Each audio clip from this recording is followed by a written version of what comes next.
Good afternoon, everyone. Welcome to the Aztec Spring Games Day 7, I believe we were on. Yep. 8? I can't. I lost count at this point. Starting with Valorant here today, we have SDSU's very own SDSU Valorant White, our academy team, against SEC here playing. That is San Diego Canyon College. We are about to get ready for the map bans here. Today, on the mic, we do have myself, Cannibal K, as well as Chu or Alyssa, either one. And as we doesn't believe we're getting into the map bans here, I'm quite unsure as to how this is going to go. Does believe we've already had a couple map bans here. Seeing Pearl and Lotus get banned by SDSU and SEC each. Which are some pretty standard bans. They're not the most played maps that we see in the world. A bit of a strange to not leave Icebox banned out the gate. It is probably the least played map by far.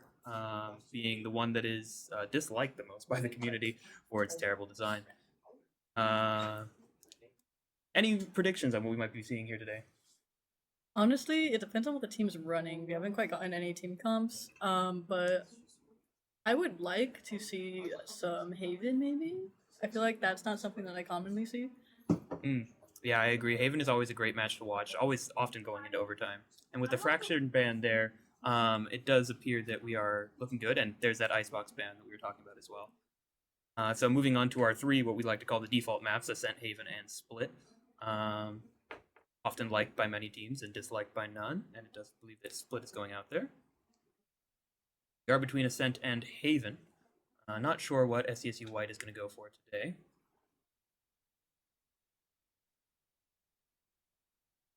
Ascent has been a lot of shakeup recently with the newer agents being involved. It has kind of shifted kind of violently back and forth between a very defensive and a very offensive-sided map, just due to agent pools, though it has settled down back to its normal space of being defensively sided again. And it does appear that we are actually, in fact, going into Ascent, which is going to be very interesting to see. Again, with these very new possible comps, as Ascent has had a very standard comp for the last, I want to say, 5 years of the game. As in 2021, it was very standardized by Loud to play the Sova, Omen, Killjoy, KO, and Jet. Do you have any idea about what we might be seeing today with comps? As I have been seeing in many of the competitive fields, a lot of Vice being played, as well as a lot of Tejo as well. Can always be a little fun pick to throw in there. Though generally the core has stayed the same. Yeah, I'm excited to see some Tejo gameplay here. Seeing as he's a newer agent, I feel like I haven't really seen many plays yet by him. He's very overpowered at the moment. Very overpowered. So I'm expecting to see him a lot. Yeah, we do. We have been seeing him a lot in high-level pro play, and as those strategies tend to move downward from pro play down into places like collegiate leagues, we do see a lot less of it here, though a lot of teams are learning how to take advantage of him, and he's definitely carrying me through comp, I must say.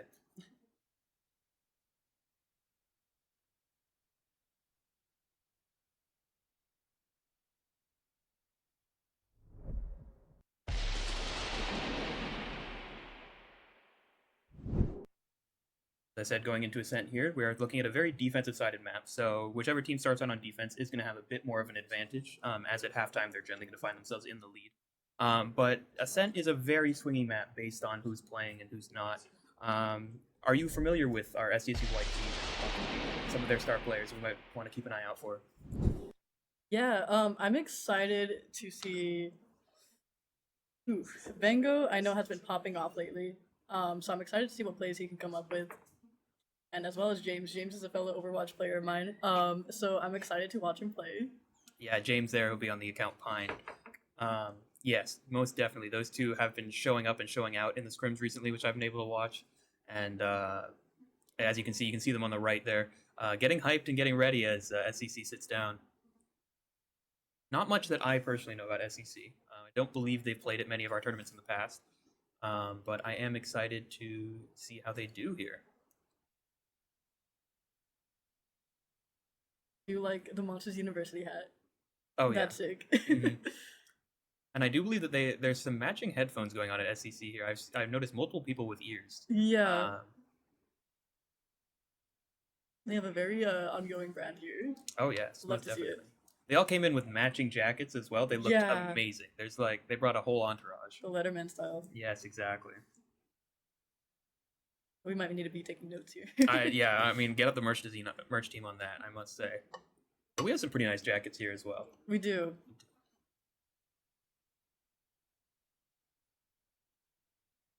That's Morrow getting locked in close to his monitor there. Classic pro Valorant player move.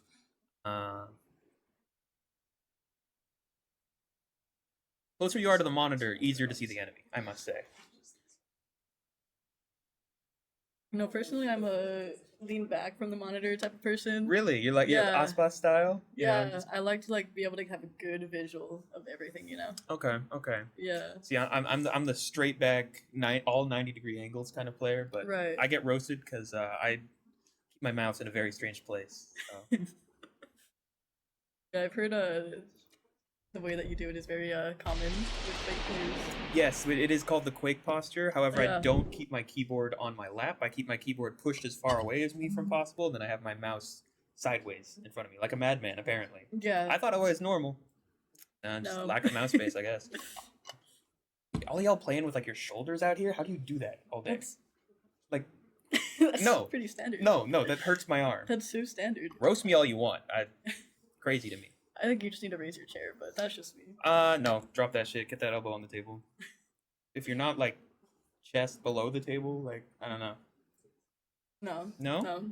Damn. I don't know. We can get a poll going or something, but I think you're losing that. Yeah, very let's get one of those heavily. ones.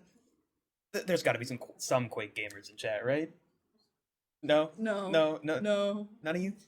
We'll Probably see. not. I don't have access to chat right now. I can pull it up, but. I believe we are getting ready here. Everyone's getting in the lobby. Should be starting any second now.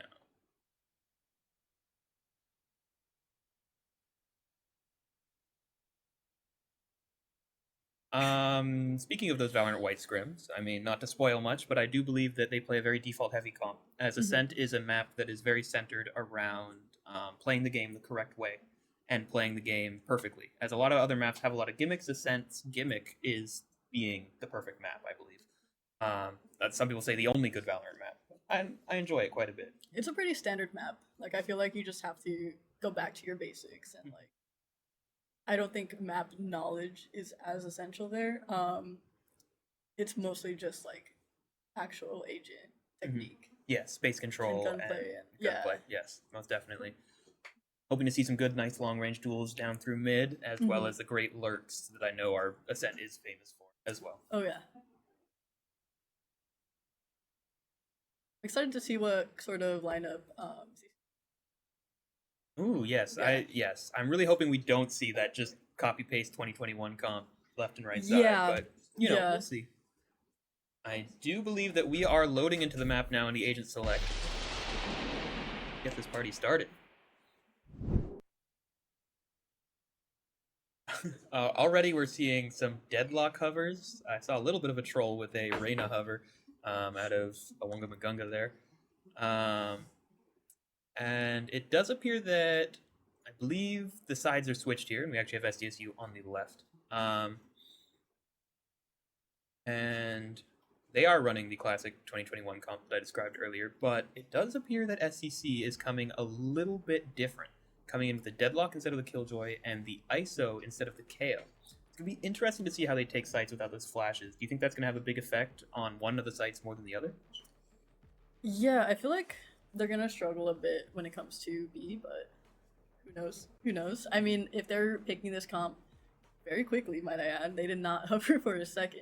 I feel like they already have their strategy going. They have their plans, so I'm excited to see what they got. Yeah, I agree. I do believe that we have SDSU white on the defensive side here, on the left. That very default comp, so it's going to be very interesting seeing how SEC plays this attacking side, being, like I said, the non-standard comp with this deadlock here, which it has been seen in some ways, though I must say it is quite novel for me, at least as a caster.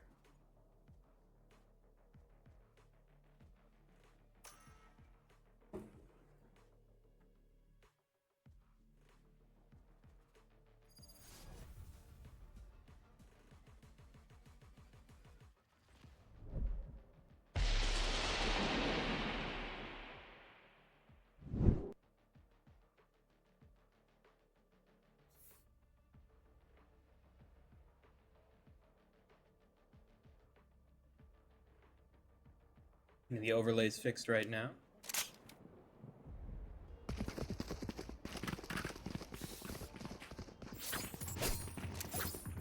And here we are. Do believe that we have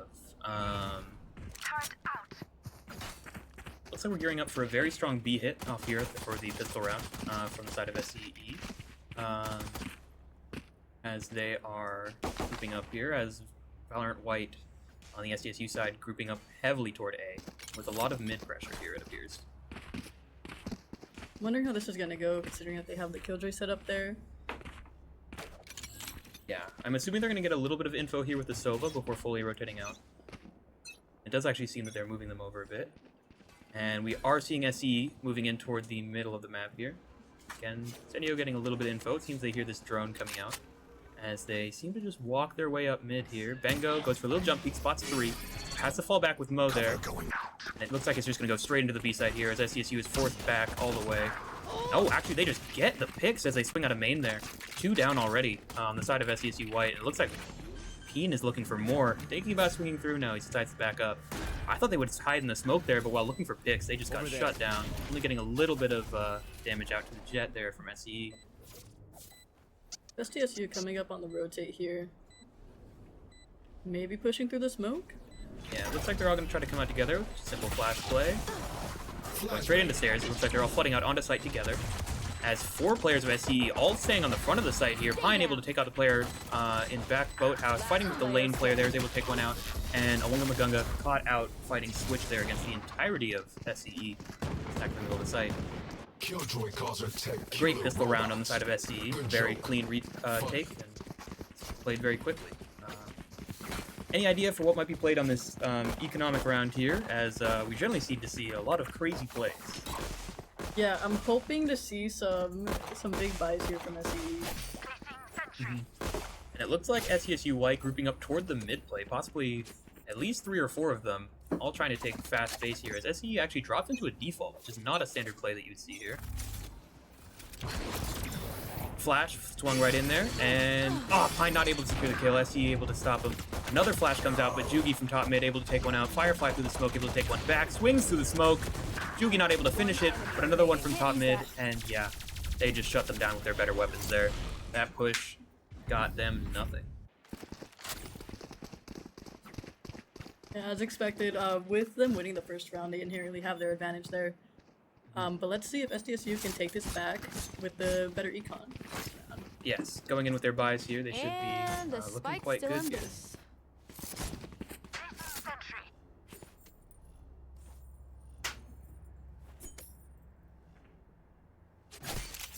And again, another default coming out of SCE here. SCSU possibly redoing that same mid kick again, this time with buy. This time Pine going up high. They are able to spot one out in tiles. T forced back here. They have almost no map space right now. Valorant White has taken all of mid, and no mains have been taken by SCE. Valorant White doesn't have any info there either. Alright, attempting to re-clear mid here. They And dropping from the height. Yeah, they catch them off. Yeah, it is forced back. Power of a Sova drone.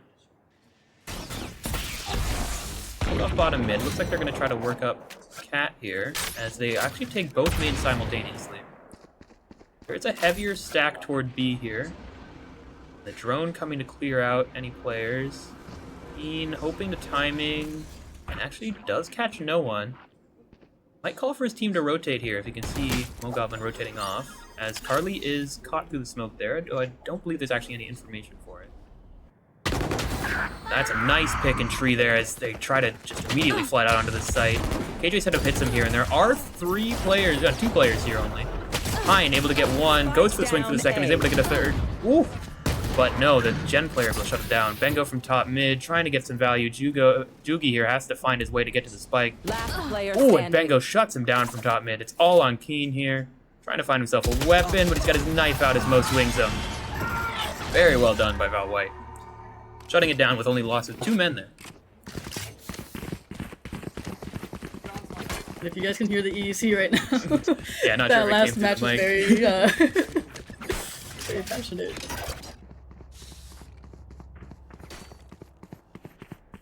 Again, looking to flash tiles here inside of white. Again, getting a lot of this aggressive mid space, which is not something I expected out of the default comp. I expected, like I said, very big defaults, playing a strong side, but this heavy pressure mid is doing work for them. I'm able to spot one out there as the smoke forms. They scan both of them. Doogie, one-on-one. yeah, contesting a bit of space here. Pine able to get a good dink through the wall there. But he's kind of stuck here bottom mid with only a single player to help him out. Mo actually helping him out quite a bit as they take out the two tiles players. And even the player that was stuck down in Sub Rosa. They're just taking all of mid here. 5v2. Arlie and Takari try to sneak out of the site. Oh, Bengo, the turret catches him, but he's not able to secure the kill. Try to close the door, but Pine, again, just an amazing swing. That's 4 kills for him.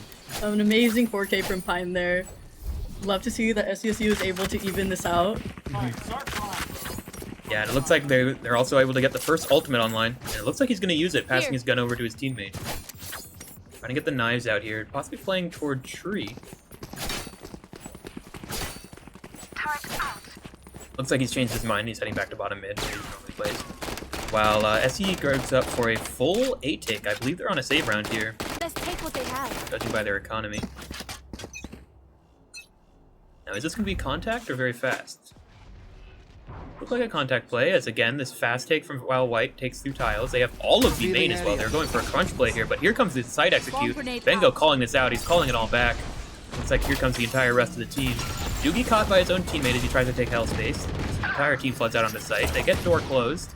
And Carly actually to pick off Pine as door was closing. It's a big pick there with the sheriff. Gonna have to defend the gun.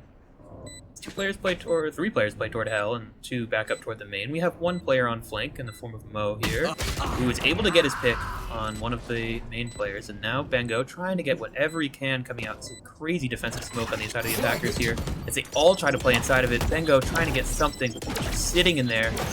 This is going to be a shame if he tries to swing into it. He sees one swing out. Carly able to get one. A nice spray from Firefly there, but not able to get much off of that as they just shut down the rest of the players. So SE was just able to take that site very quickly, and I think SDSC was just not able to rotate fast enough to really get a grasp on their positioning.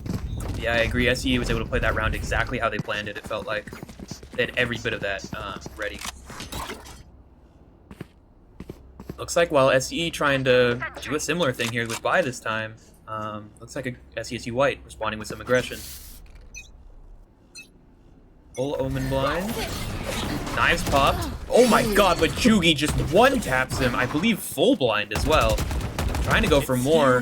They bring out the ISO ult there. Gunga able to get one. Does get spotted by the drone. He's gonna get spammed through here. He has to hide. Swung out. Oh, and it looks like Carson able to get one through the smoke, but isn't able to get much else in the terms of trades. We have 2 late flanks here, and then the 1 player in toward tree as the 3 players playing on site. Not sure if they're going to expect the double behind, as they were able to get past the deadlock utility. It only triggers off of sound. So as they silently lurk up here, nice and slow, they spot the 1 player Dice. I'm not sure if he spotted them back. They see the Gen player move into the smoke, and actually they're ready for the other one. The lockdown, actually, out of the deadlock, able to catch one and then shuts down the other. This player is definitely screwed here, no saving him. And Firefly swings out, gets one, but immediately traded out by SE. The deadlock there with an amazing 4K round. That was a very even matchup there. What do you think is going wrong for SESU here? Is there a planning difference, or is it just coming down to gunfights at this point? I really think that they're just letting SE kind of take control over the rounds, especially with these A pushes. You know, I think the KJ setup on A, they were leaning a little bit too heavy on B with the rest of the players, so that just left Mango, I believe, This is gonna be fun. very isolated. Yeah. So hopefully with this B push, SDSU was able to manage it a little bit better. But again, it looks like they stack toward the A side here with a little bit of mid aggression. Amazing little updraft play from Jugi here, all the way up into market with a judge. It's going to be very hard for SDSU to clear out, especially if they're going in dry here, Bengo. Are you going to clear it? He is! It's amazing positioning, and it looks like the Hunter's Fury coming out is able to catch this player on lane once, trying to stop the plan as long as they can. Doesn't catch more than that. So here comes the plant now. SDSU, gets picked off in mid as they try to get their fast flood coming out of CT here, and it actually forces them to reroute their Sova drone to re-clear it, as they weren't quite sure where that player was, but they were able to just rewrap through main here. Pine able to take a lot of space here, tries to fight the lane player, takes a shot in the head, but is able to get traded out by his teammates flooding out. 2 players on site able to just absolutely shut down the flood. It's all on Wonga Magunga here. Gets his head taken off by Carly. What an amazing round from SE. And showing that these post plant setups they have are just so powerful. Looks like we are taking a timeout on the side of SDSU White. Trying to figure out what happened there. Yeah, I think this the play from Pine was very aggressive positioning, but I don't think the team was able to really match that SDSU. But hopefully this next round they're able to get it together and kind of match up there, because at the moment I feel like we have a bit of like half of the players are going a bit more aggressive and the other half are kind of playing it more safe. Love SCE with their props. Love to see it. Oh yeah, every time. Best part about player cams. Ooh, a little bit of mogging. They're feeling confident. They're up 5-2. This is a best of 1 series. It is, yeah, and SCE is really popping off right now. It seems they just needed to get the hang of it a little bit with SDSU's comp, but once they got that going, they're just kind of on a roll at the moment. Oh, definitely. And that's why this timeout was taken, able to try and shift some of that momentum that we saw. And I do believe we are getting back into the round here. This is a match between our number 8 and our number 9 seed, so it's supposed to be one of our very close games of the 12 teams playing here today. Yeah, and I believe that it'll get closer once the rounds go on. I don't think it's going to be too heavily one-sided. I agree. If White wins this round here, I think they're definitely settled in, though. I can't tell. They might be on a save. Looks like they are upping by the Outlaw. Ooh, on Jugi's side here. He's able to get the pick bottom mid. And no trade out from Mo. Trying to take the fight again. See if we can find that player who spotted out there. Carly trying to take a little bit of space here toward a main. Pine with an amazing collateral. Down A. What a terrible lineup for SC, and actually they're going to try to take space off that. Inserts himself into Wine as Wonga Magunga takes even more space. Dakari forced to rotate in toward Tree here as all 5 players are on this half of the map. Drones into Tree, forces a player back. The other 2 are able to safely stay in main here, as they do have control of the spike. SDSU is going to be able to play this spike control pretty well, it seems like. See, what is Jugi pre-aiming here? Is he going to expect the Wine player, or... He is, but Pine just takes his head off with a nice double headshot, and it looks like he gets the ace. What an amazing play from Pine there off that original collateral. Playing that position perfectly. That A main is his to control. You think that timeout had anything to do with it there? I think he just locked in. Extra money if I think that was a timeout. It was lock in Pine. Yeah. Yep, Pine go kill. That's what he did. Let me get a look at the scoreboard here and see how all the players are doing.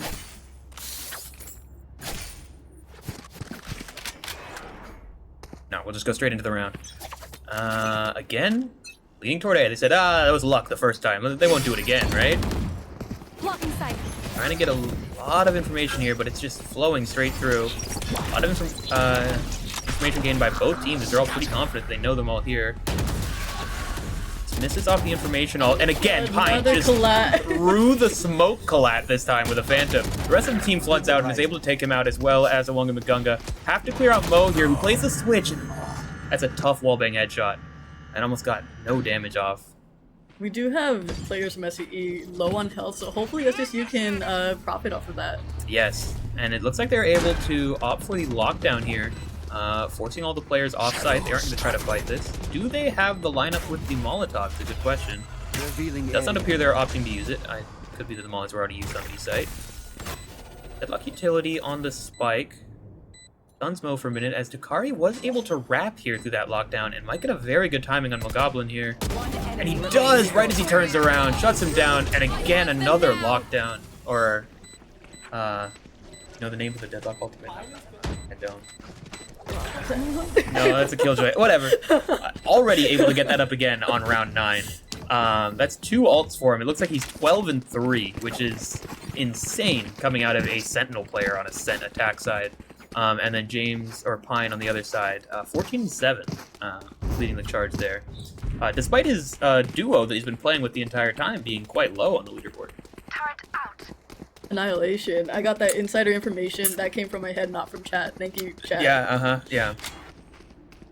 It's a very finicky ultimate, one that takes a lot of practice to get, and they've been struggling to balance it a bit.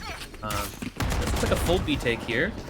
It's spotted out as they break the turret. It's just a full float onto site. Val White is opting for a full 5-man retake here. Not even contested market. They have taken all control of mid, so they are confident that it is 5 through main. They take a little bit of a duel here with the deadlock holding flank. And opting to rotate through market here instead of taking flank. Nope, they turn around. 2 players in main, 1 switch, 1 lane, 1 site. How is SDSU going to deal with this? They have quite a good bit of utility left. Drone coming out from the attackers, trying to delay whatever they can. And the fight starts main here, actually, and they're able to pick off both of those flanking players. Only loss of one of their own. Bengo taken off by Jugi. Firefly able to pick another one out of CT. That was a 2v3 retake. They know this about this player main, these 2 on sites. They're backing up a bit. It looks like they're going to try to force a save here. Not sure if they're going to try to get these players to die on site or not. Yugi having to clear through CT here. Mo hears him. He goes quite fast. Wondering if he's able to swing for this pick. Oh, that's a tough whiff. Looks like Firefly there tried to get a little bit himself, but decided to save the rifle. I do believe the economy is not looking the best for Val White right now, if you check the scoreboard. Yeah, forced with that 1 rifle saved into SE's honestly moderate economy, and they're not dominating right now. Always forced to lose a lot of rifles on these rounds. Yeah, again, I think SDSU can take this back at any moment. Mm-hmm. But at the moment with their econ, it does not look too well, especially with SCE.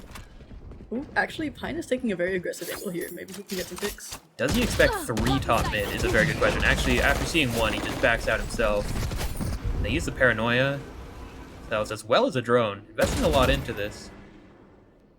Looks like there's players are starting to work up B main now, which actually has the spike here on the ISO, as they did spot out all 3 of the general players that you would have the spike on. CSU White is still very much stacked on the side of this A site here.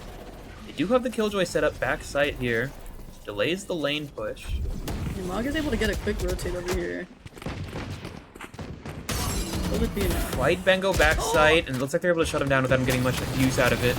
Goblin stuck on the deadlock wall that they were able to get down CT. A nice swing from Jugi from Giraffe. Able to take out Firefly. Looks like he's hunting for the CT one now, but another player in market, he just swings. SCSU cannot catch a break. Fine able to get 1 with the Stinger. Finds another player mid on the late wrap. Looks like they are just hunting for him now. Yeah, Takari able to silence that. 8-3. Last round before I think SCE is just able to really take control over their positioning and like utilize it very well. They're playing rather slow now, is what I've noticed, which kind of doesn't match the tempo that SDSU is playing at. So I think they're able to catch SDSU off guard a lot. I agree. I feel like the tempo has definitely changed throughout the half. But I do feel that SDSU with these very fast takes that they take off at the beginning of the round, and then it seems like they kind of stagnate and aren't quite sure where to go after that. In which SE always seems to have a dedicated plan of what we're doing first, then next, then during post plan. Pine able to get 1, misses his dash, but because of the wall is able to get out. That was a nice lurk there, or I guess you could just call it an off angle. Wasn't expected. And immediately they just back up onto the A site and they're back in their full default. SE look like they're attacking op here in the last round. They're able to take a lot of mid space, and actually the rotate is called over by SCSU White. Spike is over toward B. It does appear that all the players are pretty evenly dispersed around toward the map. Yeah, we got Bengo coming back to. Yeah. And 20. Yeah, 20 pushed up, it appears, into Pizza. Getting a lot of space here. Because he's not seeing anyone. He's quite scared, as they could be anywhere. Bike was actually left in spawn for this push-up. Ooh, Pine actually able to get that pick on the lurking player in Pizza. They drop the Hunter's Fury on A, which is to keep him committed there. But Jugi worked all the way up into spawn with this op. trying to clear whatever he can. Looks like they got Carly out here to fake a lot of the Killjoy utility. White has no idea where these guys are going. Catches the player on site and is able to shut him down, but Mogoblin with a swing out of CT able to get one, not able to be traded by Jugi. They have no time here, but it looks like they are able to get the spike down from Takari. Here comes a fast SCSU flood. Only 2 players able to come through with it. Jugi misses a shot on Mo, that's forcing them back. They're scared of the up now. They have 4 players. They can do what they'd like. Pine with no util, dry swinging through. There he goes. Jugi regains himself, gets the knives out. See if he can catch Pine here. No shot goes through. Shut down by Wonga, who just takes him down himself. What an amazing retake from SDSU Valorant White as we get into halftime here. Yeah, I was a little worried about the op there, but you know, SDSU White was able to play around it very well. Yeah, taking those angles together, not able to let him capitalize off of 1 kill or chain too many of them. This place is nice, but not nice enough to die in. Let's win and get out of here. So coming out of this attack half for SCE, I'm kind of interested as to what they'll play for the defensive side. Seeing as we said, this is a non-standard comp. See the Deadlock leaning toward a main, which could just be a pistol round strat, but generally you do see your hard sentinel playing on the B site. As we saw in the last half on the side of SCSU White, Bengo was obviously every round was playing on B. No charges left. What do you expect to see in this little A tussle that we might be seeing right now? I'm pretty excited with the angle that Deadlock seems to be playing right here. I don't know if they're going to maintain that. Sound sensor up. Like they're not going to commit the wall. In fact, they didn't even buy one on this pistol round, opting instead for the Ghost. It's a very interesting play. Yugi tries to get... Oh, what a clean shot on Bengo. Able to get his pick tiles. Call that the Kang Ando if you want. But Pine, after seeing that, has found this gap mid. I doubt they expect all 5 players to be on the A site, but he's able to take a lot of space here, and the rest of the team grouping up toward B. Smoke off B main with pretty much no util. Doesn't Val White... Yeah, he just works up all the way here. He's in their spawn right now. Harley is on the hold for it. And he's able to get the pick. But that's a nice attempt from Pine there. It looks like the B take is just happening. Yeah, it doesn't look like they're going to rotate just yet. Here we go, the mid rotate. I see you able to get 1 player on flank, but the rest are here already. Spike comes out. It looks like we're actually going to be taking CT space, trying to get very aggressive here. A great pick, but one guy able to take the second. They're coming out of market here, trying to use those shock darts. They know they're vulnerable to flash, but oh, the shock dart kill. And it's just on Mo here. He's able to get the right click. He can just hide from this. He's so low on HP, but it's a 1v1. Not quite planted for him either, so Jugi's just gonna stick here. Pros don't fake. And he just gets it! Mo doesn't even swing! Oh, he gets the kill in the end, but I don't know, that's gonna be tough for his economy there. He only takes 1,000 credits into this next round.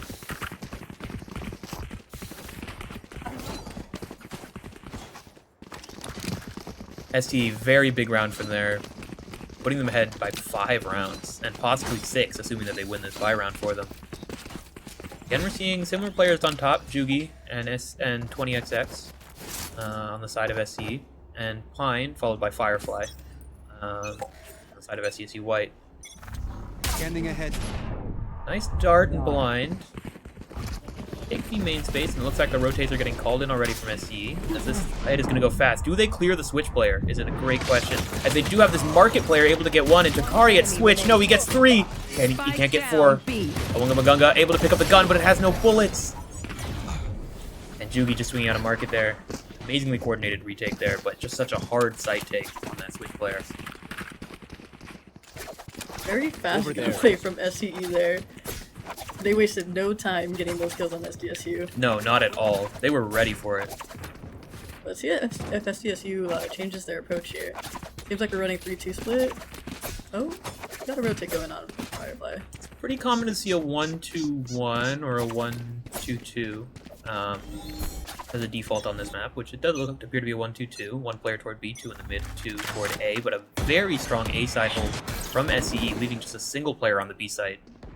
Honestly, asking them to take control of mid, too. Trying to take this A main space, which is forced back by the deadlock utility. Firefly able to get there, but gets a good amount of noise information. Gunga working up mid here, and Pine able to take out Kine. Do they expect this other player here? Are they going to swing at all? Jugi trying to take this aggressive angle. Ooh, Pine gets past him, but he's able to misses his shot on a Wonga. Bengo gets the kill on sight. The sight is theirs, but another one traded out in mid. Bring it to a 3v4 retake with one of the SE players quite low. Everyone's going to get set up here. Jugi trying to get a bit aggressive here, but is smoked off.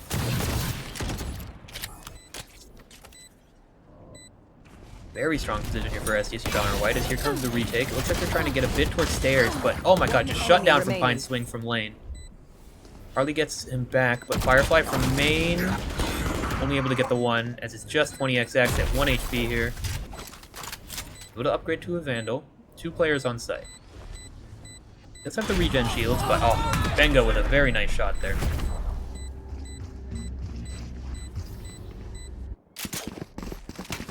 Brings us to 10-5. And I do believe into the first full buy round of the half. Fourth round. So we should be seeing, I'm assuming we're going to be seeing heavy default out of both teams, trying to feel each other out. If we see anything aggressive here, it would be quite risky at this point in the game, I must say. As SCE doesn't want to bring any leeway back for Valorant White, and Valorant White doesn't want to give up a single round. Barrier deployed. Barrier for the A main here.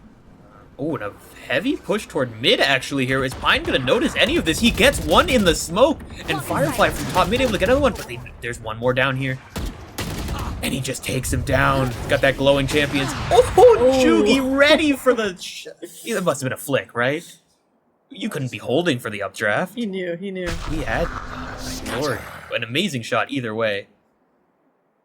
But with the Omen teleport backside B here, they're very confident that they control most of this, and they're able to just take all the site. Juki here with the op, taking a lot of space, smoke, but we still haven't seen the spike go down yet. So it is a very clear retake at this point. 20XX. These are their 2 top frags. Expected to see a good bit here. Oh, and Mo from main takes out one. Oh, and catches the timing on the unscope. Got down there. Great play from SDSU White. I would have liked to have seen that shot inside the smoke there from Pine. Looks like Jugi switching over from the operator to the judge and actually opting to get quite aggressive B main. This is a play that I enjoy a lot. If he's moving toward that ping, that's such a powerful position. Very, very quirky play. I mean, he's got the Dragon Judge. If you guys were old Shotgun Sage watchers. SE is very like adaptable. Get out of my you know, way. they're kind of Sound noticing that sensor SDSU is taking these more aggressive plays, so they're kind of matching that with the judge here, I feel like. Yeah, I think that's a great observation. It does appear that a lot of tussle going on toward the A side here, as well as mid. Oh, I feel like Bengo is about to get caught out there in main. He gets one and knocks Jugi down to 1 HP. Then Jugi's able to trade it back and then upgrade to the Vandal. Trying to fight off Pine coming in through tree here. Do they actually know he's here is a great question. These 2 players toward main are going to be a pain to clear out. Oh, Carly, clean shot on the knife playing Jet. Gaga not really aware of main as far as I can tell, though. They might be planting safe for it. Possibly a wrap toward tree here. Mo, you can't be looking for this. Why would you be looking for this? Carly, what an amazing timing. It's all down to Gunga on site, but do they know he's here? Like, they honestly are expecting a rotate, especially with that kill toward heaven, but off the plant, they get all the info they need. Catches no one with a knife. He knows there's 3 players. Immediate paranoia, and just shut down. SE is really smart when it comes to those sneaky angles. I feel like that's definitely not the first time we've seen them catch something off guard there. Yeah, I feel like that may have been a bit of an overaggression from SDSU White's part there, as they moved into there. Trying to get a bit desperate, as you are down in numbers, but... Yeah, for sure. Whatever goes, goes. It does appear that we are having another timeout on the side of SDSU Valorant White.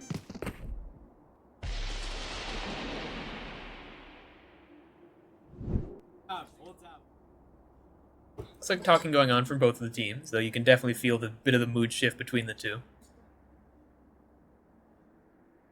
SCSU White doesn't want to go home already. This is their home court here at Aztec Spring Games 2025.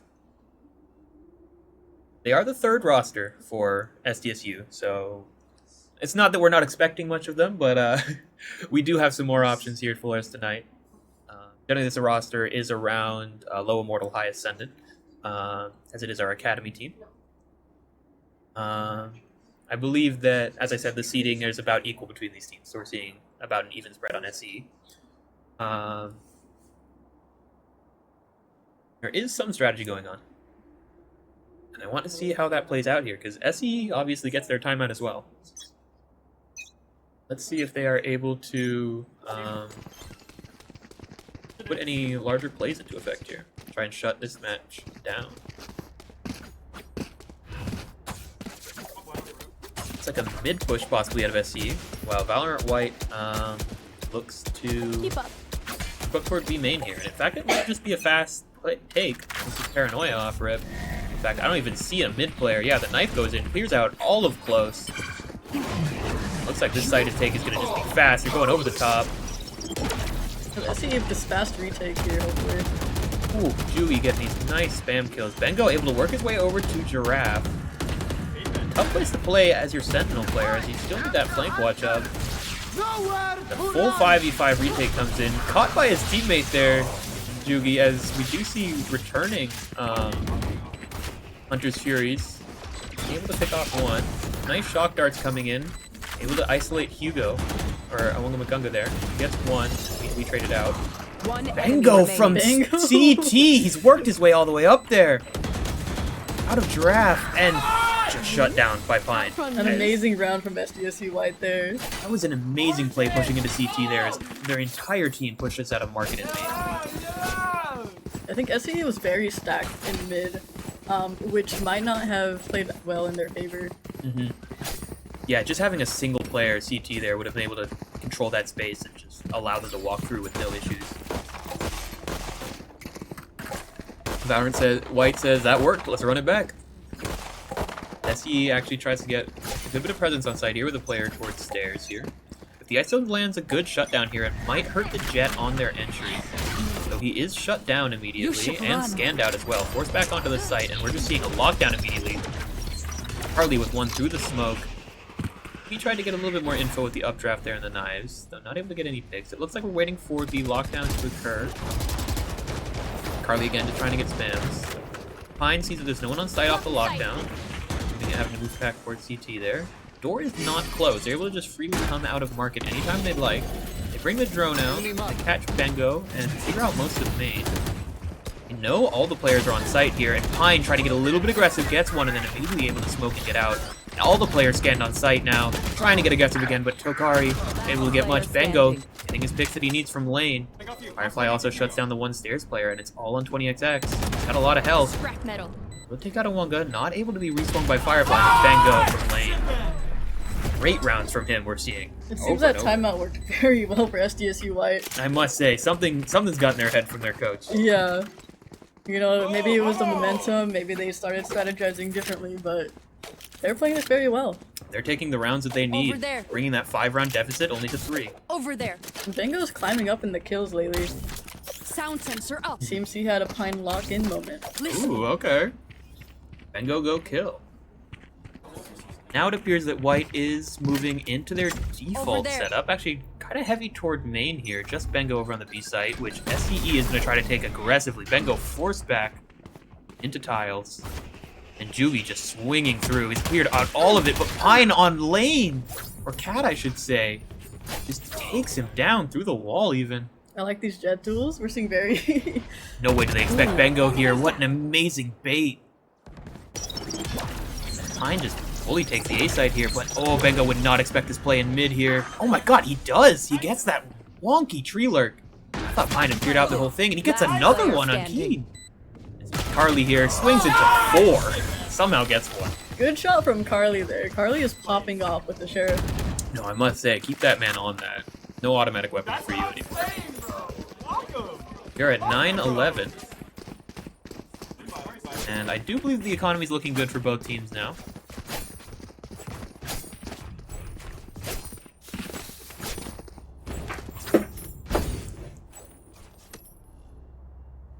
Looks like a very similar player from Valorant White, grouping up Let's fly. toward mid and A, with just Bengo lurking toward the B site here, where there's a very heavy stack from SCE, which is definitely a trend that I'm noticing. I'm not sure if you're seeing the same, where they heavily stack these sites, and just hope and pray that that's the site that gets hit. Hear the drone A main, and immediately the rotates are getting called over. Players are able to work up tree here. They take all of mid. Placing alarm bot. Get the alarm bot inserted B main, which is definitely audible to the players there. Paranoia into tree. Looks like Pine going straight out onto site. Closes the door behind him. Leaves his player in tree here, but he's definitely aware of it because of the paranoia. Jugi able to get an amazing pick out of heaven here. That's going to help his team a lot. Plant goes down. Pine playing the off angle here. Do they expect it? Umagunga taking some fights with Jugi. Shock dart. Kind of shock dart this player in mid, but I don't think they know this Omen is here. One Same one. enemy remaining. I don't even know what just happened there. Wow. SCE able to take tree there. You know, it was kind of an interesting choice from SDSU White, I think, to stack two players there, but SCE was able to capitalize off of that. Definitely cut their team in half and turned it into a 3v2 and a 2v2. Match point. Yeah. Not able to play quite together as they wanted, especially with that ice wall coming out, isolating Wonga Magunga on site, which I think just allowed him to be taken down. We are officially on map point. SCE takes this, and SCSU White is going home. First game of the day.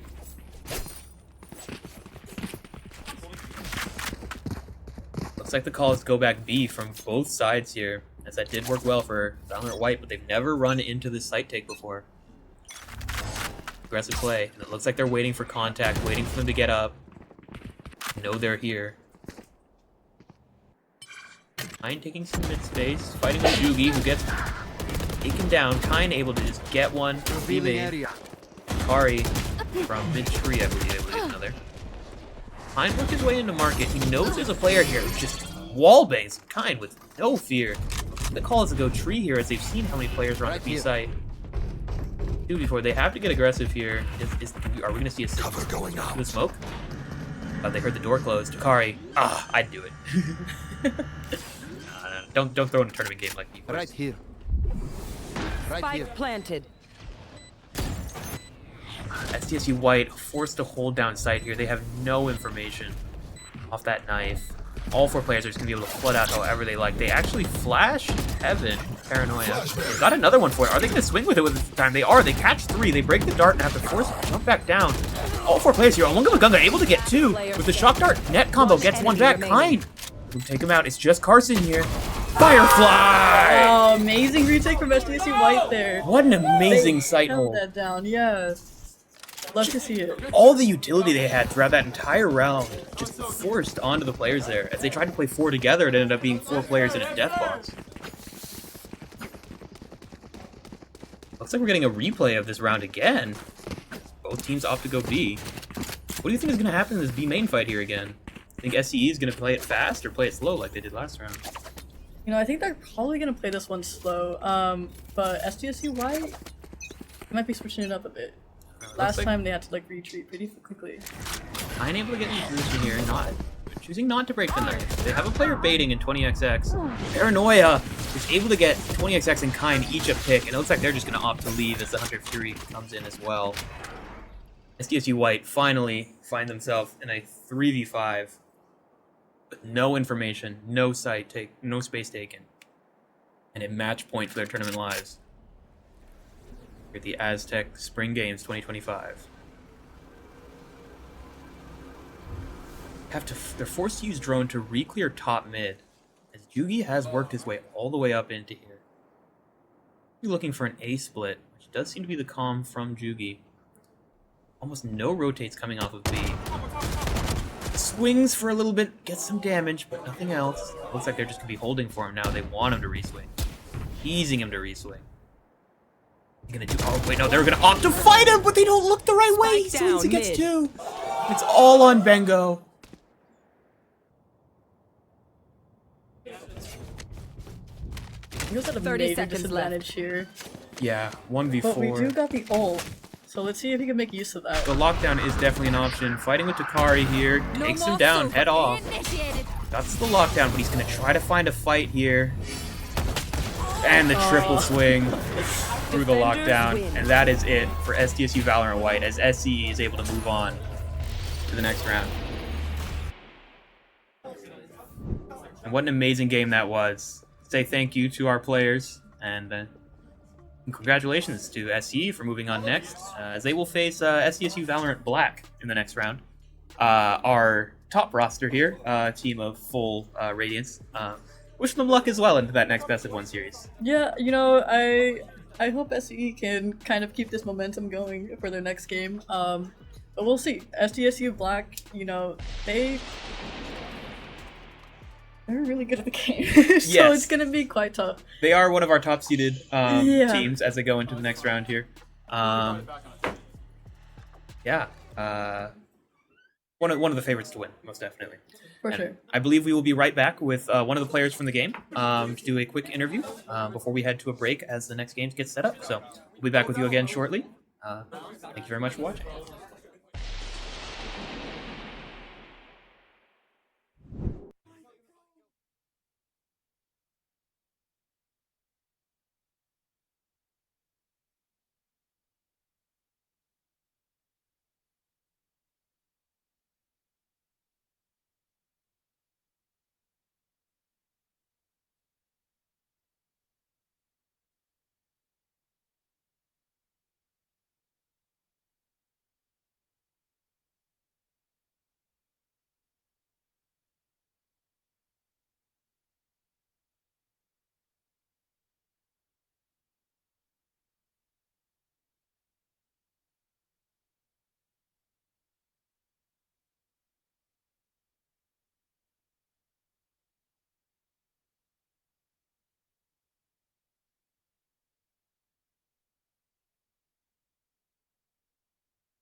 And again, how your W key broke through that game. So I think my booting's bugging out. I don't know why, but it's letting go my W key whenever I'm pressing it. So every time I'm holding down the key, it's just stuttering, so I can't use it right now. So I had to move with A and D the entire second half of the game.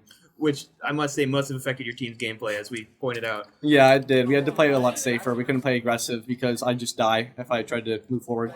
Exactly, yeah. So tell us about your team comp that you opt to use with the ISO and Deadlock. Why do you opt to use that over the previously established one that we saw with SCSU Valorant White? So We like to use the deadlock because we feel like the deadlock's very oppressive with the A site, especially on defense. You can just net it and you can take advantage of it. We would usually like play aggressive with the net and the bone. That's why we run the ISO. He's ISO main. He's very comfortable with the character. So we'll do aggressive plays with my jet dash, the nade, and the bone to just kill. They get big multi kills and hold down the A site really easily. And if they were to adapt towards the A, I would opt to like use an operator on the B site, which usually locks it down. Yeah. Do you think you struggled with the lack of flashes on the team? So with our team, we actually don't run a lot of flashes ever. So we're actually very used to not having a flash. We only run Omen Bind on a lot of maps, which isn't very it's not standard, but we're a pretty good mechanical team, so we usually make up with that with our aim. Okay, wow. Yeah, you guys were able to play around that very well. Thank you. Yeah, especially considering the W key was not working. Yeah, like, I'm surprised I dropped 23. Yeah. I was so scared. Like when they were catching up, I was so frustrated. Like I can't do anything. and you were able to pop off still, so props to you for that. Thank you. Hopefully for the next game, I can have my W key working. 'Cause we're playing what SDSU what is it, Black next? Black, Yeah. yes. Alright, hopefully my keyboard will be good by then. Yeah, Thank definitely get some tests going in there. Yeah, I will. Thank you very much, and good luck in the rest of your All right, tournament. thank you. We'll see you very soon. All right, thank you. Win. Stay tuned, as we have another game coming up shortly. Thank you. You want to swap off the extra?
hear myself? No. Hello? Hello? So do we need this to hear? How do we know if this is on or off? Like, so just start it whenever you guys are ready. They'll let you know when you're live, and you will see yourself. Okay, and then should we just get all the sponsors out of the way? 3, 2, 1. Nah. Ladies and gentlemen, we are back here with Aztec Spring Games 2025. We are proceeding with the second match of the event. We have CSELB versus CPP. The casters for your event are yours truly. My name's Tosh. My name's Bengo. And yeah, we're going to get this map on the road very quickly. We'd like to give a warm welcome and thank you to our sponsors of this event. We'd like to thank Fantex for providing the PCs. And thank you so much for Cal Credit Union, or California Coast Credit Union, and 619 for the sponsorship as well.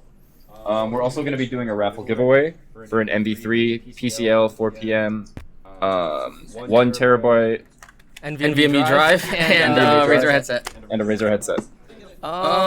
Okay, first map is gonna be Lotus, as you can see. This is a best of 1 series, so it's a one and done. Seasold look like they're gonna be starting out on defense, so we'll see how that goes. I have no idea how any of these teams play, so I'll be as fresh to this matchup as you guys. Let's go. But I'm excited, you know? I'm very excited too. We had to get a lot of information out in the beginning, but yeah, let's get right into this match. So let me ask you real quick, what are your thoughts on keeping Viper in the current comp in meta in this Lotus map? I actually hate Cal Polycomono's lineup right now. Honestly, I feel like Vise is just so much better for this map, in my opinion. I feel like she's so much more versatile at holding sites, and she can kind of just be left on her own to do what she wants on sites while her team gets aggro other places. So the Viper is definitely an interesting pick for me. They're gonna use her probably as a senti on lurks. So I mean, it could be good for attack, but we'll see once it gets to defense. Both compositions are very interesting right now because with CCPs or CPPs, we see that they're sticking with the very traditional 2025 Teo Breach meta, but they're also keeping the very old school style of double smokes, double controller, which is very common, a very old practice in this game. I'm surprised that their innovations aren't going as far as including the Vice in their comp as well. And it's very interesting to see the Vice with no Teo on the other side. It is going to be interesting to see Cal State Long Beach has the double duelist here, but they're going to have the Yoru not playing with this push out on A, so... Single initiator coming from CSULB. Looks like he probably looked to take space B here with the TPC. They kind of hold the map down with Vise. Vise can just do what she wants on C. They're kind of setting up for a C push here with this Omen lurk, so we may see some quick contact between Omen and Yoru here. Defender's going for a quick Rubble sensor. space easily. They should know that this is a C push by this point with this space taken. Yoru TP's to C. They have the read well here. Breach is holding that space B main.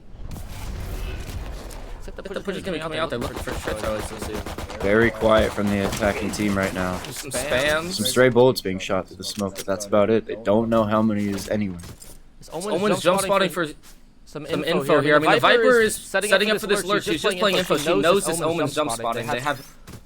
Oh, the Raze trying to take some contact. Got timing by the Omen here. Omen saw the Raze. CPP going to be slowly shifting back to the A site now. The CSELB is actually walking over to C. They're giving up this A site. They both got timing. This Viper heard all of the info from that Omen jump spotting. They know that A is basically clear now. They're going to take this space quick. This is a great read from Cal Polypomona here. And CSELB has no map space to work with right now. CPP does not know how far they can push into this site. So let's see if they're going to be able to initiate the space before they retake. 30 seconds left. Dan, man. They took this. Gonna get first blood.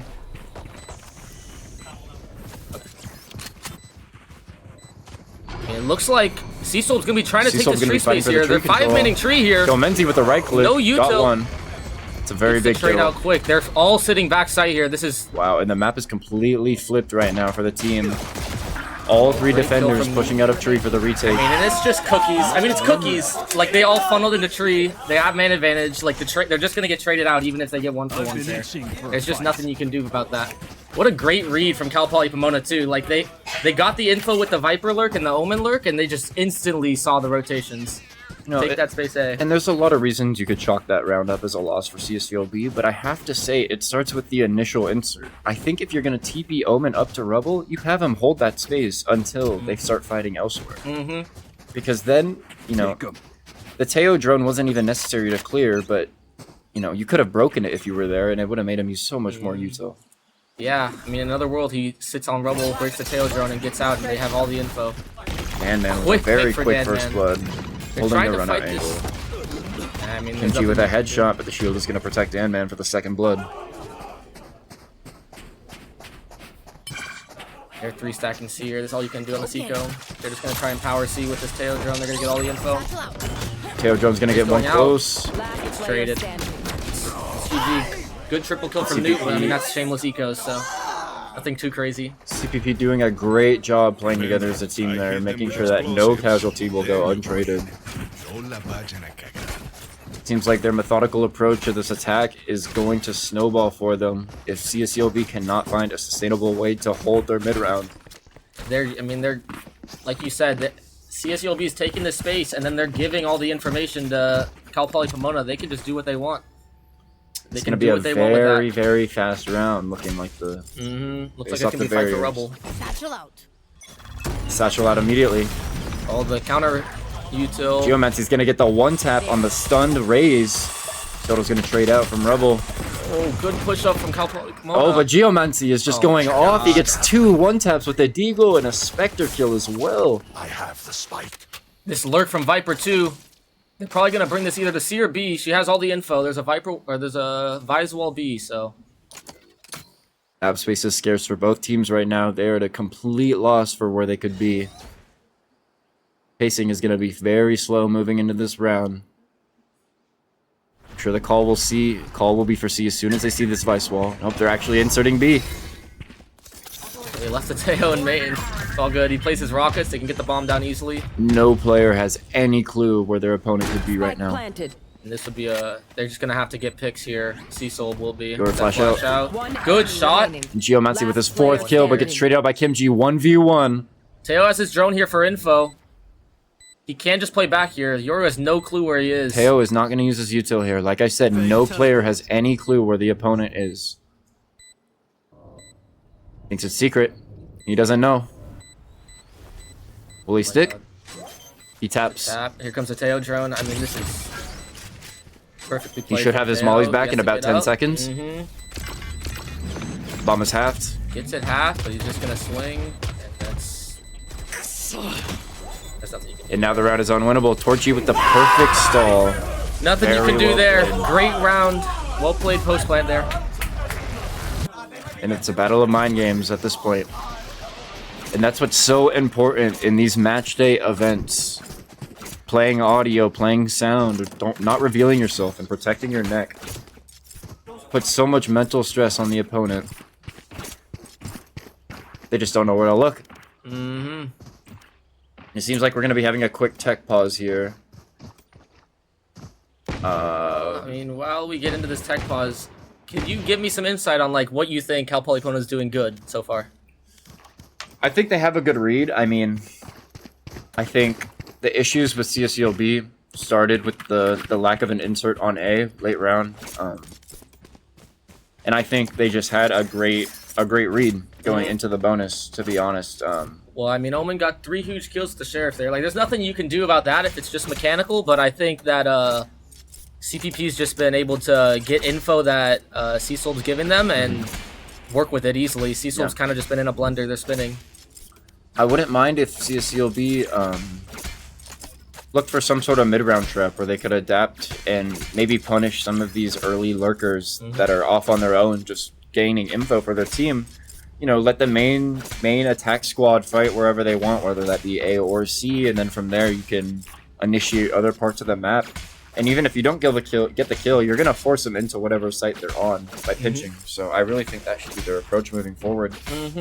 Either that or just a complete clean retake with no casualties, because as of right now, it looks like the way that they're shifting with their map space and all, it's Yeah, their retakes have been a little shaky too. They've been kind of funneling it right into where CPP want them to go. I mean, you saw it with the first round. They 4-man tree, which they got the trade, but it's hard to funnel out of one spot there. There's more lanes than that. So most definitely, and I think some pistol rounds tell bigger stories than others, and that one for sure laid out a map for how this round and how this game is gonna go.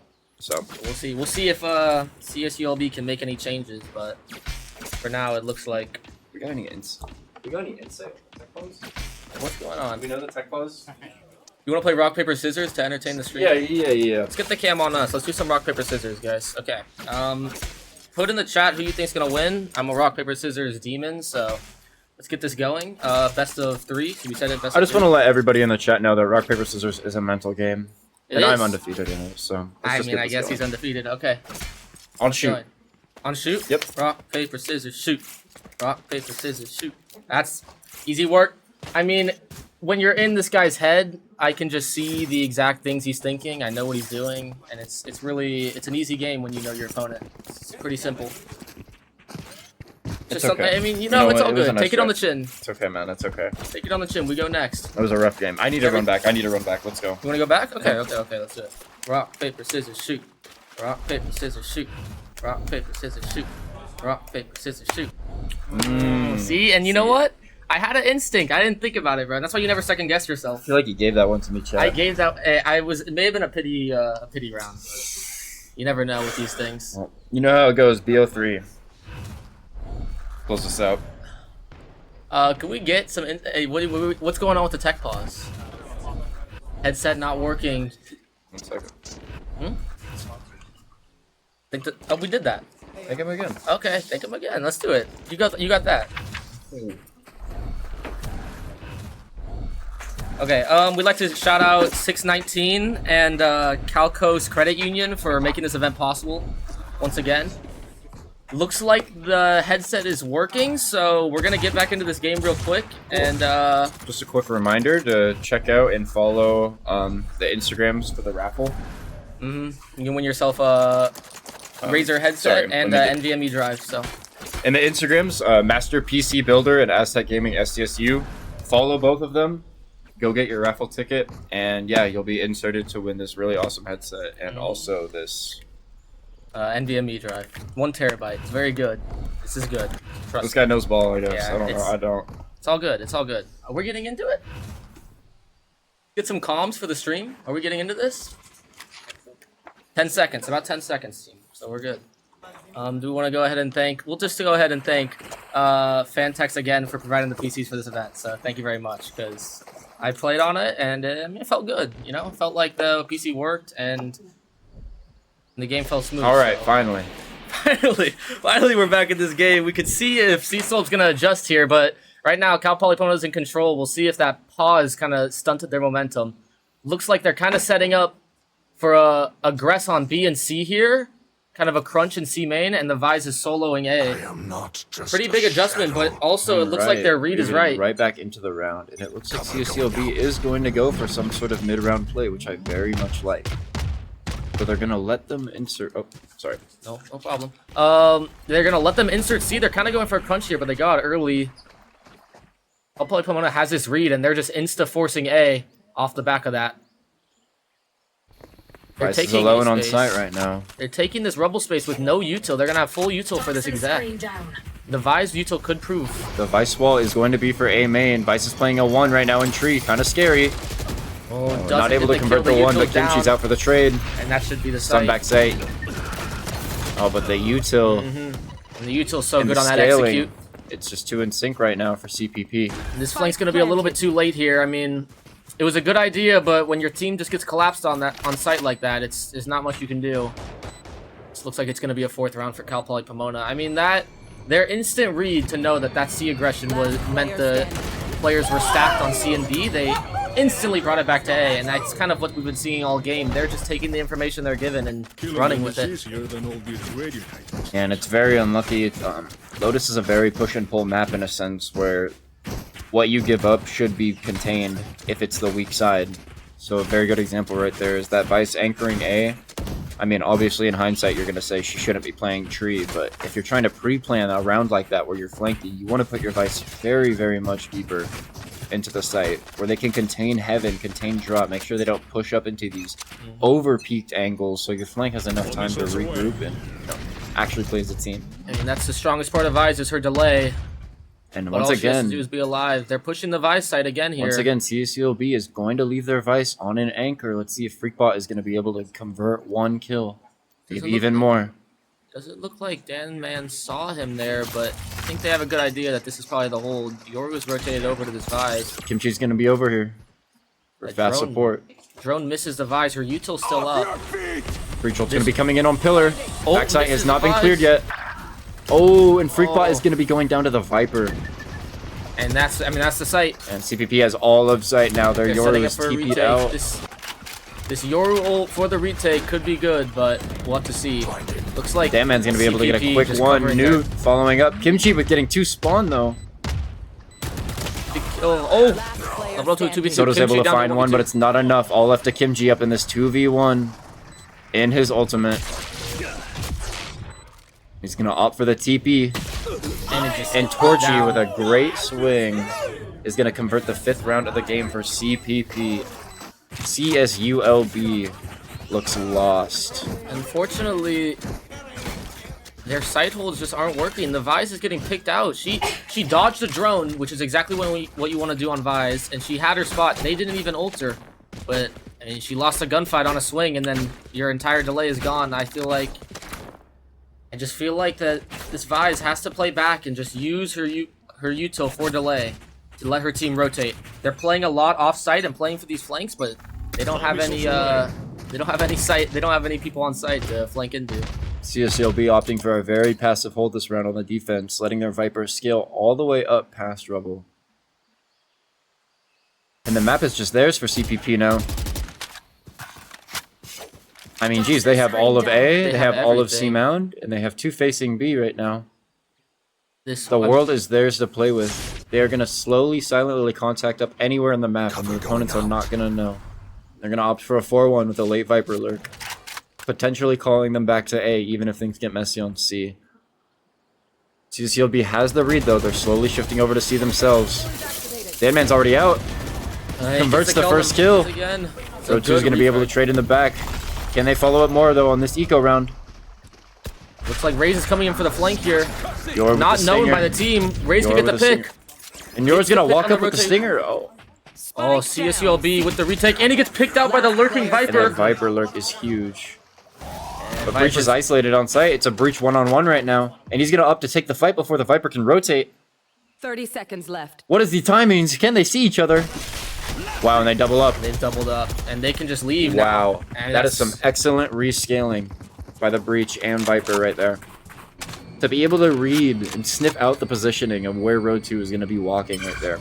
To double up and safely get back to A. Where you still have your Viper wall up 10 behind you. seconds left. That's an unbelievable lurk from that Viper. Getting so much info. And then getting the pick on that Omen as well. I mean, she called her team back out of C. The lurk up B main was good, but there's not much you can do. And this might be 2v1, but man, it's going to be very hard for Road 2 to be able to win this. You have the Breach stun on tap. You have the Viper wall for A main. If you open door, you make audio noise. Only thing Road 2 can do is contact and win the high-low from Tree. We'll even make it there. Stun could be good if he wants to swing Tree, but he'd have to read them both out. Clearing the side pretty slowly. He's running out of time. And it looks like he's going to be opting for the save. Hopefully he doesn't go for this. There's And no he stuns time. late. It's a good stun. Can he get it half? He gets it half. Kill him? And he gets it. And Newt is able to convert the round with 3. And some excellent scaling and team utility provided. Wow. What a great round by CPP. Even when things got messy on the C stack, they were able to convert. And they stuck to their game plan, which is very, very strong. I mean, this is pretty clinical Lotus attack here. The push pulls, like, they're getting the info. The lurks are good. There's not much more you could ask for from CPP. They're working Cecil at the moment. So. And this is the one thing that does give Viper the advantage over Vice. Is with Vice, you quite literally have to send out any piece of her utility if you want to give yourself an advantage with lurking. Retrieving flash. With Viper, you simply just put your wall up and down. Thorns activated. Very true. And Goso's actually going to be opting for 2 picks on A all by himself. CPP gonna slow down the round now, just farming orbs. They're bringing these people to A, and this Viper's lurked up all the way onto site. They think they're gonna be slower on A, but they're just gonna hit C on this Vise. This Viper has a great lurk again. She's up into heaven. She's gonna see him and spawn. And what a great scale of the... Oh wow, Ghosto's gonna get a third actually on this lurk. This is clinical work on that lurk. The Vice has been... Yep, the Vice got drone too. Excellent scaling on that drone. And that is, I mean, that's just an impeccable lurk. And Rotu's gonna have to save. And the thing is, they're not rushing their decisions. They got 2 picks A. They could have brought people out, but they know that C-Solb's going to rotate to A off those picks. They just wait C main. They let the Viper contact up, and once she sees the people in spawn, they can just flood sight on that Vise. Yeah, I mean, at this point, it's a momentum thing too. I mean, that Viper A took 2 fights on his own at the beginning of the round and converted them cleanly. It's gotta be a confidence thing. I mean, when you're just killing people on that lurk, it's pretty easy to just keep When you're up 6-0, and all you have to think about is chasing a breach on a save round, I mean, things can't get much worse for you as a team. Rotu is going to be able to get 1, but it's traded out immediately, and CPP is taking this game home. Looking for a timeout to be called any minute now, and the timeout is called. What do you think they should talk about during this timeout? I really think that, you know, when you get snowballed down 7-0 and things like this, you know, every idea can seem really terrible, but I think you just need to go back to the basics. An example could be, you know, round 1, insert A main rubble, and that's it. I mean, you don't even have to fight A off the rip. If they cheat, okay, so if you're CSCOB and you're defending, my call right now, keep your Omen on A rubble. If they fight A off the rip, then you guys play back. You retake A and you have the stack already there. If they're not fighting it, you can late stack maybe 5-10 seconds into the round once you know they're not committing to a full push, and then you can leave your Omen inserted on top rubble. From there, he can stall out all the Viper wall time, he can break Teo drone for reclear, and he can TP out if they breach flash or stun him. So it's a very safe way to be able to establish mid-round space as a defender on this map, and it's the key to how you win defense on this map. So they really just have to utilize that verticality, that Omen, that TP out. You have so much to play with once you have that power position as a defender. And it's so important. And I think that is another key flaw to the Vice Omen comp, I must add, is with Omen being inserted on defense like that, you can't really smoke the other side of the map as consistently. And I think that's why they're not able to get this insert as well as they want to. Looks like they're going to fight up Rubble for this lurk. And they're taking this info and just contacting B with it. It's going to be a 5-man contact. Wow, and there is not a single player on B sites. And this is a full read. Watch out this Yoru TP. Damman is just ready to go. Damman is just going to press X any second. TPs. What is that teleport by Kimchi? That? The Razor's going to come through too. Freakball gets 1 before it gets getting traded out by the ult.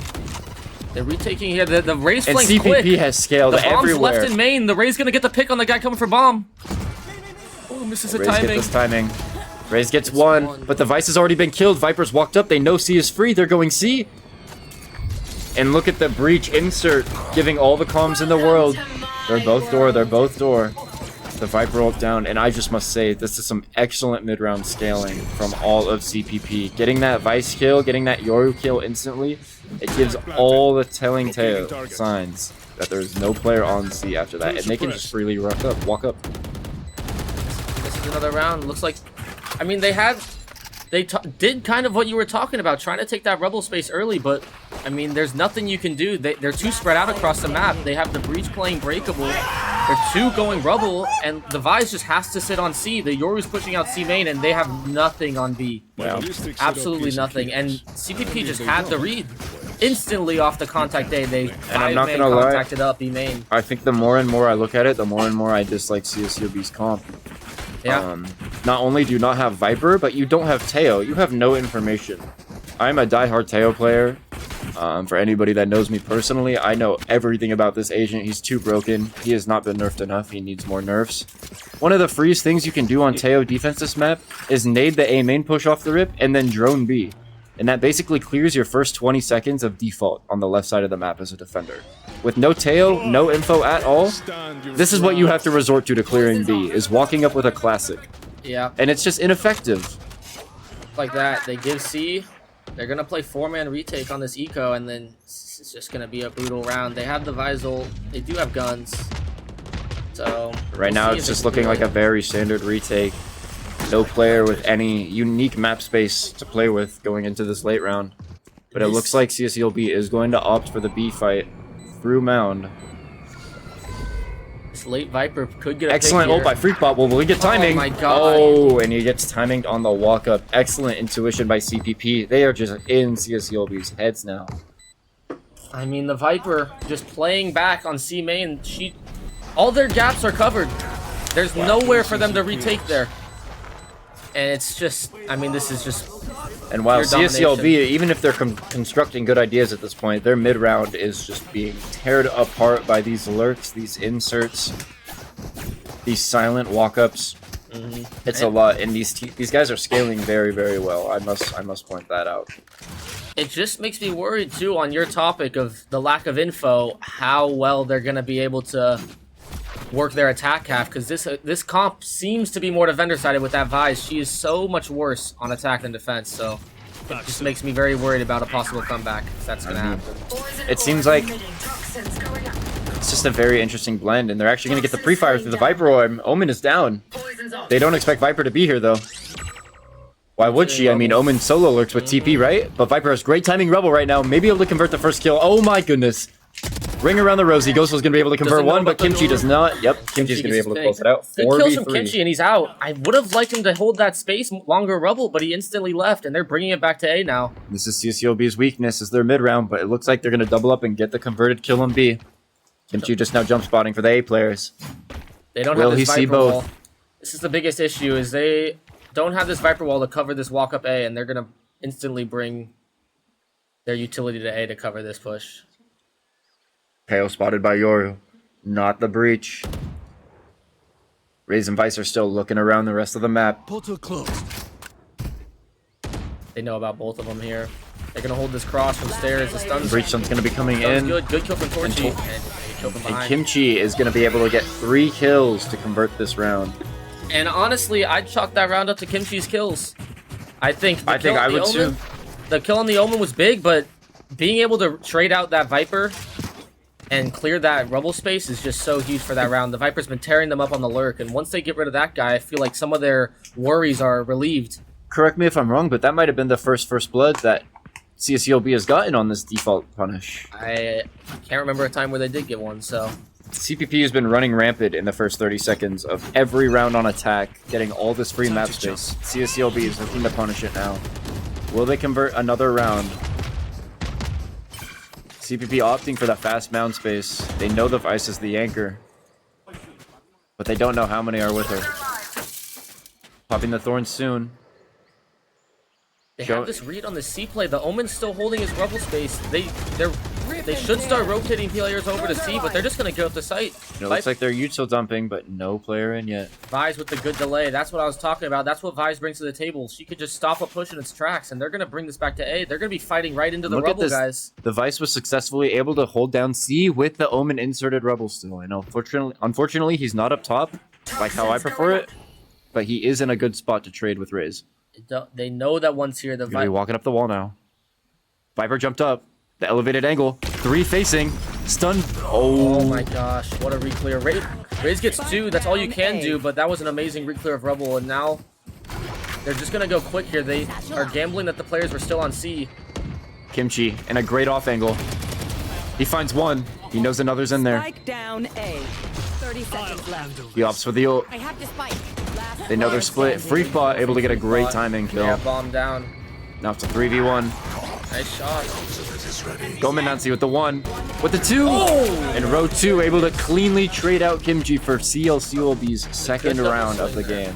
I mean, and that was exactly what you were talking about. They held that rubble space, and though they got re-cleared, they're able to trade each other out on that cross. Yeah. It's just, it makes it so much harder for CPP to take that space like they were before.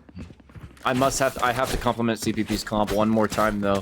The only way you're able to even refight Rubble like that is because of that Viper wall. It gives you that extra couple meters of walking up to truly be able to hold it instead of, you know, sitting in the choke of A main. You're able to walk out and actually scale with your team. Toxins going up. But CSELB was just able to convert too much in the early round. Very well played by them.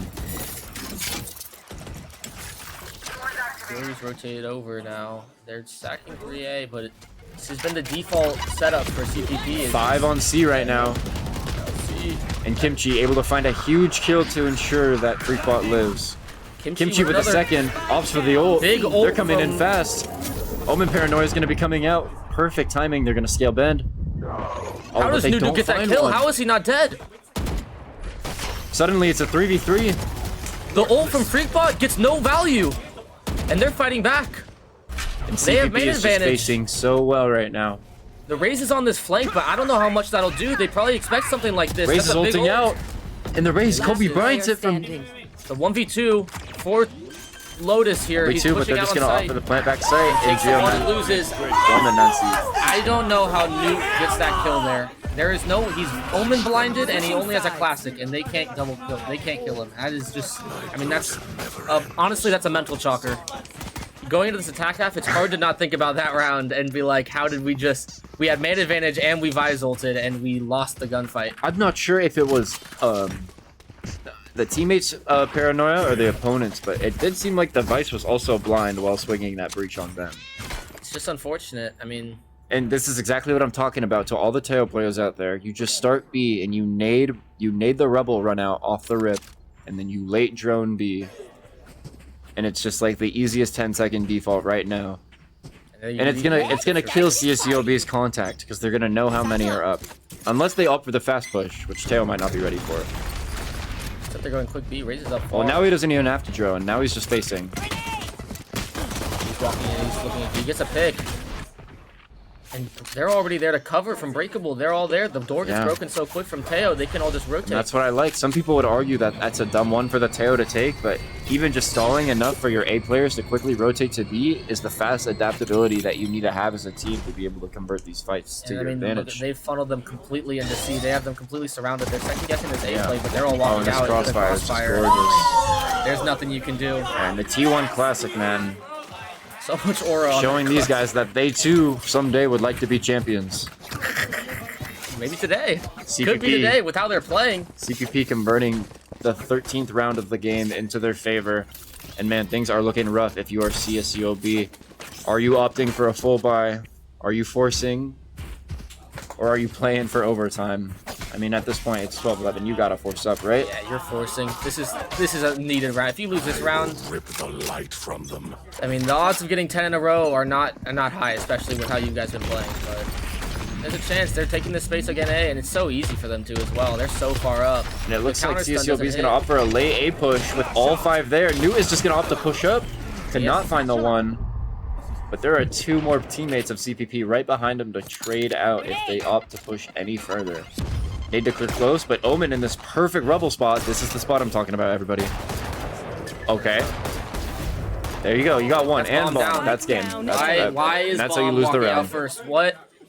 Why don't we use a Kimchi flash? Like, why don't we use a Yoru flash? Bengo's chalking like he's in the match I'm right now. mental shocked. I can't believe what's going on. Bomb just solo walked out.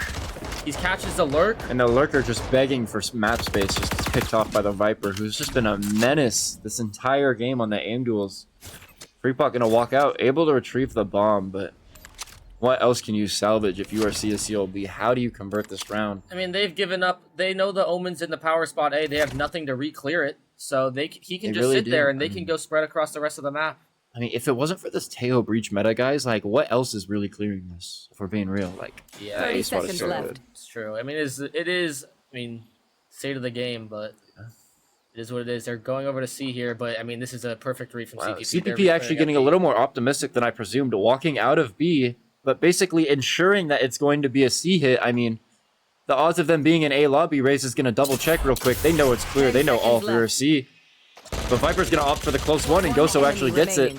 Teo's on Torch the is play. close with the pinch. And just like that. And that is the 3rd kill from Goso that round. Excellent lurking from CPP. Going to convert.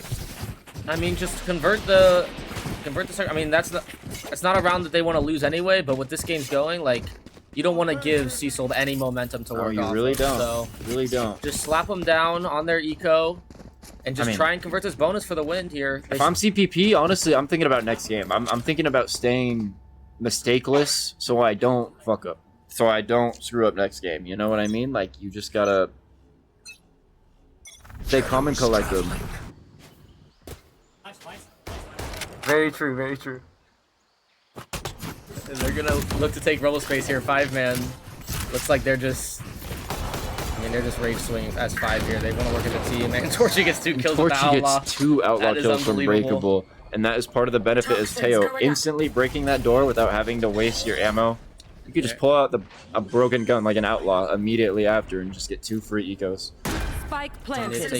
And this is tight. This is the map positioning I was talking about that I really wanted CSCLB to try, is keeping your Vice inserted heaven. So if your team is gonna flank, you can keep that anchor alive. So much information is being delivered to the rest of the team from Goso right now. And he's going to be able to get the final kill with the Euro TP. That last round basically sums up the game. Yeah, I mean, everything I insisted on CSCLB doing on their A defense is what CPP did exactly, and it converted them the match point game.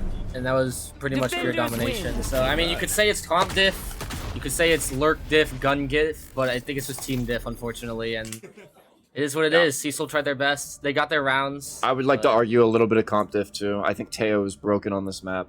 I think double duelist is a bit unnecessary. And then Vice and Viper, they're like interchangeable, but you know, I was so close to it. You guys I know, see, I was like, he was locked in. It was a big game.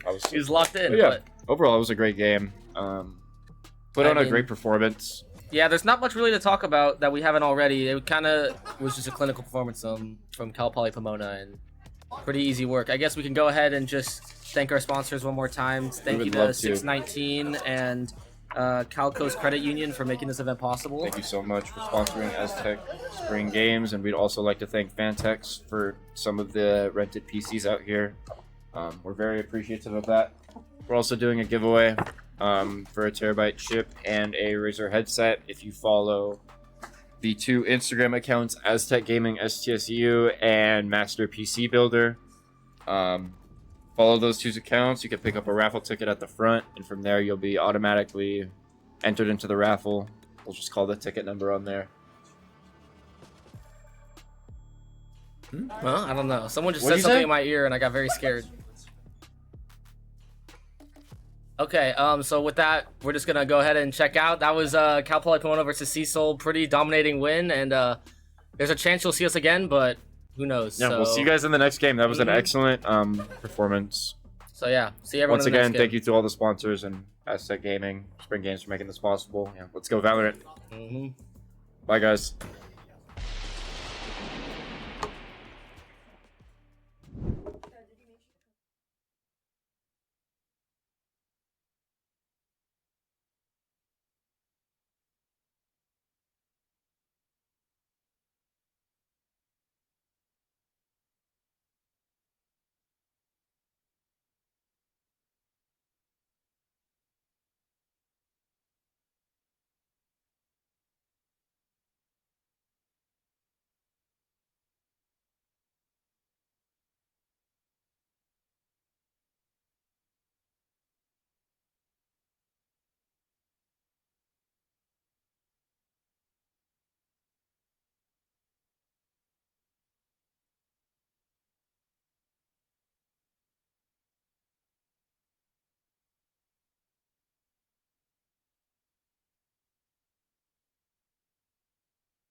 Welcome back, everyone, to the Aztec Spring Games. We are getting ready for our UCR versus DHS match here. Are you excited for this one? I am. They're pretty closely ranked again. We got a lot of Immortals on both teams there, so I'm excited to see what they pull. I do believe that this is our Seed 4 versus Seed 5 team, so I'm excited to see how this game works out as we get into our seeded teams for the first time on the brackets today. We got a lot of close matches going on today, so I'm most wondering if they're going to go into overtime for this one or not. I really hope so, especially if we see a good map out of them. Yeah. I want a lot more of the overtimes. I want the long matches. I want the clashes, you know? So you want my voice to be dead is what I'm hearing. Yes, absolutely. Okay. I mean, I was supposed to refill my tea in between games, but I didn't. Next game. Yeah. Next game. Next game. Next game. All right, so UCR, obviously a UC, one of the University of California, an amazing team that we have here playing today. But Downey High School is who they're playing. Now, Downey High School did play with us last semester for the first time at our Aztec Fall Games, and that event was insane for them, I must say. We didn't expect much, seeing a bunch of high school students come in, but their way that they played together, I must say, was insane. I'm not sure if you were there for that, but they had such coordinated plays that I expected to see out of basically a tier 2 team. Wow, okay. Honestly, so I'm excited to see them. You know, if they're here for a reason, so. Exactly. I think where they lacked in, or where they gained in that, they did lack in some mechanical skill, which did bring them behind us. They had these really well thought out plays, but then they weren't able to follow up with them, and the kills just wouldn't come through.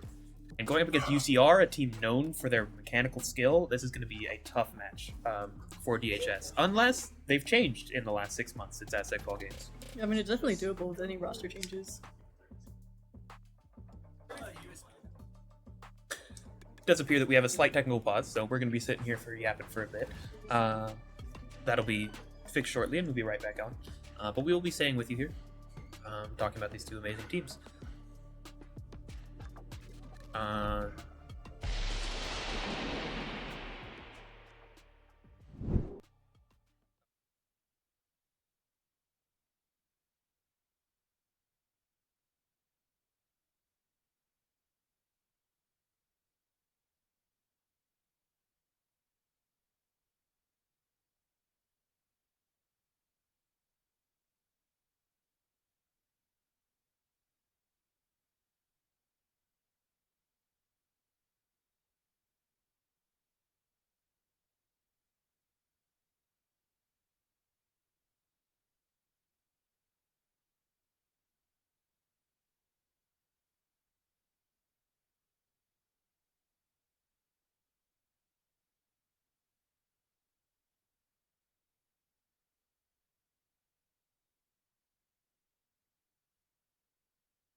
We are back.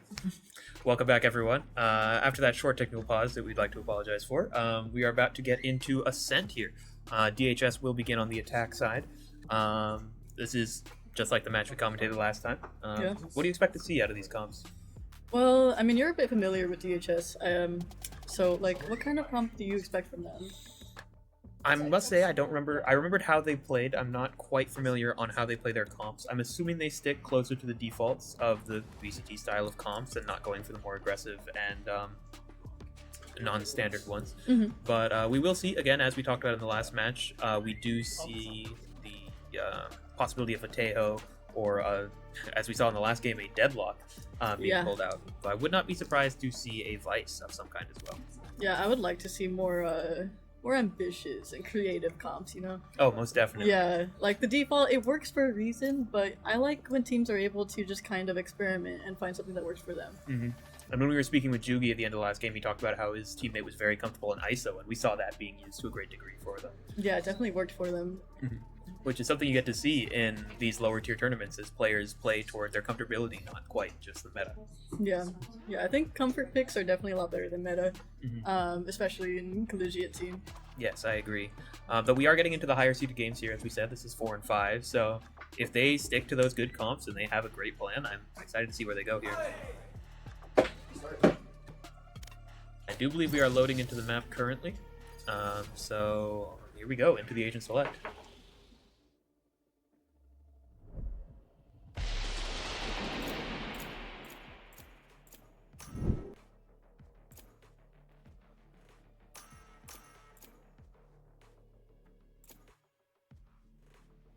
Alright, and immediately we do see that Tejo lock in with the Vice, as I was talking about, with a possible Waylay hover.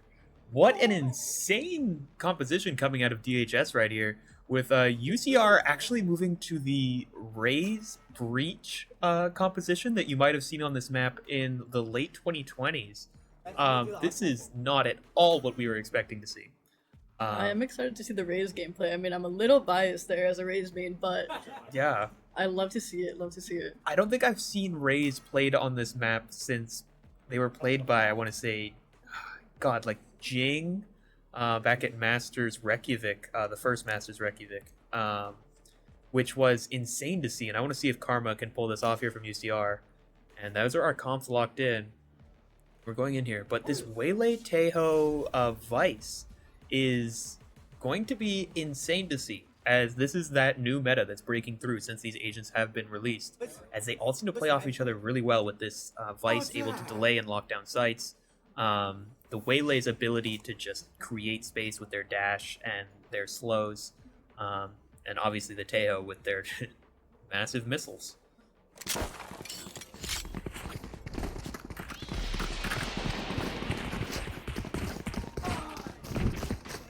And here we are with UCR on the defense. Oh, it's UCR actually playing the comps. I realized the sides were switched there. That's our fault.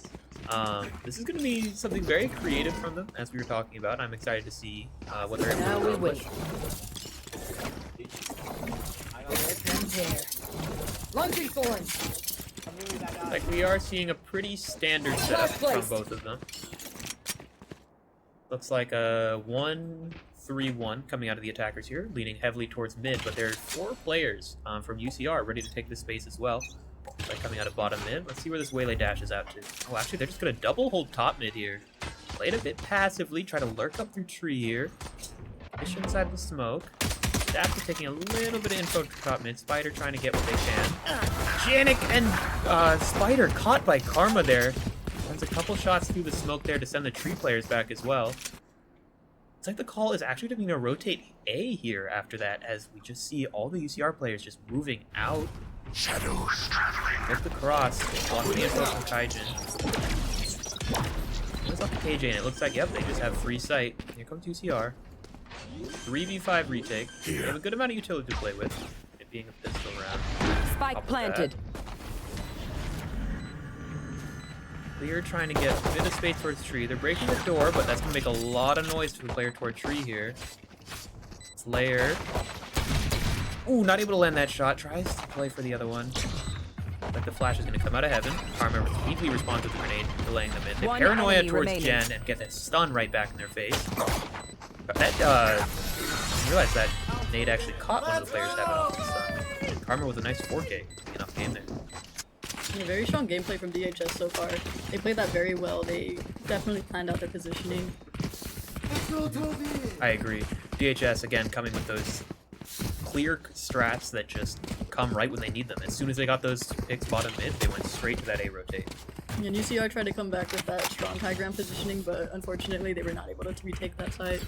Yeah. Looks like the comm is going to be to come over toward the B site on this round.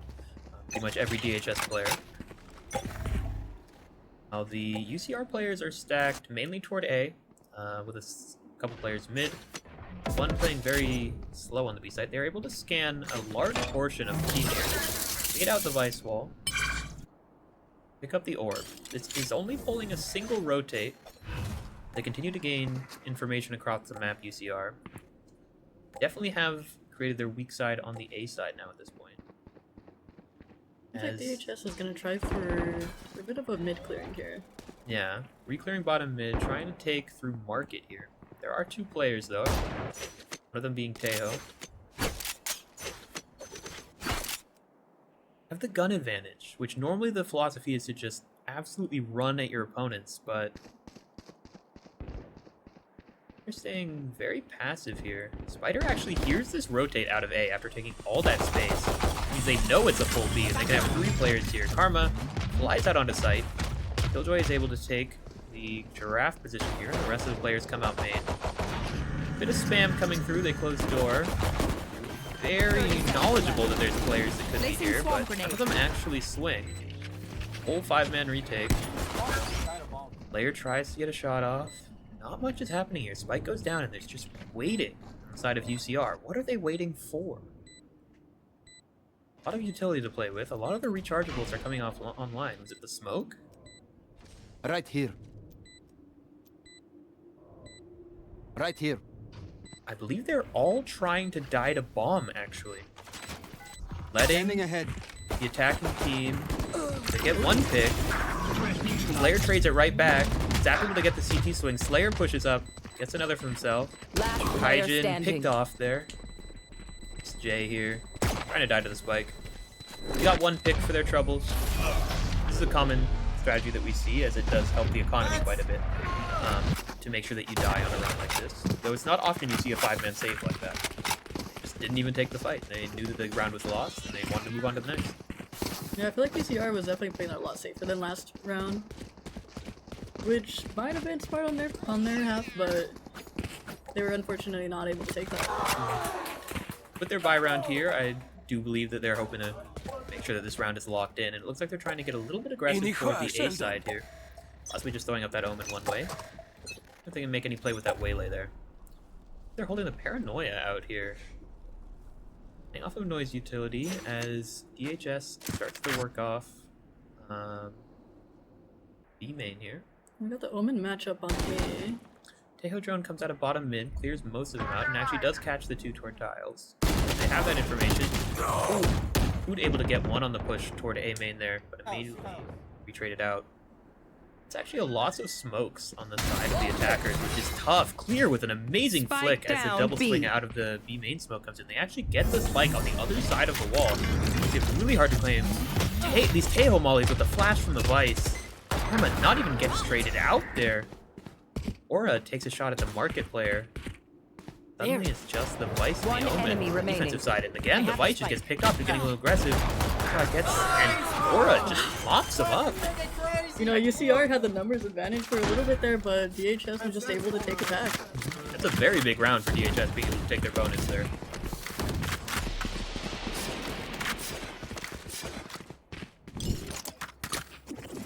Three-round lead for DHS off the bat here. UCR is going to be absolutely broke going into this round. Looks like most of them just have sheriffs. We'll see if they like change up their strategy a little bit, seeing how DHS is playing. Yes. Hopefully they're able to adapt to that. I would like to see some more aggressive plays, as they were able to get some value out of it toward this A main here.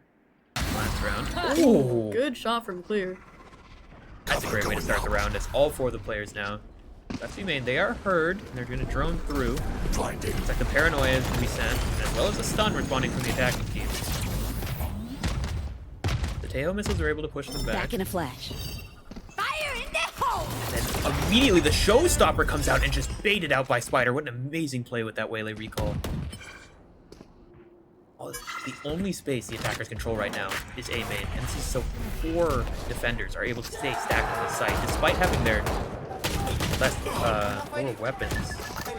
Spider able to get one on this, tries to come out. Zap nades it back. J-Snack gets picks off Zap. Stunned by the Waylay. Standing. Spike down A. More trades come through, and it's just on Aura here. On the breach, 3 players. Got the spike! Got the spike. Oh, thought they lined up for a second there, but J-Snack takes him down. And after losing their buy round, a Thrifty sent right back to him. It was a really good match or good round for UCR there. I think they were able to play around them quite well, you know. They baited out the Razor, which was huge for them. Definitely. And they themselves are building a lot of ults at the moment. Blinding press. Launching thorn. I like the call is to lean toward the B Retrieving side here for thorns. UCR. In fact, they don't have a single player on the A side of the map. See that as clear rotates over. Yeah. Shadows But a traveling. full default from DHS here. Oh my god, a fast take into tiles there. As Uwu picks up one on the, or 2 actually, B main.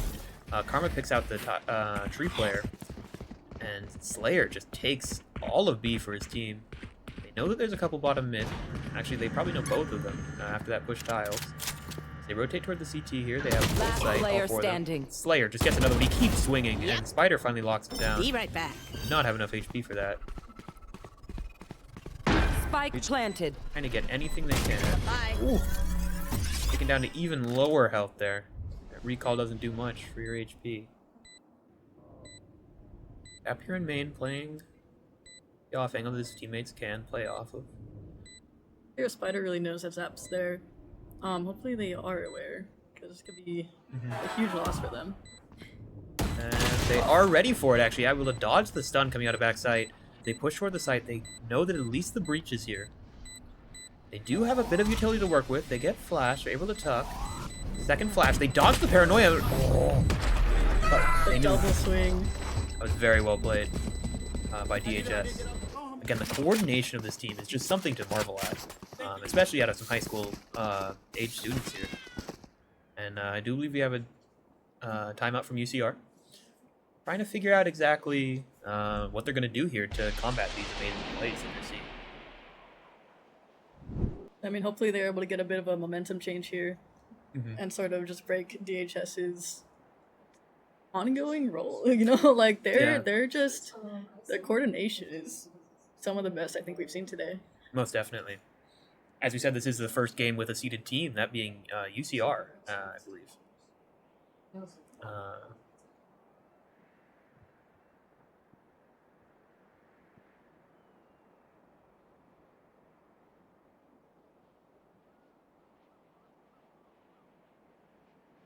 This Tejo Vice is working very well for them on the defense. They're able to lock down pretty much every push that's coming through. How would you possibly plan around that as an attacking team here?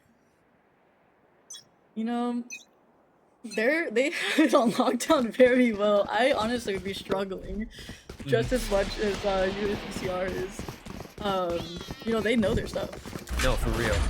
This attacking team, like I said, the delay is insane coming out of UCR right now, but DHS just able to play their slow game, get the space that they need to, and take the fights that they want. And that mechanical deficit that I was talking about that may have come from last semester, I am not seeing it all today. They get a nice play toward the B-Main here. And it looks like they're going to be trying to get the Waylay ult in. They dash through, but all 3 players dodge it. What a tiny gap that they left just in the side there that DHS just play in so expertly and shut down that highly aggressive play. But they decide not to immediately take the site.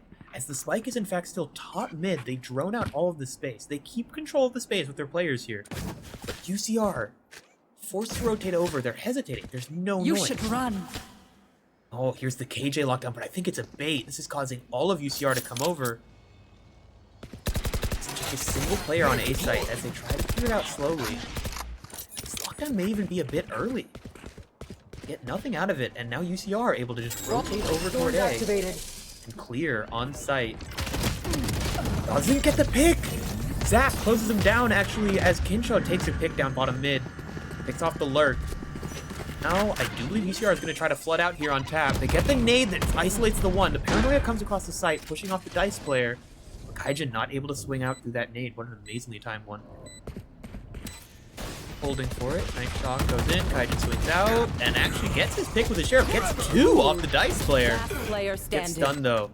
Player Zaps down. Kish. Oh, shut down on that swing out of Very tree. close retake from UCR there.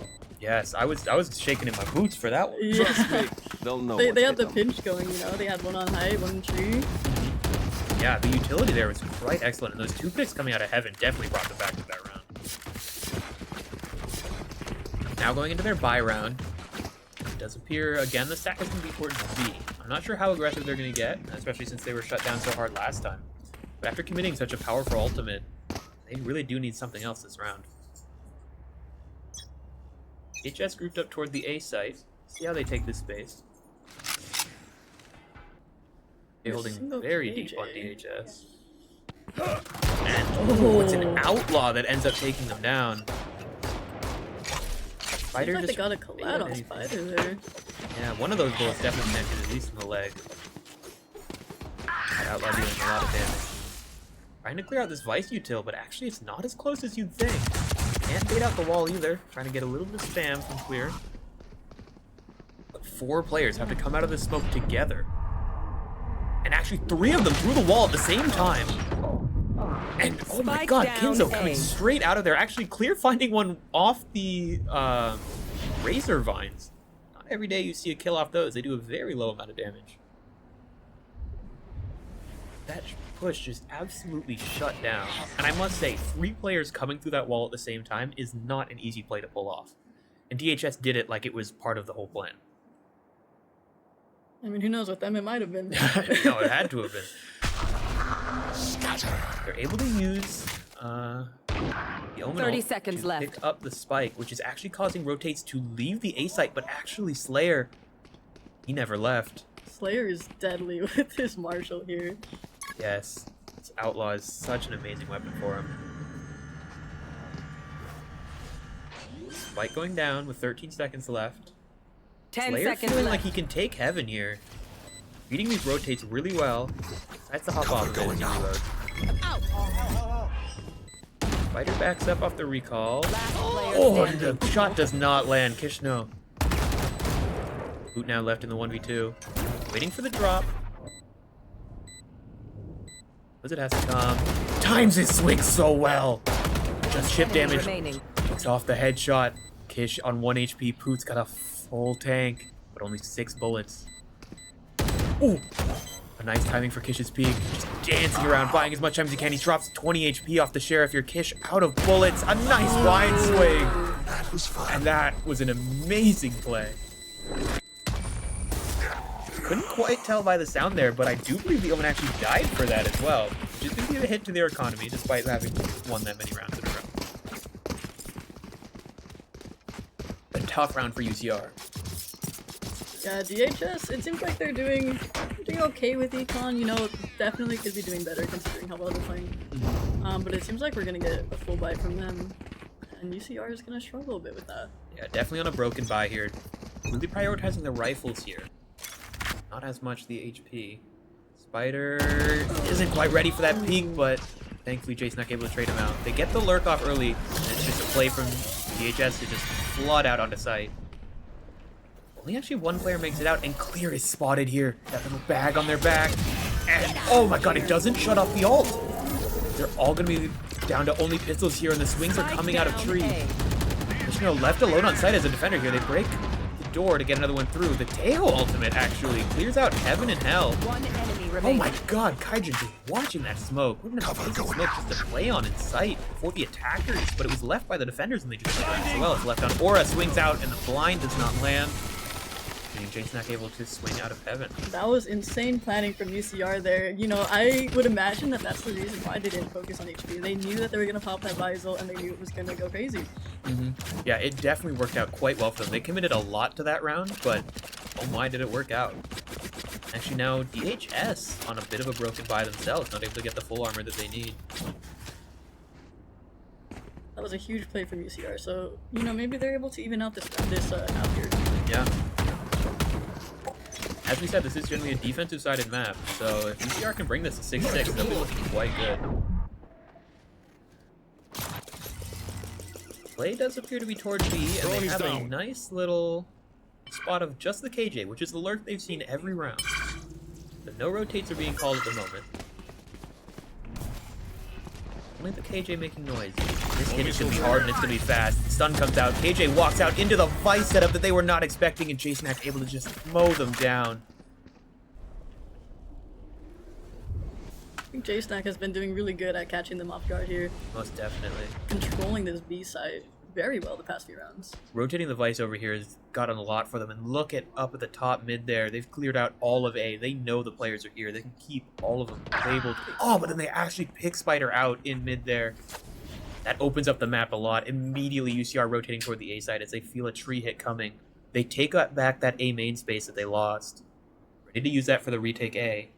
But actually Zap still staying here B main. I feel like this might end up being a B split. It's not thinking about committing the missiles. They hear the jump peak. They smoke it off.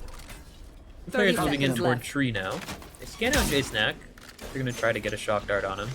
But Zap now full leaving. Knife out, running. He's giving the telegraph as well. Shadows It does appear to be an A here. Oh, top mid, top mid. Coming through mid, or through top. Oh, and he does get the pick on Zap. It did look a bit dirty on the map, but 4v2 retake. They do have the breach ult to work with. Dude, actually, with a nice lurk up guard in here. Trying to find... Whoa! Nothing to gain of it. Aura, shock. Gets one full stun! Wow. Very well played from UCR, once again. Oh, yeah. Quite a textbook retake there. Yeah, they're definitely getting more organized here. Adapting to DHS pretty well. No, not while I'm here. Yeah, what an amazing play from the two players on DHS, though. I thought he was going to mow down all three of them, Evan. Yeah, I was definitely expecting something crazy to happen from DHS. You know, they've been getting very good frags here. Yeah, but after that timeout, UCR has adjusted quite well. I believe we're getting pretty good econ on both sides Now we here. wait. See how they play around that. This should be a good full buy round for both squads. Oh, actually, DHS looking a bit weaker. Oh yeah, no, that's a full save from them. Yeah.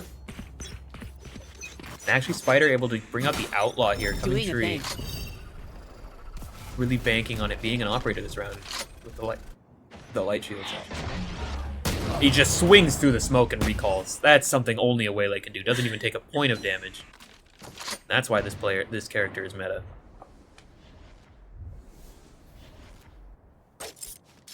In last game on this map, we didn't really have a Waylay, so it's very nice to be able to see that here.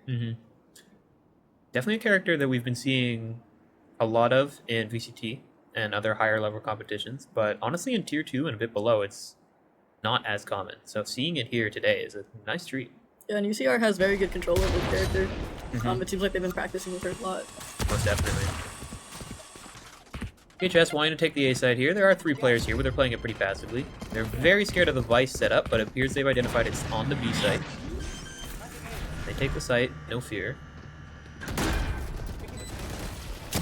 Wall gets breaking earlier, and Karma tries to get one, but the blind comes in a little bit late. Ooh, able to trade it out. Aura not ready for that, and Spider just mows him down with a couple well-placed shots.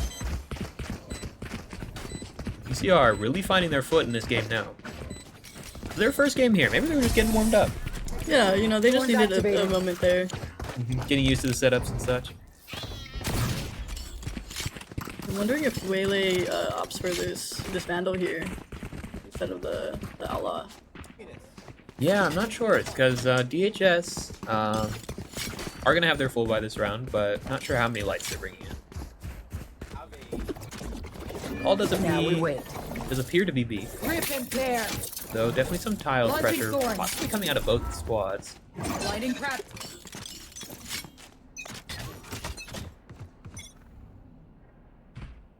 Immediately walking up B main here with 4 players. They drop the lockdown immediately.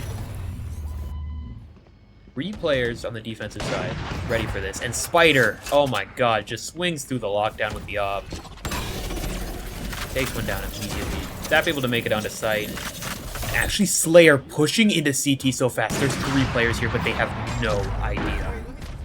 I think he's good for at least 2 here. Especially if the smoke was a good swing as they trade guns, but Spider locks it down with his first Spider was able to trade that out, but I don't think anybody expected that. Pops his own ultimate, flies over the top, sees no one, almost gets blinded by his teammate, and Zap, after getting blinded, drops down there and gets his kill. Off your feet! And immediately responding with the ultimate from the breach back site. With an additional stun lane, just delaying these defenders, buying every piece of time they can. They're doubled up on the lane here, both teams actually. As they swing out, Kish gets one, Kaijin immediately trades back, and then Aura. But an amazing play. Very close round from both teams there. Both of them 2v2 investing was a lot. Last round before the switch. The HS is very strong on the old side here. We'll see if the Raze ult connects this time. Yeah, I guess they had 5 ults going into that round, it appeared, or at least close to it. Yeah. UCR does have their Tejo ult again. That is an 8-point ultimate. You're not. This was probably going to be the last time we see this happen, it being the last round. Hopefully they can utilize it well, especially to shut down these big chokeholds like A main and Heaven. Great knife catches 4, all of them A here. Immediately cancels the Raze. Yeah, canceling the Raze ult is actually massive there. Not even able to get the rocket back out, but it actually doesn't move a single player. They're used to seeing 4 on the A site. This is their almost part of their default. They drone out, but they have the Vice set up here. 3 players. The other 2 players at UCR are just confidently holding exactly what they need to. They know there's a lurk somewhere, and they don't want to give them a single gap. They're just waiting for their Killjoy to get a little bit of space before deciding to go in. They might get a matchup here mid, and Spider wins with the op there. Yeah, nice pixel angle through tiles there. And immediately, again, all 4 of them shut down. And actually, they're going to try to come out here. A nice flash from Kaijin. Gets paranoid by the Omen. The clear from Dice, able to pick off another. The smoke goes down. Karma stuck here between the 2 Teo missiles. I would be spamming through that smoke. Back toward Wayne. They actually have the spike out on site. Spider trying to get something cheeky here. The HS lost the Omen ult here, so fortunately for them, Spike is going to be under UCR control, but they're able to here comes that Tejo there. ult. Forces them out to swing into the crossfire. And J-Snack stunned actually does just die there. Very well played. Yeah, by UCR. Yeah, you know, very good comeback from UCR here. They've even out this match pretty well. So you know, I was worried for a little bit seeing DHS take the lead. Now we wait. Yeah. But it seems like we're gonna get a good matchup. I'm excited to see how this Waylay and Tejo play on the attack side, because despite the highly aggressive plays that we were already seeing on their retakes, on the attack it's going to be even greater to see. That is, of course, where Duelist shines. This first round comm is going to be toward the A site. We're seeing a very similar setup to how DHS was playing, albeit with different comm. You have your Sentinel default lurking over toward the tiles. That's the team is just grouped up for an A hit. I'm gonna try and take a little bit of information here, possibly gonna use the nade. That's flash, yep, uses the nade for delay. J-Snack able to get past. He gets actually a lot of chip damage with that nade there as they try to take the site fast. Spider immediately out on the site with a blind dash. High level of familiarity with that character.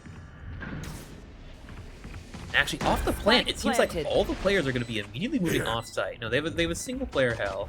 Looks like they're moving the Waylay out as well. And the 4 players ready for a retake. They do have paranoias available on both teams. It's like stun. Paranoia out of from hell punishes the player's heaven. Here comes the flood. 2 players out of tree, 2 players out of heaven. But there's nothing for them to fight. There's 2 players hell. They're full blind. They can't fight them. Spider able to get both of the players dropping out of hell. Kish able to keep flying around. Gets the player pushing toward main. It's just the Gen player now. Trying to bait something and yeah. Not able to land any of those shots. Aura. Very impressive gunplay from UCR there. Very much so. They were able to predict DHS's every move there. Very impressive from them. Most definitely. Excellently coordinated retake there. But just shut down by the attack. Yeah, I mean, DHS shot that Sova dart and it was instantly negated by the blind. Yes, exactly. Committing the wall B main here is quite an interesting decision in my opinion, as you do have 3 players stacked here. This is also a, I do believe, this is their buy round, and yet they're playing it, again, extremely safely. It's something we saw out of DHS in the last half. You have the buy round, you should be using your guns to take the fights that you want. People with less money tend to have a lot shorter range weapons and a lot more weapons that are specifically good in one situation. By letting the defense choose their positioning here, this might actually hurt them in the long run. Spider, get a little bit, but there's 2 players stacked in 3 here. Paranoia comes in from main, and Spider immediately dashes through along with the Tejo missiles, actually just demolishing them in grass there. Spider, taken out from heaven there again. These just, even with pistols, they can be deadly. Karma gets a pick. Hell tries to get another one, but gets traded out by Kaijin. Spike retrieved. The plan's gonna go down to Hellas. They still have a player main. There's one late lurk coming through mid here, but here comes the Heaven Flood. Slayer able to take out the main player. They know Kaijin's close. He gets 1, actually takes 2. Aura jumps down, and Kaijin just mows him out of the air. Insane 4K from Kaijin there. I think UCR kind of learned how to play around DHS. You know, even though they had the advantage in terms of guns, they sort of learned that DHS can still pop off when it comes to pistols. But we are getting a full rifle round, it seems. Oh, actually. This should be a full buy from the defense here. DHS as UCR bonus. Try to save up for the next, using the rifles they saved. DR is winning 2 shares here. Over the top. Let's We'll go. see how they go with that. I'm choosing to use the boom bot here to clear out A main. Immediately flash and taken down. Now UCR choosing to freeze. Trying to see if there's going to be any more aggression toward this A main here. And they're forced to reach here with a lot of KO utility. I believe that they are out of flashes at this point in time. They have an Omen Paranoia, but in fact the way they recall, they're just going to leave their Omen inserted and start moving elsewhere on the map. Much no space taken elsewhere. They've seen that bottom mid is quite clear. So they're confident that there's no pushed up. The rotates are coming in from DHS as well, moving in toward the B site. Clear works his way through B main, as the rest of the team comes in slowly themselves. There are still 2 hard anchors on this site. Zap has full util, and we have an entire KJ set up. A nice highlight from Zap there. The drone comes out, and actually, the KO ultimate, Slayer knocks him down. Kinzo takes him right back. It looks like we're going to get the res off, which means that Zap should be able to get their utility back, but in fact, they just mow down 3 of them and take the other one down to 1 HP. Left. Spider here, the only one healthy on the team, and suddenly, an amazing round from UCR just shut down. Paranoia out from Market catches both players. Do they clear Spider? They do! J-Snack 1 HP after getting dinged. Ooh, not able to land the shot. Taken down. What an amazing play. Yeah, I think Zap there was just able to make the comeback for DHS. You know, UCR had a lot of advantages, but Zap was just able to get the kills. Felt like they were too coordinated there. Every bullet just seemed to hit an enemy. Yeah. No matter where he was aiming.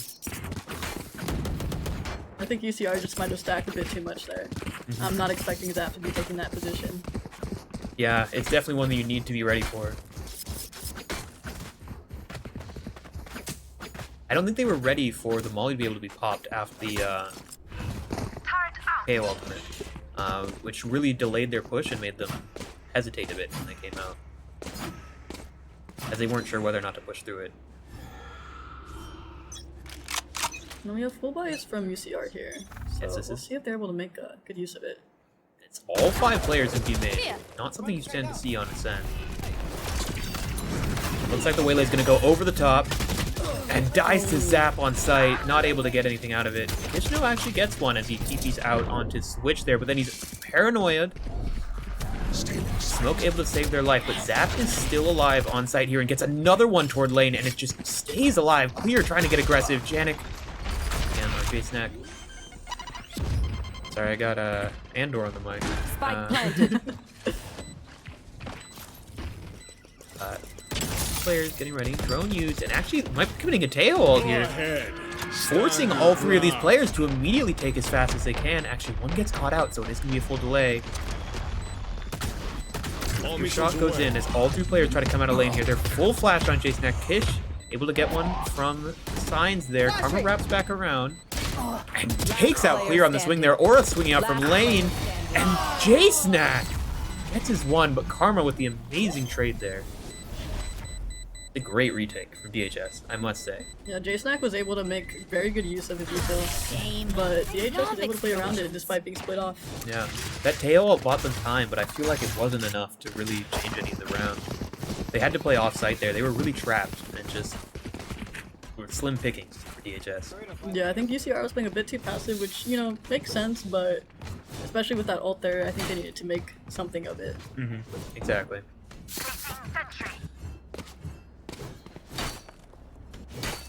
If we can see the scoreboard in the buy here. There. Looks like a default setup from both of the squads here. The mid presence scoots Poot back there in tree. Player has their B main control. Takes a few shots at the Vice moving up. Looks like the call is tree.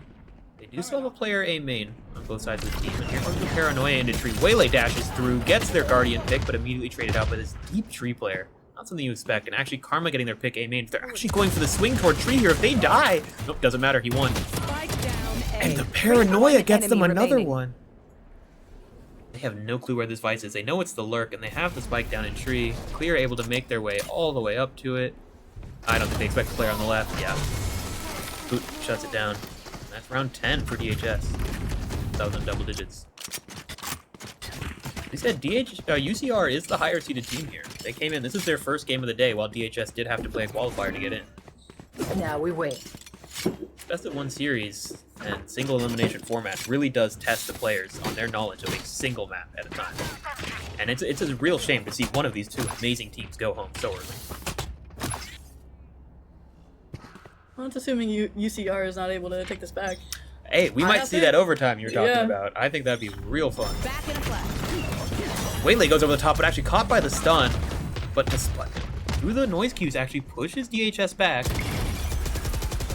Not able to land that Karma, but immediately punched the showstopper. Oh my god, it's shut down by Kish. Karma is struggling to get those Raze ults in. Yeah.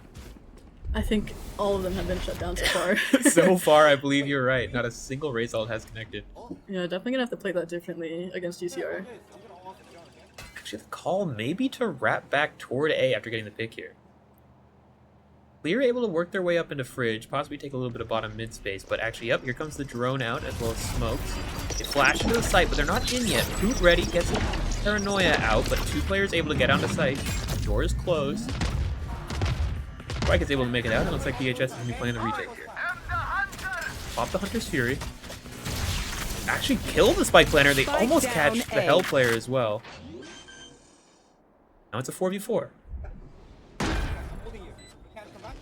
Clear has a good position here. Aura is aware that the lurk is possible. It's going to be hard for them to retake site without full confidence in tree here. Boot actually teleports in because he's the player Hell. He's so deep into enemy territory right now. And actually takes out the Hell player. Two players toward main. They get the tree player as well. Aftershock the side. The missiles come in.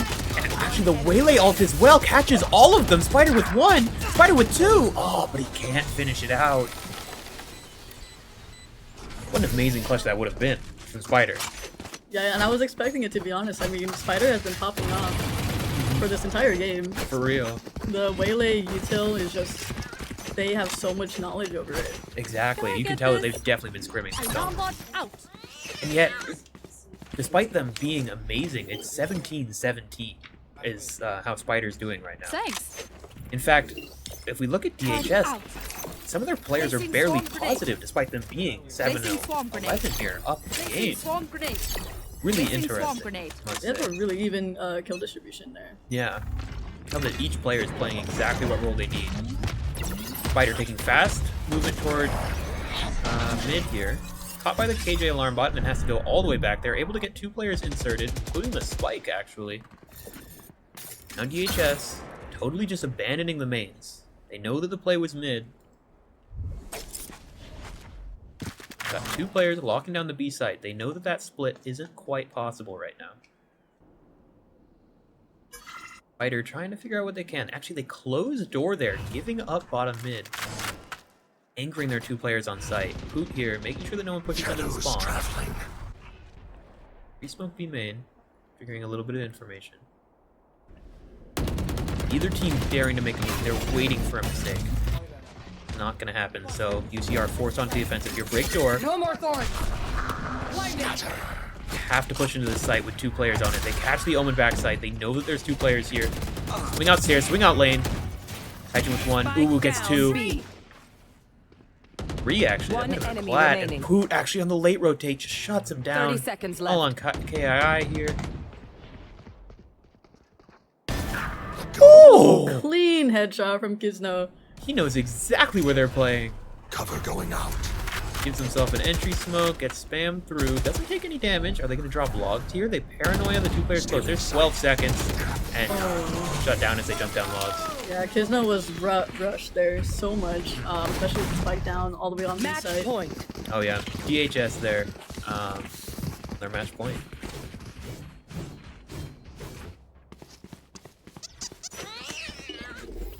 Love to see the bear. Oh yeah.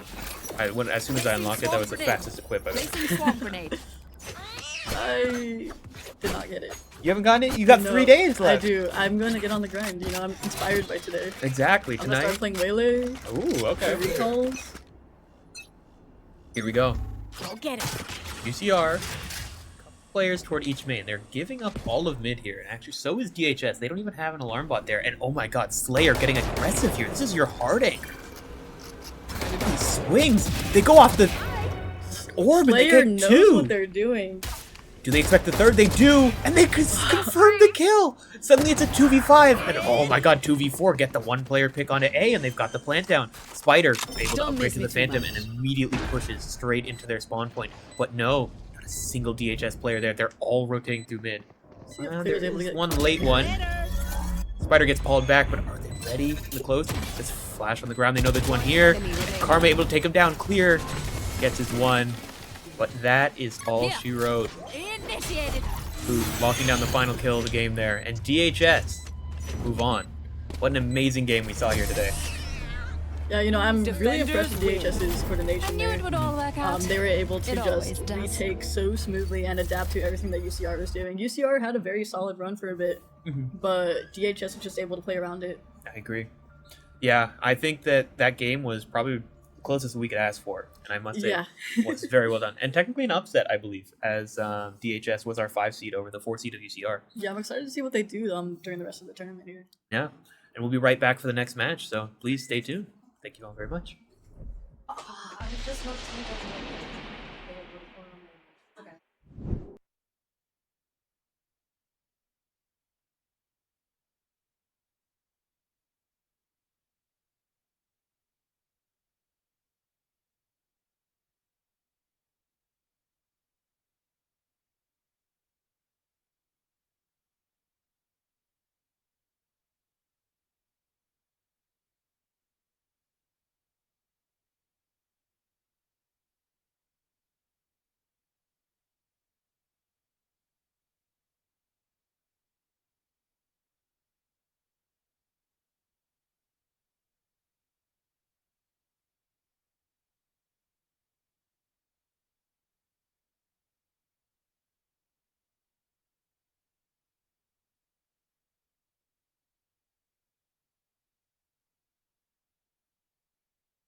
Welcome back, ladies and gentlemen, to San Diego State University Aztec Spring Games 2025. I am your host, Tosh. I am here with my good friend, Arjun. My name is Arjun, and we'll be hosting for you today.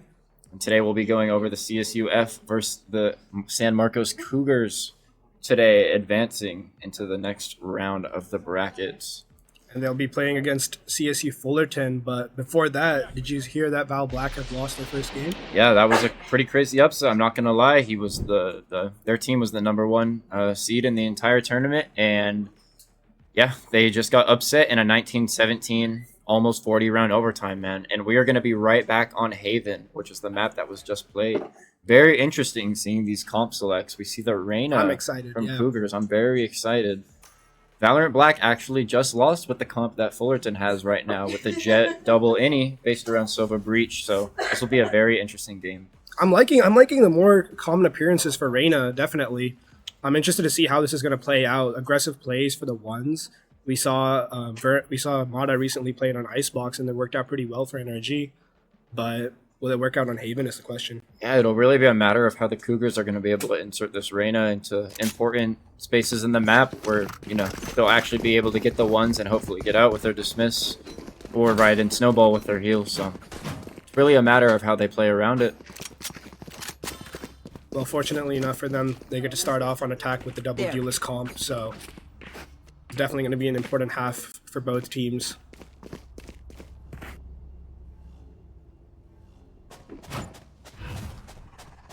So yeah, looks like we're just getting into the game just about now. 10 seconds before the barriers drop, and it looks like it's going to start out with just a heavy A default from the Cougars. Yeah, this is what I want to be seeing. A lot of impact towards one side with this double duelist calm. Sova Dart's going to hit the top of lobby with an immediate breach stun. The attackers break their dart in time, but not the defenders, so they know it was just Sova alone long. Still clearing out short, but the drone is surely going to let the team know very soon that A is the weak side of the map. You can already see the rotates starting to come in towards A. It looks like CSUF are definitely ready for this. They have 3 on site. Rice silent jump spotting. And the flash is triggered, the fight starts. Bit of a spray down. Duke's gonna get the first blood, followed back by Soul. Anger with the following. 4v3 in favor of Fullerton. What will the Cougars do for this retake? They have no flank. And the trip has not been broken yet, so as far as CSU knows, they are all in spawn waiting. Paranoia comes out, gets a dink, but no kill. Oh, it's a good wall bang. Bento's gonna get the wall bang behind default box. 2v1 now in favor of the Cougars. They don't know where this Omen is though. Mousepad slowly walking up. They don't know if he's sticking. He sees it now. Gets the one. Bento 1v1. Bomb is halved. He opts to stick it. In point 10. Makes all the difference in round 1. Wow, what a phenomenal round 1 from both teams. I like the timing he took there in that 1v2, remaining calm, not wrapping around short, knowing that they're probably going to have one to stick it and the other to hold the other side. Overall, it was well played in that 1v2 situation, but moreover, I'm interested what kind of angles they decided to take in that 4v3 man advantage, where they ended up losing a lot of numbers there and most forcing definitely. the 1v2. Like, it almost felt like it didn't need to be that close, right? It didn't. But They sometimes really didn't. pistol rounds, you know, they get hectic. It got messy, but they held strong. I like the composure that they held towards the end there. Cougars gonna opt for an A stack here. Yeah. Let's see how good they do at masking it though. It looks like they're going to save util for this fight. Fullerton just taking their time here, very, very patient with the slow scaling up A short and long. I almost like this scaling where they're also like not exposing too much of who's here, not using too much utility. We have first contact with the breach stun there. Cougars not making a single sound on how many could be here. The jet. Yeah, and they just pick up the kills there. That's just what happens. And the A trap is completely collapsed. You know, there's a lot of different things that could have gone wrong there, but I think it just came down to timings. I mean, they got the breach done off A short, and they found no connections or kills. And from there, the A long players were able to just walk up. I liked Cougar's try there, but I feel like they could have committed to one side almost with the weaker buy. Yeah. But it was well split by CSUF as well. to fight on both sides Most there and definitely. almost like crunch the players in short, confining them to that area. And while it is round 2 only, it's still got to be a frustrating round for Cougars, knowing that you did have the read and it just didn't work out in your favor. You know, something you don't want to mentally dwell on too much, but Definitely. if you're Cal State Fullerton, you're pretty happy with this eco round going flawless while running into the stack. And you get to keep Phantom and a Vandal on your duelist, so this is definitely going to be an interesting round. I definitely wouldn't say that this is a bonus because they have 2 powerful guns heading into this, especially with their duelist stacked with the Phantom and Vandal. Yeah. So I'm interested to see what CSU Cougars are going to hold here. Are we going to see any innovative defense changes from the Cougars going into this round? Looks like it's going to be pretty standard default again. Makes sense. You kind of want to mentally reset after losing pistol, so. Yeah, but we also see from CSUF's side that they're going to try Garage now with the Jet and Sova. Looks like Cougars Jet's going to get a bit more aggressive on this short angle, make sure they can't get past A lobby. And, you know, this is a really strong insert to have as a defending team on this map. If you have the basic A control, it gives so much more freedom to your other 4 players to be able to move around. And as you can see, the Sova and Breach are already shifted onto B for the contact. Now, Fullerton is taking their time here. Nobody is up grass too far where they can get punished, but it looks like Sova Breach might contact swing this any second now after the Sova drone. Will he clear out this Omen in the cubby? Oh. And no, he doesn't. What a great pick there. They have Bomb now. Wow. You know that a player's in Garage. And through all the mid defaulting and information collecting, it's so easy to forget that a teammate or enemy can just simply walk up on you. Yeah. But look at that. They crunch from Garage, getting that pick up of the Omen TP, getting the player backside as well. Yeah, it's kind of unfortunate. Cougars are going to have to back up and wait while the plant goes down. And Fullerton's reaction to that work on the Omen C long was just so clean. They so quickly just reacted and hit C, knowing that that insert must mean it's the weak site. Exactly, almost knowing that if there's a player there, that window is most likely free. Silver drone clearing backside. Jet's gonna dash updraft on default, finds 2. Anger trades out. Vento with the 1. Can Reyna win this? He cannot. Ooh, I really like that dart there. I really like that dart. And the Sova Breach combination is showing full form right now as they are able to overwhelm their opponents with utility. Yeah, it was a fast flood, fast reaction back from Cougars, showing that they still got the fight in them. Maybe it is that one pick that they needed for that defense side. I must say, for how scrappy that round was, it looked pretty even both ways. So let's see how this round 4 will go for both teams. This will be the full first gun round where every player in the lobby will be buying a rifle. So let's see how this turns out. Looks like Fullerton's going to opt for a mid start with a default. Yeah, I think this is a pretty good default from them. They have the Jet and Sova starting towards Garage side again. But if you look at the Cougars, they actually have a high-low mid right now with Breach Omen. Let's see how Fullerton will react to that. Slowly just making sure no one's pushing up where they shouldn't be. They do have this Empress on lock. I think the Reyna's looking for his 1v1 fight here. Nothing found yet. Very patient with this scaling. Very rare you see a duelist scale over the box like that to watch the long walk. I like that. Honestly, I it. like that movement. Gives you an advantage over the person holding you long as well when you get to clear the corners. Omen holding short risks in this still. approach. And it looks like this whole round is going to be based off this contact play by the Reyna. Yeah, I like how he understands that no one peeked him early short. And if there is a player short, most likely just going to be holding there. So they're going to take this long space. But in the meantime, we have the Cypher breaking the entrance trip. And they're going to have to commit another players towards that side where you can see the Omen and Cypher in T side. But they instantly respond with that drone. I like that drone a lot there. Very good.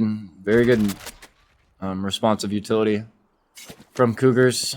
Able to get the information out that there was one lurking A long after breaking the C trip. Yeah, but this garage smoke should be the telltale sign that it is going to end as a C hit. Sova and Omen already inserted backside, but the Sova dart is going to be hitting them. Finds one in the cage. Will Cypher swing? Yeren fan picking up 1, picking up 2 with the Guardian. Oh, what are those shots there? Suddenly it's a 3v3. Reyna slowly creeping up, holding for the spawn hold, spawn push. And look at that patience, knowing that they're probably going to take up some space, waiting for a bit of utility. Dash out, he picks up the kill. Wow. Yeah, and Anger finds 3 with the Empress. He was ready for it. He was ready for it. That's where the Empress comes in clutch. Even if you do get a kill, it's almost impossible to trade off of that. Yeah. And yeah, it was great spacing. I love how they played that, but at the same time, I feel like seeing that drone on the A side helped CSUF understand that C definitely was the weak side there, Most that they were definitely. playing off of that early trip break, which just goes to show how much information they were able to take there. Great rotate from Cougars from that round. It's a hard round for the Cougars to figure that out, honestly. I mean, Yeah. you know, part of me just wishes that their jet was insorted short a bit longer, you know, to hold the walkout, but we'll never know. Okay, we head into this light buy. from Cougars, Cougars. very fast, walking out mid right now, not revealing themselves, but I think they're going to get the picture clear pretty soon that it's fast day. That's actually going to get body blocked on the dash. Sova's inserted in the short smoke with It two looks in the like they're spawn ready. smoke. Let's see how this flood will turn out. It is a save round for the Cougars. Planted. Sova's looking for one. Connects on the Cypher. Has all map control, but gets traded out quickly. Traded out immediately, and they were just ready for the CT Fast flood. flood, and no one is able to connect to kill. Man, That's so just, again, unfortunate for the Cougars. You know, Again, that gun advantage is shining there yeah. for CSUF. And even the micro timings are shining there. I mean, if Sova's able to even convert a second kill or even live for an extra second longer, it gives the perfect timing for your teammates to flood out. But I mean, this game comes down to the micros at the end of the day, and you know, small interactions like that will win you the round. I like how they were able to capitalize on that backside space once they knew that one was short, ready for that flood outside, and choosing to fight that. Was really smart from their side, but I like how this A default is going. We see another change from the Cougars this time. We have the Sova playing the dart for information, and the Omen this time with them. Breach and Jet actually going to contact up C and get the Cypher lurking. Very that was fast. a huge first pick. pick. I did not expect that from them. They decided to punish the lurker, and now they have access to the entire site. So And Fullerton is basically pinched. Has to force this. yeah, they're forcing the issue. They're forcing their hand. Duke but- misses out on a huge first kill. Frozen's able to trade out very fast, but Sova is reinserted into the short smoke. And Fullerton does not have a way to counter this. Breach is going to flood out, and Sova's still alive. They can't kill Sova. Wow. Wow. What a round. And from ladies and Ted gentlemen, if there Sova. wasn't a better example of stating the timing on that short smoke, there you have it. I mean, the simple difference between that Sova living was 3 kills. Yeah, Phenomenal hold by unbelievable. Cougars. Unbelievable.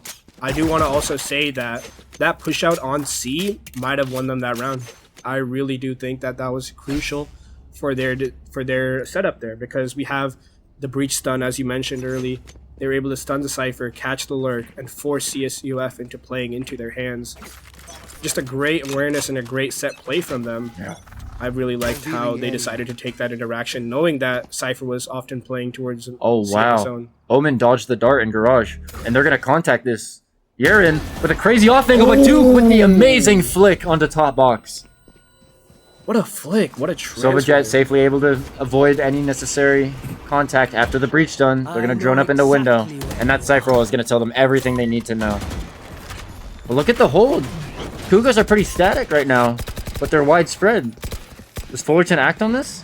Duke taking the space in Garage, a good pick from the And Rice is breach. going to win a very important one, but Frozen with the timing. Are they going to choose to fight Garage here, fight the other player? Do they know that Are he's these there? Sovas aware of each other? That's just going to opt for the dart.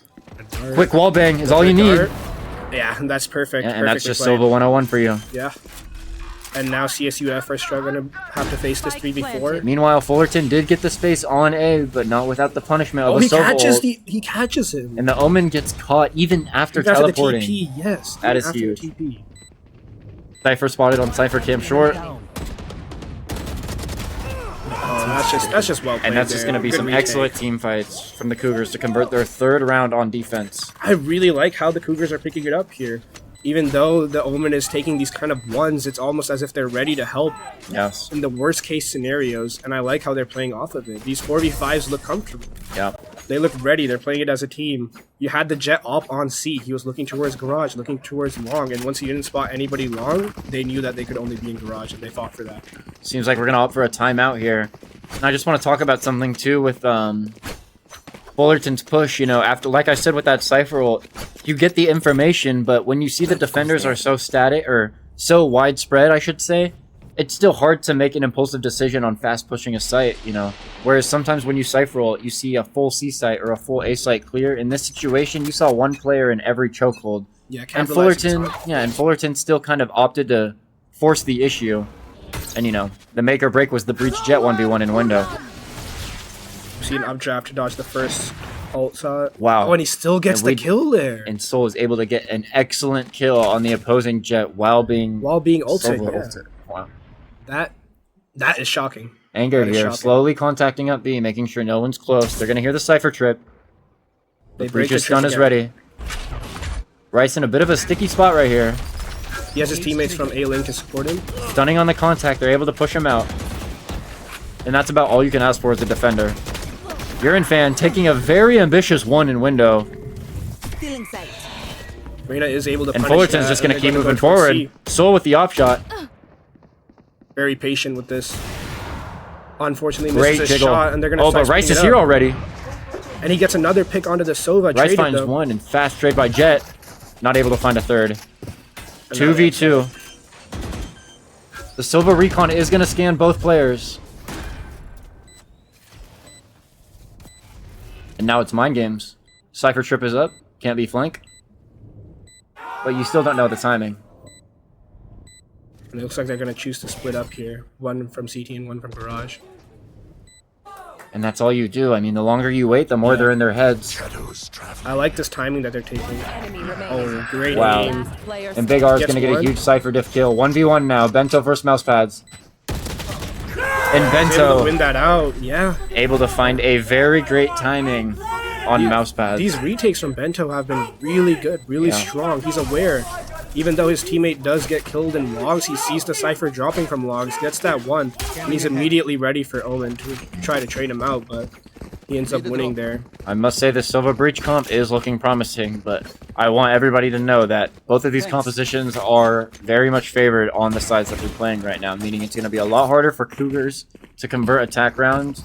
It's going to be harder for Fullerton to convert defense rounds. So, in a way, it kind of evens each other out, but, you know, something tells me this next half is not going to be as back and forth, and it really is going to be who can take the momentum this first half. Definitely.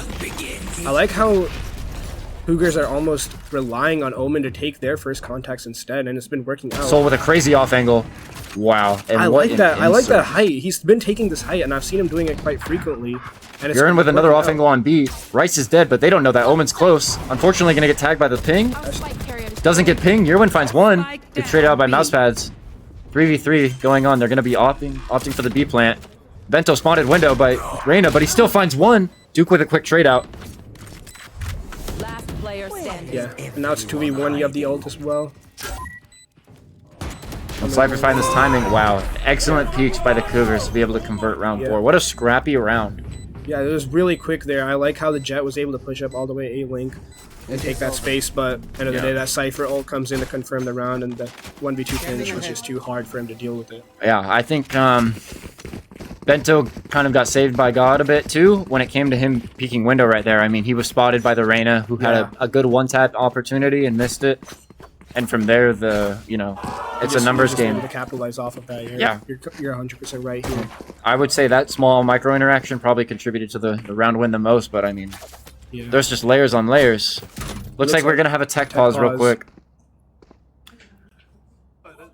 So yeah, let's talk about Reyna a bit more, because this is not a map I would expect Reyna to be on at all.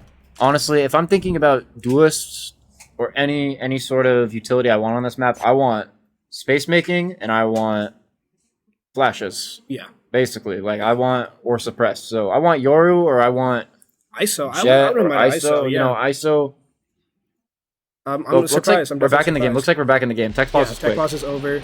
Looks like it was just something quick from one of the players there. But yeah, let's see if Fullerton is able to convert a few more of these attack rounds with the Reyna. See if they can really utilize her utility to the fullest advantage. We haven't seen this from them. They're just going through Garage to see, it looks like. They're droning through Garage. No trip there. There is a cage to stop the Reyna right now. Looks like it could be a potential fake with the Cypher insert, though, as Jet is up B. Silva's going to re-clear Garage window. Yeah, with the, But Duke finds the opening pick on B. Rice taking an ambitious one. And they're just going to leave Cypher in this window with the Judge. And from there, they have free reign to play with a lot of the map. Looks like they're going to choose B here, though, after getting that pick. Cougars are still posted up with the Jet up on A. Immediately either. Cougar still has the Jet up on A. But I think Fullerton's kind of reading into this. Excellent refight from the Cougars. But Fullerton is very much aware of where this Jet is compared to the rest of the team. A huge pick from the Oh, but the Cypher. fights are not going into favor. One enemy remaining. Cougars with 3 in the B. Jet's gonna swing. Reyna finds 1. 3v1. 30 seconds left. Bento Will he is walk low. up? Finds 2. That's all the confidence you need. You run A. Yeah, he's And all of a immediately going sudden, the Reyna is slowly starting to show its value here. and he's gonna plan for back sight. Is he gonna opt to take a 1 here, or is he gonna be a bit more patient? Here's the Omen ult. They know where he is. They know he's standing default. Excellent creativity usage of the Omen ult. That clears hell, that clears long, that clears short, graffiti. Will Reyna find the 1? He finds the 1. Oh, I like that. Goes I like for that. 1 shot and dismiss. Cover going out. He's gonna smoke bomb here. Not on. Oh my god, 2 bullets. Does Reyna know that? Classic. Classic. Oh my goodness, 1 HP, and Reyna my converts God. the 1v4, 1v4. ladies and gentlemen. Anger with an excellent 1v4 to bring Fullerton back up to a tie game 5-5. That was insane. Now that was a play that could only be made by Reyna, and with that confidence, he pulls in another round. What's that gonna mean for these last 2 rounds here? So You know big he's gonna be energy carrying booster that for confidence. Fullerton. What a play. The composure he had, knowing that Jet was the A-Link player, seeing Sova low as well, opting to fight the Sova, and then immediately being able to take that 1v2 on A. I wasn't a big fan of how the Cypher decided to push out by himself without the Omen, but overall it's the pressure that gets to you in It is those the kind of pressure, man, situations. and that comes with playing Reyna. You play the agent to instill fear into your opponents, and that is part of the mental game with this agent. They see this trip. Anger only with 1 duelists. dismiss here, looking to get a kill and pop ult so she has the infinite dismiss. For those of you that do not know, you only need 1 dismiss with Reyna ult, and it is still infinite for the entire round. Looks like they're going to be doing a contact play. I think they're going to wait for the Sova who's coming behind them to decide when they should start making a move, but they have both duelists ready here. Seems like Fullerton's kind of aware that this Cypher camera can catch the early C-long guys. It's a good stun from the breach. And Cypher Suggest does catch him. able to find the Reyna on a very good breach contact timing. Fullerton kind of losing a lot of map space right now, looking a little desperate to regain it. The Jet is still inserted in Garage, but the other 3 are regrouping to C-long. 30 seconds left. Kind of bit of a desperate util dump right now from Fullerton, but Suggest is still looking Garage. He doesn't know no one's left. He still finds the 1. Breachul Omen Paranoia is going to flood them back out. And Fullerton's off site. They have to save. There's no time. Will they force the issue? 2v4. They don't have bomb either.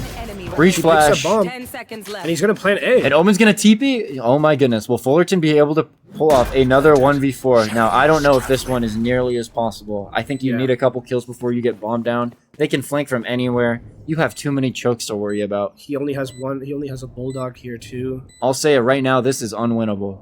Yeah, Bento is up way too far. He's able to clear all of front sight. And Time not a is in his single favor. Cougar has even interacted with Stunned, mouse yeah. pads. They all flanked. Yeah. Did you see Jet? Jet was on B and audio And he baited decided- for the yeah. Omen to hold, Yeah. and he still wrapped all the way around. That's how confident they knew that they were going to hold that same angle as last round.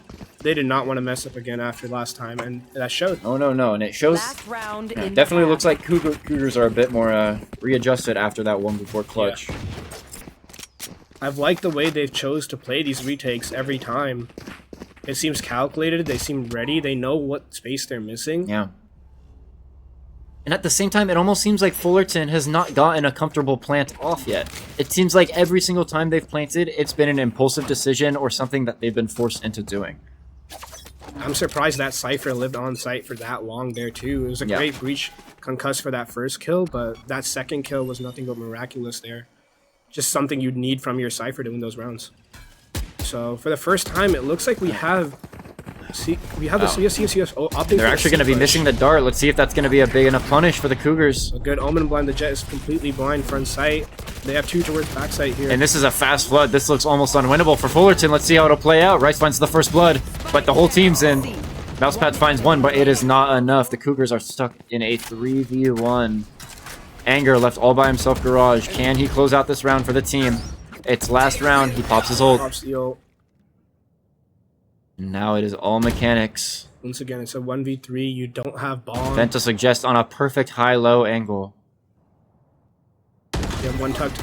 In an excellent shot by Anger. But unfortunately, when you wallbang, you can't see the dismiss and instantly get out. Yeah. That was something that I was going to comment. Nonetheless, an excellent shot and an excellent half from both teams. Wow. Fullerton able to bring it back. I was surprised. I was honestly surprised. I thought with the way Cougars had the ball rolling that they were going to be able to pick up a lot more rounds with that momentum. But CSUF knew what they were doing. They know the strong sides of their comp. The way they were able to give up a lot of B space, the way they were able to commit more numbers towards A.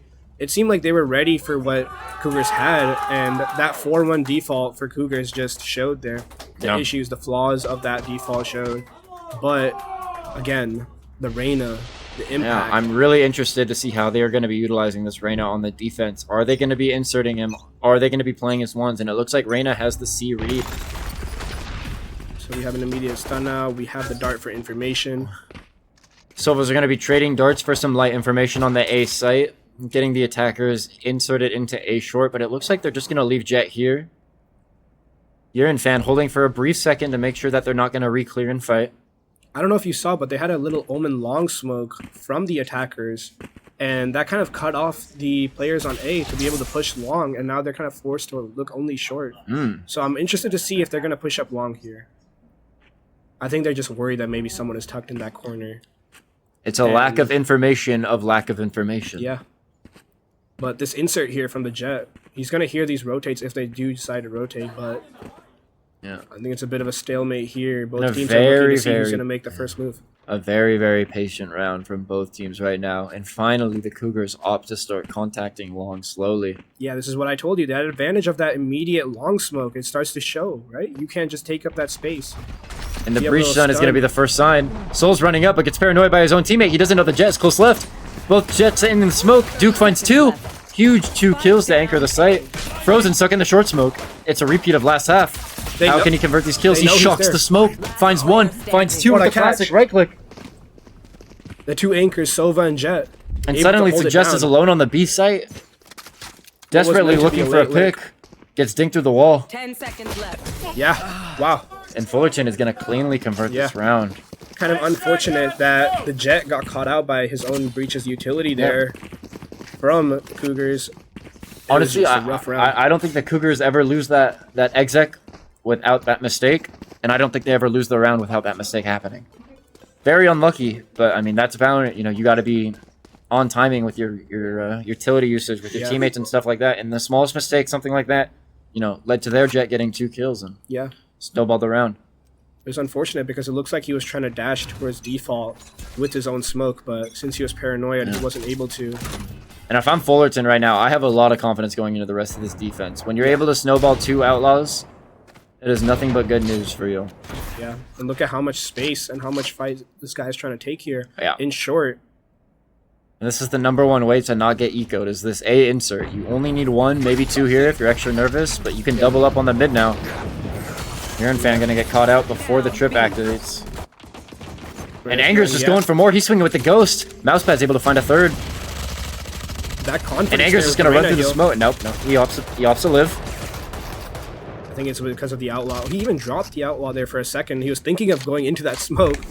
Definitely a Reyna kind of play there, but he opts not to. And Cougars are gonna get 1 for their troubles, but any more would be lucky. Actually able to find a great 1-tap Bento. He's looking towards A-Ling side. He's surrounded there, yeah. Not much you can do there, but good picks overall. The 2v5, they were able to pick off 2 players. That's one of the Outlaws down. But they do end up picking that back up, so I think it's going to be another setup where maybe we have 1 Outlaw on C and the other on A again. And if I'm Cougars, I want to get this A exec down to the down to the right now. I need to fix A right now because if you get out conditioned in the first 3 rounds of attack on A Haven and you're just giving it up every time, then you're gonna lose your attack every single time because you can just stack elsewhere and have an insert. So let's see how they're gonna be able to punish this initial A fight this time. He has his dash. Yeah, with the Outlaws able to find 1 and actually able to get out. I'm surprised he was able to get out there, but he was able to updraft out. Excellent escape from Duke. But it looks like Cougars are not putting their foot on the brakes as they continue to W key into the site. Urin's gonna find the second, but Mousepad's able to trade out. 3v3. 3v2. Omen is 1 HP. Breach is half though. This is gonna be interesting. And they know all three are on site based off that Cypher trip. And Anger still has the Outlaw, and 2 of them are one-shot to this. Is he gonna look Graffiti? He's gonna try clearing this Anger's out by probably gonna himself. peek Graffiti. I do want to see him peek out there. He gets the pick and he's able to gonna swing dismiss out, Graffiti and he finds the one on Race. That's perfect. He still has his dismiss here too. He still has 2 Reyna flyers. He's gonna blind out Hell. Player standing. Wow, Good and position Urwin with at the it. moment, but he's traded out. He's completely unaware there. Wow. Suggest that was great. I unlucky like that timing. setup. I like that setup there. He plays off of that smoke timing. He's able to go default and wrap there. Yeah. And that Cypher was not expecting it at all. And I love Urwin fans. I love his spacing, like his placement there. Again, the anti-Reyna flash. I mean, if you're Hell, that's a hard flash to break and react to shooting your opponent. When you're on the side like that, the Reyna's not even looking at you to begin with. Yeah. Excellent spacing. I like the way they played that too. Even if the Graffiti player was alive there, maybe they had a little crossfire there going if they opted to push out both with CT. And ladies and gentlemen, I have to give flowers to Bento and Anger right now as they are combined 40 kills in the server as we are 15 rounds in. Urwin fan able to find the first spot on Anger though. And C-Site is theirs.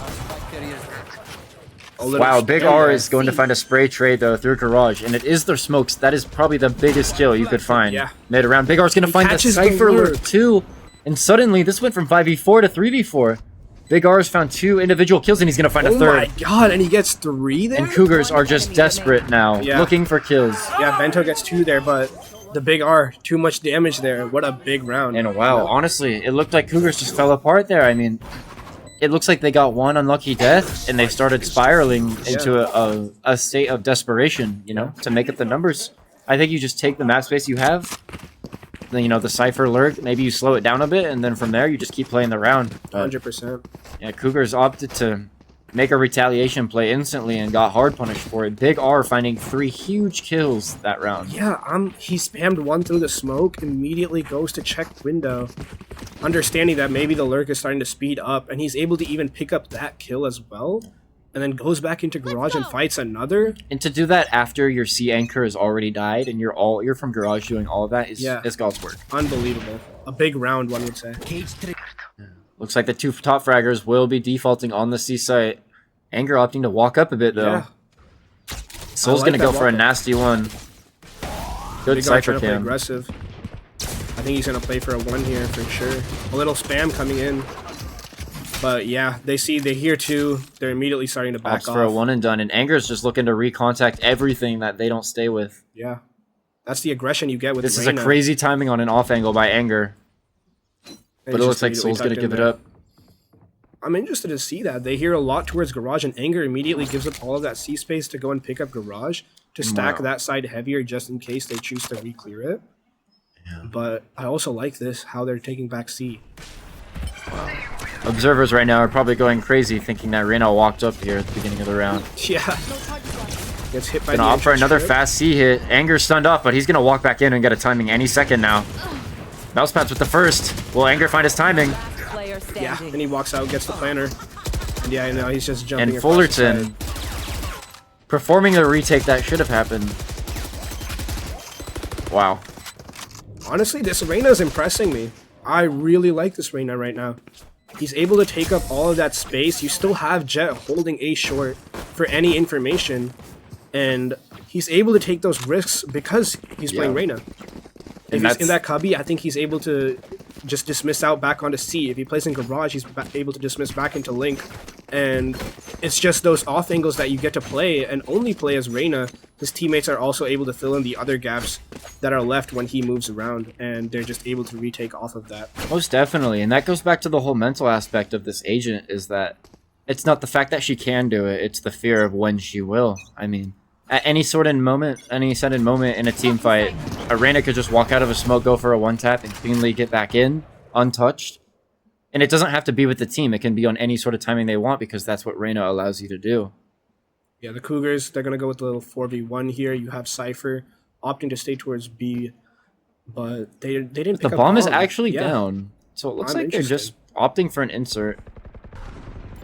I don't know if they left that willingly, seeing 4 players long. It looks like they want to fight something here, but they get the stun onto the Dash jet into the breach stun. They are going to be forcing the issue on site. You see them, they already have sight. Frozen They with a still huge don't have first bomb, by the blood. way. And it looks like Cougars are just flailing out now. Oh my, but Duke with an insane catch him insert. And Duke He catches finds a one. huge one. But he's traded. But you have the Cypher incoming. You can just catch all these rotates. Anger is going to be the first one to meet you there. It's going to be a bit of a marathon sprint from both teams Yeah. right here. So who can make it to the seaside first? Yeah, oh, that's perfectly played. That's perfectly played. He hears the ult. He knows exactly where it is. And he waits for him to make sure that he confirms it. Yeah, this is just spectacular from Reyna. Yeah, and Anger's going to swing this. I mean, come Yeah, on. he's just going to take it. It's fine if he loses that. It's a 1v3. His team are going to be able to secure it. You have the bomb stuck behind 20 Plat. seconds left. You have to save if you suggest Yeah. her. Yeah, that was a bit of a disaster there. We didn't have bomb. I'm interested if they meant that on purpose or if they left that there. Oh, we have Looks we like have, a little bit of a trash talk might be going on in the chat here with a little bit of trash talk ZZZ. I'm a big fan of that tag in Valorant, by the way. If you guys rock that tag at home, I'm a big fan of you. I'm hoping he's referencing the tag and nothing else there, but No, yeah, of course. We're talking about the tag, Yeah. ZZZ. yeah, 100%. Great round there, though. Great round. I love the way they played that. This is it's just looking methodical here. And Honestly. as you mentioned, it's whichever team is picking up that momentum, and it looks like they have that momentum. One of the advantages is, again, like you mentioned, having that Reyna is just, I don't know, it's just... And it looks like the Reyna is changing. becoming a big factor. Yeah, and you had the big R pick up that huge round as well. It just looks like they're in sync with each other. It's crazy to see Big R only has 12 kills because I feel like every single one has been impact. Yeah. And they're starting towards A again. We have both of the duelists on C. Only Sova here on A, but he's gonna hear all of this. So I'm interested. Is he gonna If I'm frozen right now, I'm a little spooked. I'm alone on site. Yeah. Yeah, and this is going to be a free A site for Yeah. the team. Mind Great you, take. Cougars did have to sacrifice a lot of They utility. did, unfortunately. They had to use their aftershock of flash. But I mean, you still have the Sova and Breach ult for the post plant. So. Yeah, I think they're gonna opt to play for these ults here, especially with the guns they have in hand here. We Something have this- very interesting is we've yet to see an A flank on either side when it comes to retake. At least when it comes to a full post plant. Yeah, we saw the 4v1 round where they all flanked, but that's different. We've never seen a about it. true post plant with a flanker yet on the A side. Or B or C. A good So- cage to cut off the hell players there. And it's getting scrappy with that Omen smoke. Urine fan able to get a big kill here. And oh And my Suggest god, is just going to be great playing round aim from labs on the A Suggest. choke. Yeah. That, wow. Great utility from the Breach as well when he gets that concuss back, able to concuss the CT players. And I mean, when you're playing this map, like that round was inevitably lost, like, before it started, once you gave up A like that. Like, you need to really make some was. sort of play. Yeah. If you're funneling your opponents into, like, a certain spot of the map, like, you need to be more reactive with how you're going to deal with them once Or they're I feel like we actually get a there. flank going. We have both of the duelists Yeah. on C. You We can might opt as for well a take that flank or space. maybe a faster push or some sort of thing to catch them off guard. Because if Yeah. you're just going to play cookie cutter Valorant, then Yeah. everybody's going to know what play you're going to do, Yeah, you know? yeah. That's why we always see on A, we always have a Sova and a Jet there to play to contest it a little bit. Of course. But I like the switch up. We have the Sova droning out for C long. So Anger's not going to be able to push out like he usually does. They're able to smoke the entrance of C. But I think they have a good read on this CSUF. They're ready for this, I think. Cougar's starting to feel really combined here on this attack site. It feels like they can't break through any sort of map space without getting punished. But this time they're going to be opting for the contact up, and this will work in the Cougars' advantage. If Duke gets too antsy with this one, it could be the downfall of this round. And it looks like the crosshair placement for Soul is looking The a little timing bit is better everything here. Sees him first and does not connect the kill, although he gets the headshot through the And they're going wall. to speed that up. What a Frozen's shot. going to be able to get a quick trade with the shock, but he's going to be playing offsite. They're still going to choose to fight But look at into this. But look at this. Fullerton's ready for the flood now. This is the exact kind of flood that And they he's ult in needed. default. What a play. He immediately backs off and knows that he has ult to delay this plant. Vento's going to be opting for a very, very late flank through And now they're spawn. ready for this. Anger's already starting to walk out. But once that trip is broken, oh, that's a sign for Fullerton to flood. They know only 3's there. Cleared out Graffiti. They're going to clear out Hell here as well. That's one default. Yeah. That's two default. Now you know one's short and the other one's flanking. And there's a counter out there. And Anger with a huge Player. last one. He is ready for that short player. He's going to dismiss towards And long, Silva take actually this fight. re-wrapped to ult. Yeah, and it looks like he's just going to buy time while they defuse. Yeah. And Anger is going to get a very, very Large statement made 3 kills that round. Yeah, it just looks like he's ready for this. He knows what Cougars are going to be pushing, what they're going to be holding. That dismiss there is just so much information, so much space. That round with so many micro interactions. I'm going to give MVP of that round to Frozen for that shock dart trade out on the Jet. Because if he's 1 HP, he's going to be running out as far as he can until he dies. He's not going to play his life anymore. He's just there to take space. Yeah. I like how he was able to actually shock, get the trade. Knowing that he got the trade, he leaves and chooses to ult to help his teammates get ready for the flood. And 19 with a huge first blood on the off angle with Reyna. He does fully get invisible here, after you dismiss. And they know that his teammates are here to support him, so they're going to start backing up here. And what an excellent Omen smoke. Wow, I really like that Omen smoke by the defenders to cut off the chain of the push. Yeah, because immediately the next place that you go to clear is that corner, and if you're not able to clear that out and look towards Garage, they do get the person who's pushed up. Duke gets a bit ambitious 3-hit, but Anger's timing here is everything. How was he there? He's not able to convert the kill, and Anger's just everywhere on the map right now. He's fully stand, yeah. Good punish there from Rice. I'm more confused of how he was there. It just seems like he just got his pick and immediately started rotating, seeing that Omen and Cypher fill the space. And it's what we've been talking about. The Omen and Cypher are there to always back up this Reyna. Yeah. And they're able to pick up the space that he's taken. And if you're the Cougars now, you're probably a little bit confused on where the enemies could be. Exactly. They were able to kill the Reyna though. And Big R finding these perfect in the smoke phantom sprays, finds a second. So just also 1 HP, maybe sprayed down. Yeah. Wow. Good picks. Great picks. They're forced to fight. Mousepads and Big R with a perfect crossfire, not perfect crossfire, a perfect 2v4 hold. Yeah. It's just constraining. They've both been ready for this B push. Every time we've seen the fights go down on A and C, they've always started off B. Yeah. They've always been there. They have this setup. They know what they're playing into.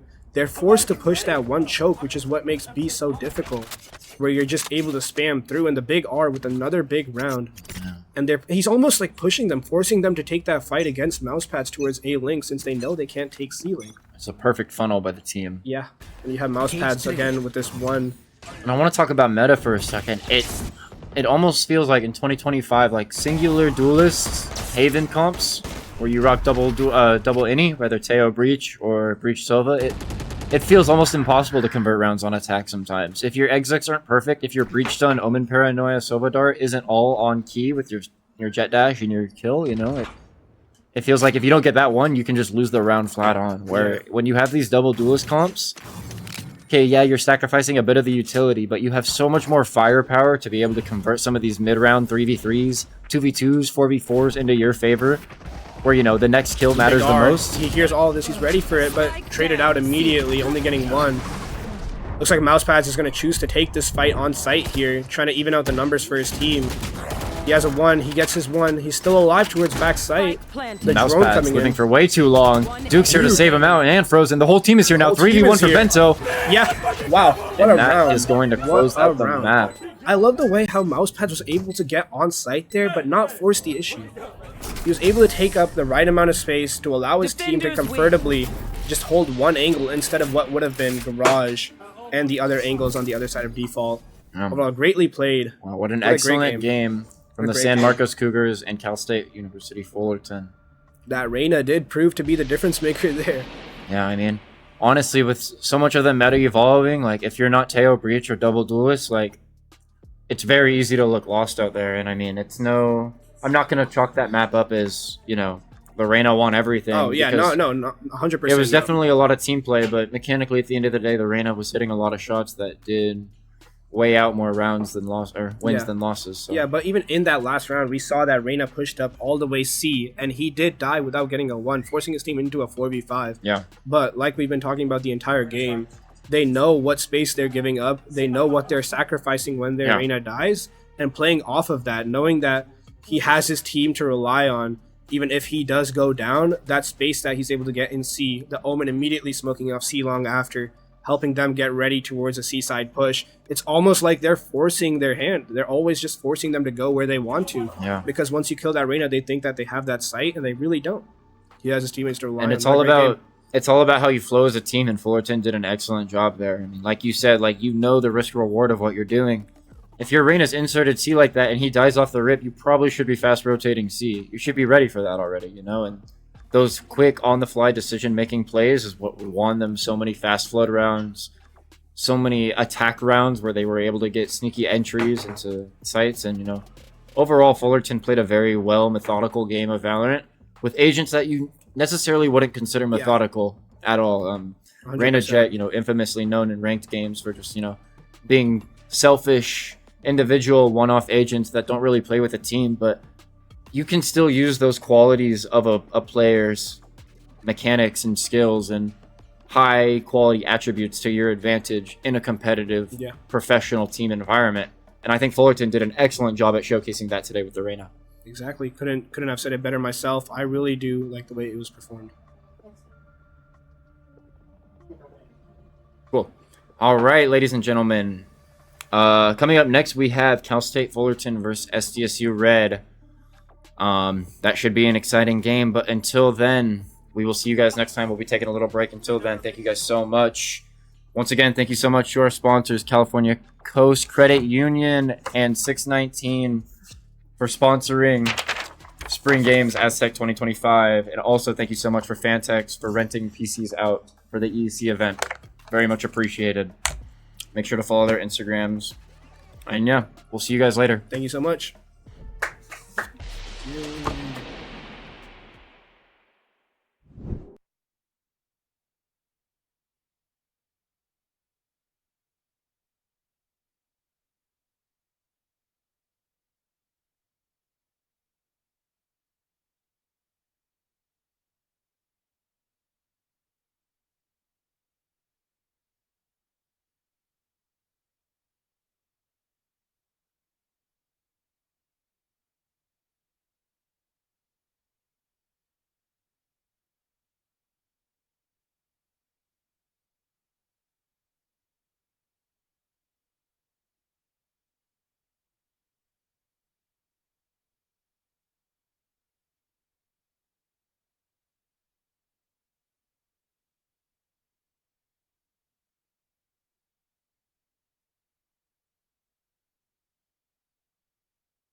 Good afternoon, everyone. Welcome back. We are back coming in with our first semifinal game of the day. I do believe both are going on at once here. This is SDSU Red, the only SDSU still in here, against CSU Fullerton. We are looking for an exciting game here. As we said, it's our first semifinal game. Still, this is technically not double elimination, as if you lose this, you do get seeded into our third place game, which does still have a cash prize. And I do believe we are getting right into the match already. And we are on Lotus today. We are seeing a Tejo Beach Rays Vice Omen out of SCSU Red, which is pretty standard aside from the Vice, which I do believe Red has been favoring throughout this tournament. And on the side of Fullerton, they have a Vice Jet Reyna Omen Fade, which is very strange.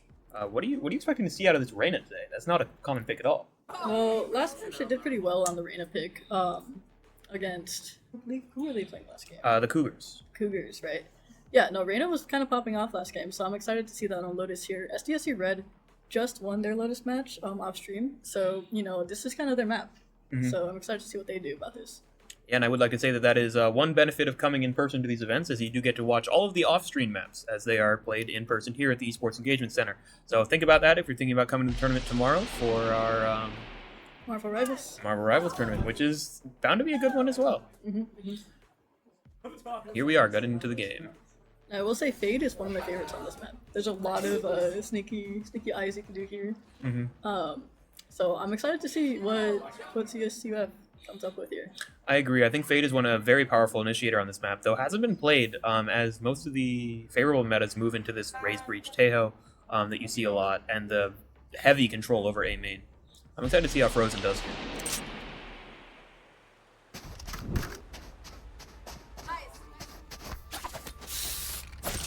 Here we can see our players ready in the first map here. I believe that they're getting into their first round.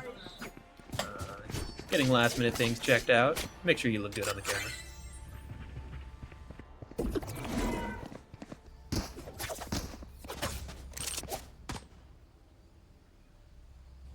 I just realized that SDSU Red has an Ohio State cap on there, and if I wasn't rooting for him already, I'd have to root for him a bit more now. My grandfather's institution. And here we are with Fullerton on the attacking side. Looks like we're going for a C push here. Yes. Red doing that classic Raze breach here, taking all of A main space, but it looks like it's just going to be a straight up fast C. They are pushing into a Vice setup. See how Emmy works this down on site. Able to get Duke, but a nice eye keeps them in the smoke. Now the wall comes down, the rest of the team comes out. Emmy just gets 5-man swung. Here comes the rest of Red, looking to come through Waterfall here. Looks like they're going to try to deny plant with a little bit of util. Not much.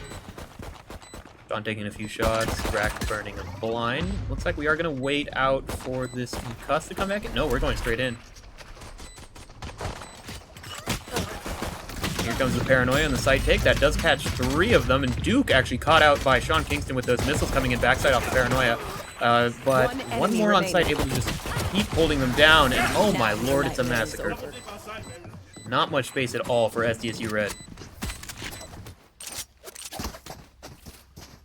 Fullerton gave up that high ground pretty quickly, but they were able to make it work in their favor, so that's pretty impressive there. Yeah, the seaside is definitely one that can be quite challenging to retake. You don't have the correct utility to clear out water there, which I thought SDSU Red did. It looks like we're actually seeing 3 rifles bought up on the side of CSU Fullerton. This is generally not seen as standard at this level of play, as it can be quite difficult to maintain control over those weapons until very high ranks. But obviously we are seeing very high ranked players today. Again, it looks like the call is to go towards C here, as SDSU Red stacked B. For some reason, anticipating something there. Trying to clear out as much util as they can, but it looks like we don't even have a piece of utility on this site. Yeah, it's just a free site here. We might be going for a 4 or even 5-man flank as SDSU Red tries to flip the map on them. Possibly a door play here, but Anger anticipates something of the sort.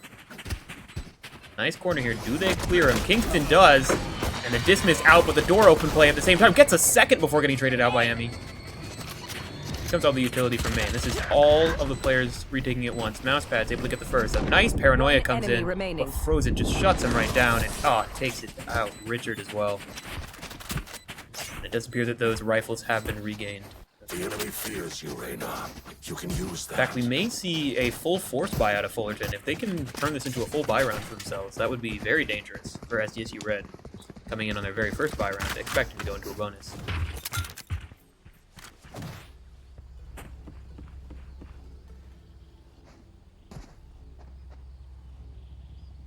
See Red getting ready for their standard 8 take. Keep up.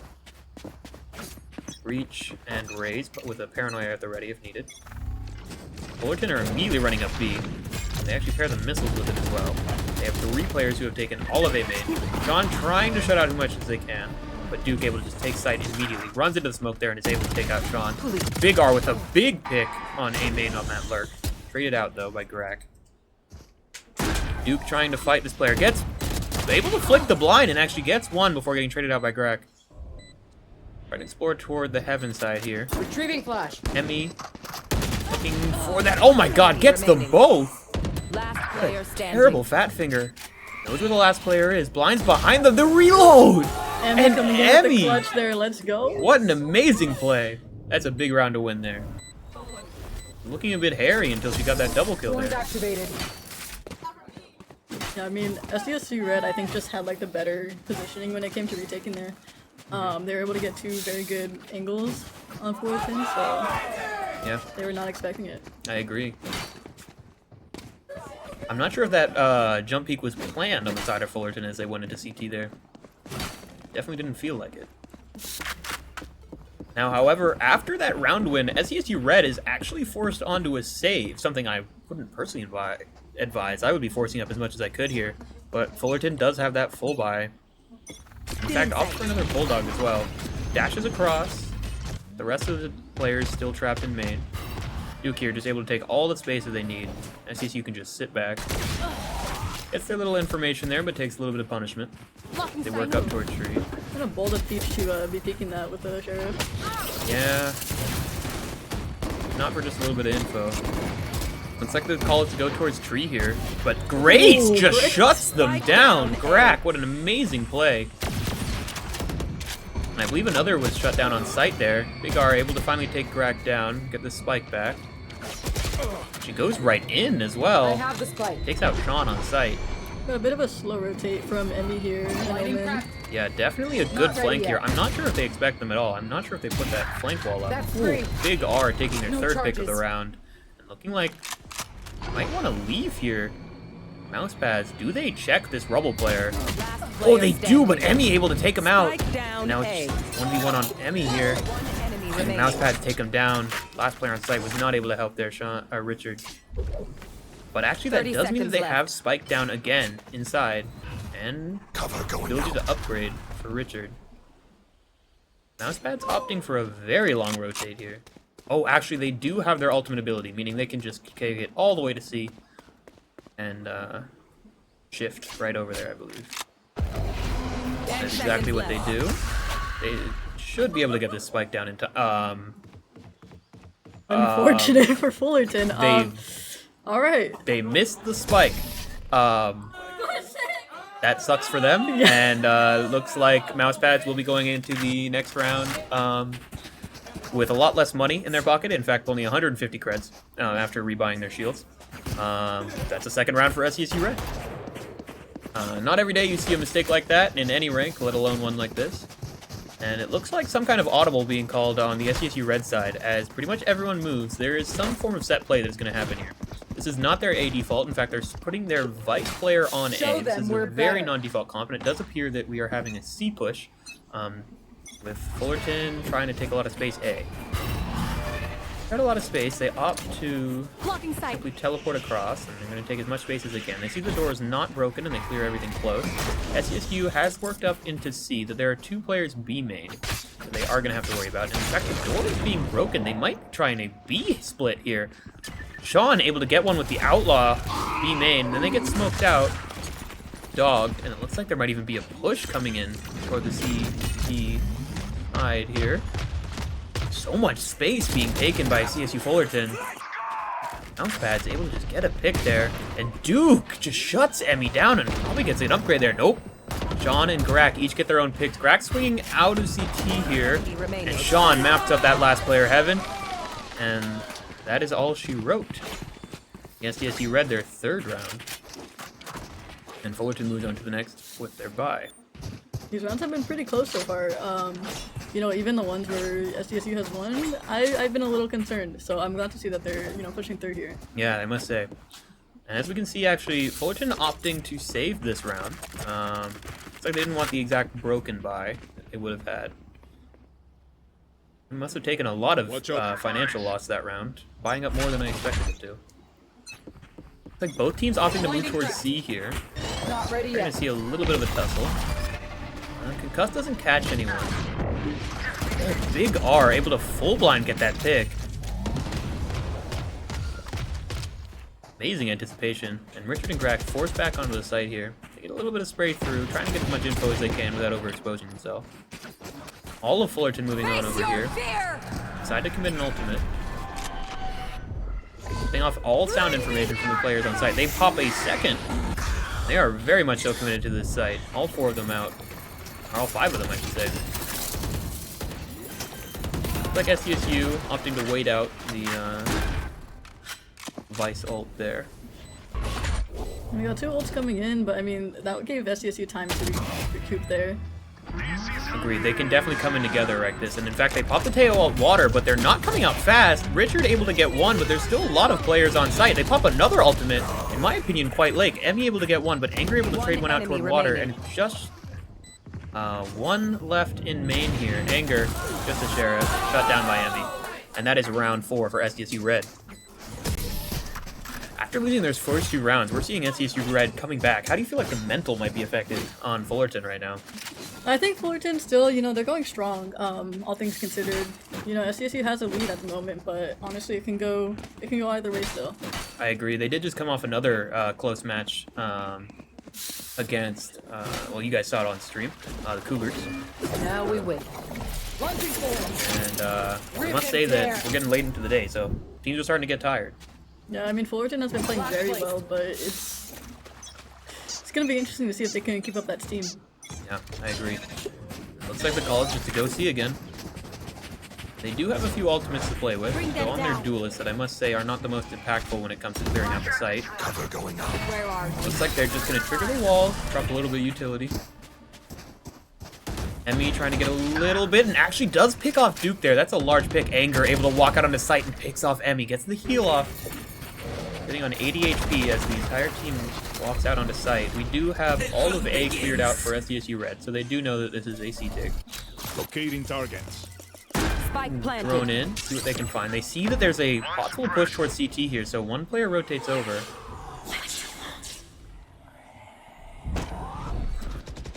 Richard opting to use the paranoia, but is still swung. Big R seeing if this is going to be a big pick, if they can get it.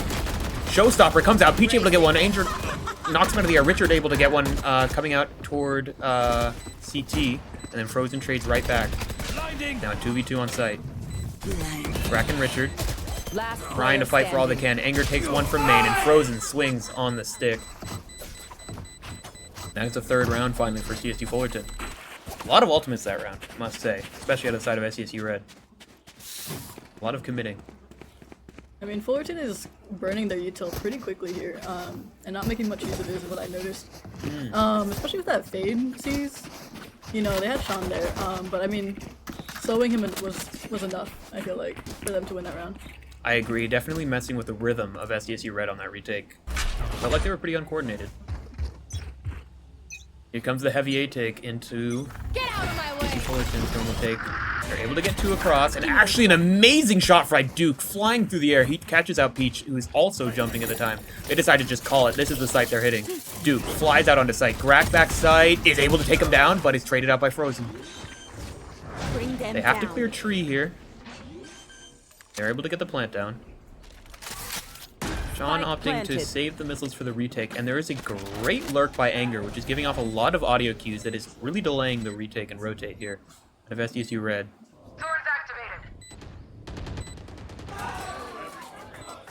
You hear the door break, so they're getting a bit more confident that there's not someone currently in their B heaven.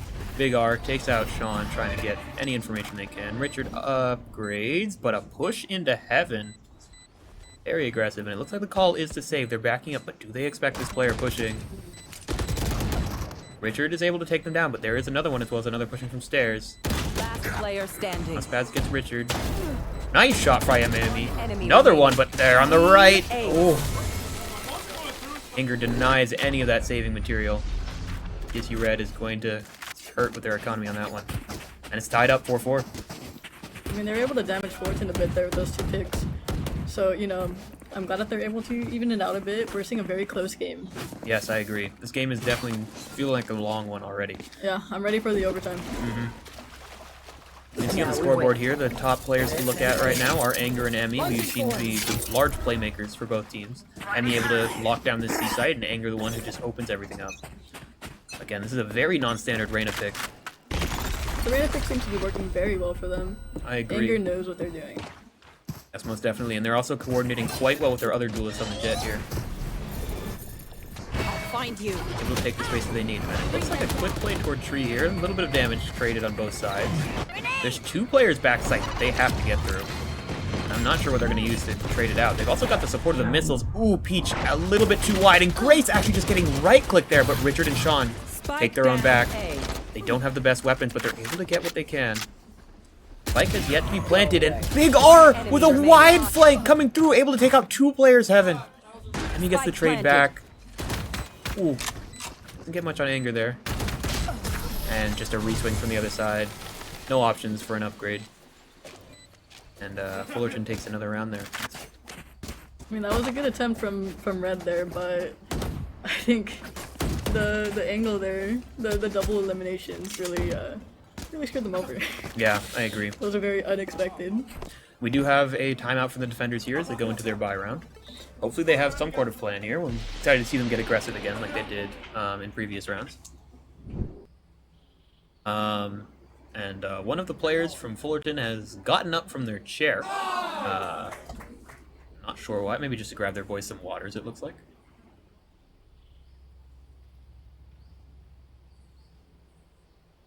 But Red taking the opportunity to strategize. It looks like Emmy, the IGL on the team, is calling some form of play here.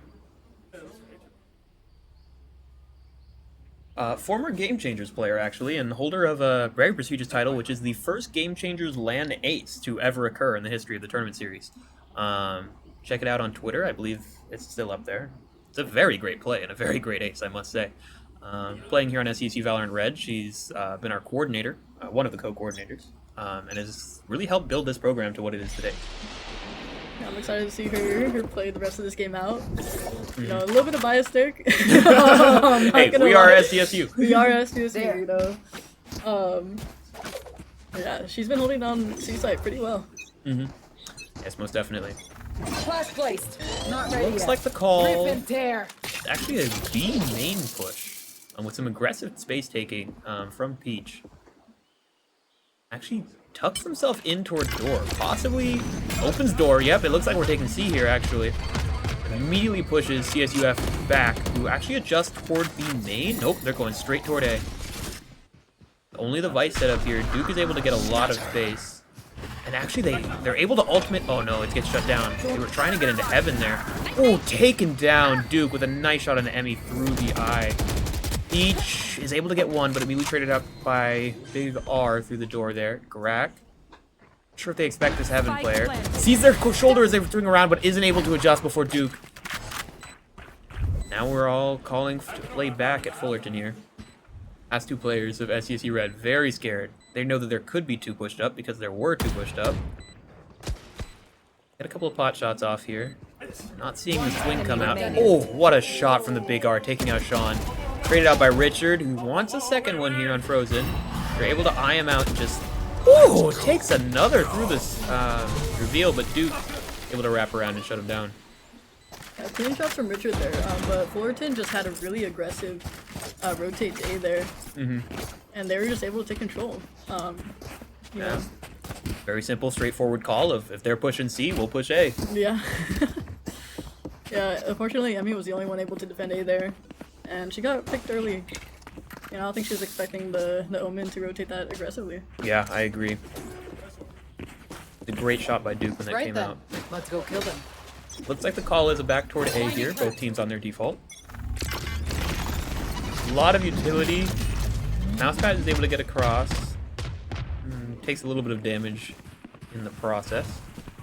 The rest of them are trying to get out. An amazing shot from Peach. Holding that angle. They finally get one. Get a nice shot in the chat from that.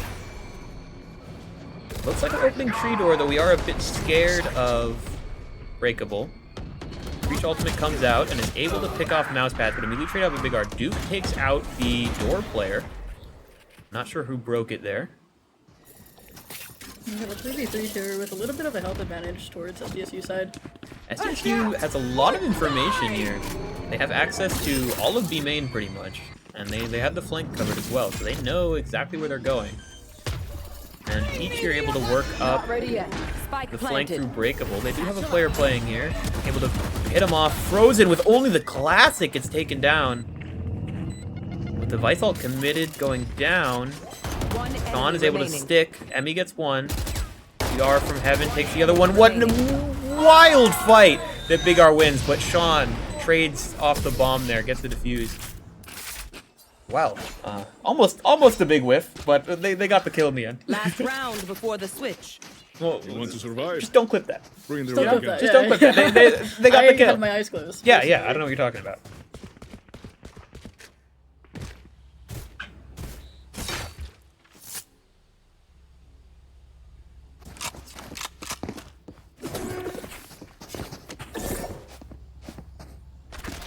SDSU sticking with their normal comp here. It seems to be working for them. Though the Tejo is rotating towards C here, possibly expecting some form of aggression. Peach holding a slightly different angle, farther back in the stairs. Oh, Duke crouching into the angle, messes up the crosshair placement, and nails a nice shot on him. And immediately the Fade ult is committed as well, forcing Grak to rotate off the site. And it looks like they were caught as well. As all 5 players flood onto A side here, we have 4 players ready to come out. Dog committed on the Heaven player. Where are these Tejo mollies are going to come? They scan to Heaven here. Not sure if they clear out Big R. They have to at least wait for the smoke to go down.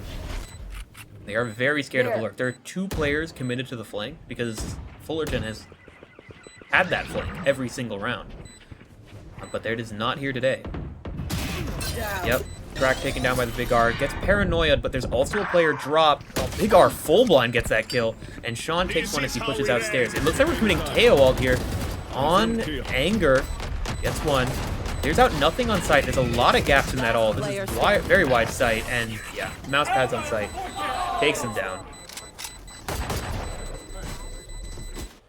And that is actually the last round of the half there. Keep fighting. And I do believe SDSU Red is actually looking good here, having a 7-5 half, or down 5-7, on generally what's considered an attacker side of the map. Yeah, for sure. I mean, this half is looking pretty even, so we'll see what they can do on defense. I agree, and we do see SDSU Red with this very aggressive comp with the Breach raised Tejo that we do not see on the side of Fullerton. So I'm excited to see what fast take they're able to, what fast space they're able to take, and how Fullerton responds to that. On this pistol round here, it looks like Fullerton's going to be trying to take some C space, though so is SDSU Red. Also committing the Feist Flash, actually deep in. Not able to get much off of it. Emmy here still lurking around. Flash placed. The rest of the team begins to move up toward A. We have a bit of a push B here from Anger, trying to get a bit of space, bit of an off angle. Drone goes through onto A here from Kingston. Spots out Frozen. Emmy taking that fight B main. They're able to shake them off. Anger's deciding, no, I'm going to re-clear this. Fights Richard. Oh, but it's taken down. That's a tough pick. And actually, we're getting a plant down on A side here. Big R gets a great timing. There is no reason to re-clear this. They spot Crack off the plant. Last 2 players coming through tree. The breakable door players trying to get a little bit of timing on him. Grak with an amazing shot on Duke as they drop down from Heaven. Frozen stuck in drop, forced out, but Big R is already out on site here. Not able to swing off of it. Oh, Sean taking down the Paranoia to come back. Nice pick. Frozen, and actually Richard shuts them both down. What an amazing clutch. Richard with that nice 3K, holding it down for SDSU. Really forcing them not to be able to defuse by planning for tree there. I'm not sure how Big R was able to work so far up on the site. There must have been some great timing for it. I feel like Big R has been pulling a lot of sneaky plays here. Retrieving wall. I agree. Just able to take over whatever section they want. It's like we're seeing a lot of pings coming out of SDSU Red toward the A side here, and in fact all 5 of them are here. A bit of an aggressive play from Fullerton toward the B site. Taking all of B and all of C, so they know this is an A hit. Causing their Reyna to be able to rotate over. But this is a 3-person flank. Peach flies out onto site, spots the player backside, and is able to take them down. Anger sitting heaven with a Bucky, just holding in case anyone tries to get too overly aggressive here, but Red is staying disciplined. Planted. Spotted out one flank player by Sean Kingston. It's just Duke, from all they know. And the fight goes the way of Duke. But now there's 3 players here. They know at least one. They take out the player, drop Grak using the aftershock there. Now just a bit of spam through the smoke. Not able to flick the flash, but full blind through a smoke. Peach jumping gets a second one. And it's suddenly on Mousepads, who just gets shot through the smoke by Emmy. Peach, you're not allowed to do that. They could not see. They could not move. They could not see again because there was a smoke in the way. Peach just won that spam. You know, I got worried for Peach a little bit there when they were getting spam shotted, but I mean, Peach was able to take it back there. That's crazy. No, I agree. That is not something you see every day, and that man should have died at least 3 times during that fight. Yes. Yeah, Peach was on low health too. Oh yeah, 1 bullet connecting to them there would have taken them down. Time to explode. Possibly a fast A take coming out of the defenders here. It looks like they are going to commit the Paranoia and TP up top Rubble. They were able to get the Fade Eye out. Peach trying to see what they can get. They drop a stun, drop the Boom Bot. Duke holding a very nice pixel is able to take off Peach's head. SDSU Red forced to move around. It looks like they don't have the best buy here. They're able to pick up, or Duke, sorry, picks off the player that was able to get out onto B site. Caught with the Vice Wall there. Cheer, I should say. It seems like we're still committing to B here. Yeah, Sean taking as much information as they can. Richard actually able to trade them out with the Spectre there into 2 Vandals. Last player standing. But Big Spike R down, takes out C. Grak and Spike on C. They know where the last player is. Gets another one for Richard. The push up here gets a 3rd. Mousepads getting a little nervous here. They're not able to link up with their teammate. Spots Big R, swings, that's 4. Able to upgrade the gun. And they have ultimate, meaning they can just run to A site and pick up the Spike. Now Richard did not fail this in the last half, but I mean, Fullerton is definitely expecting this. They're already rotating the A. oh yeah, Big R with the big read here. 30 seconds left. Able to pick up the Spike. Smokes off site. Big R not entirely willing to commit, but now that they see the smoke and hear the plant, they move up here. Does Richard expect them so close? Actually, does he hear that TP Heaven? I wasn't quite sure. Big R, he's the 2nd smoke on site, is very worried by a tree play here. Hears it out, a bit lazily, honestly.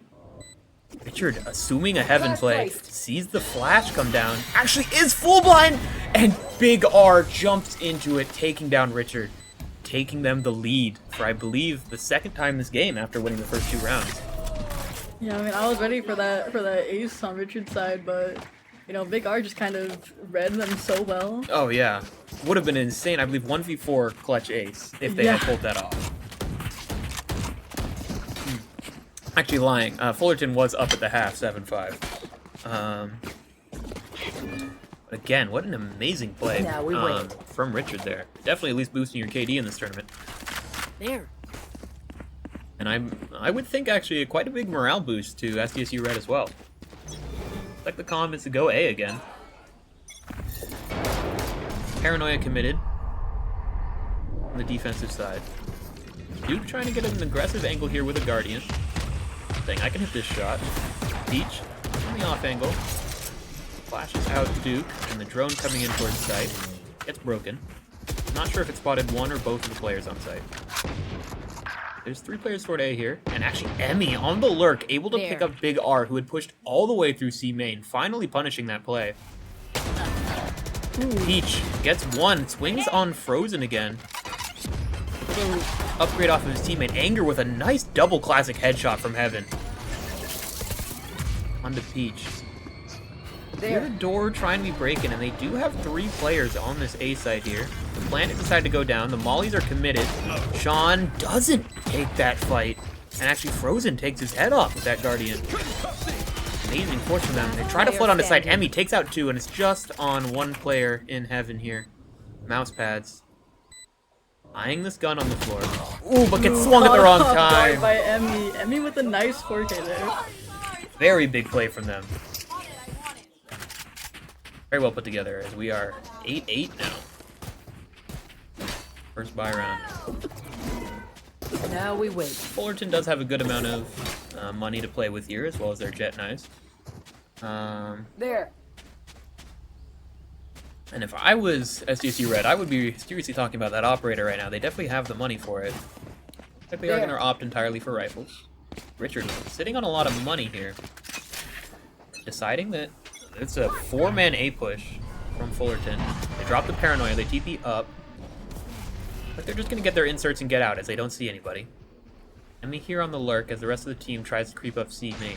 They know that the Vice likes to get aggressive here. They're playing it very slow. Emmy with a nice timing here.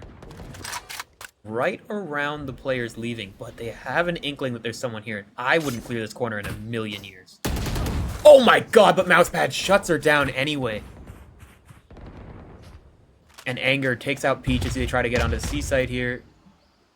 A lot of utility already committed by the looks of things.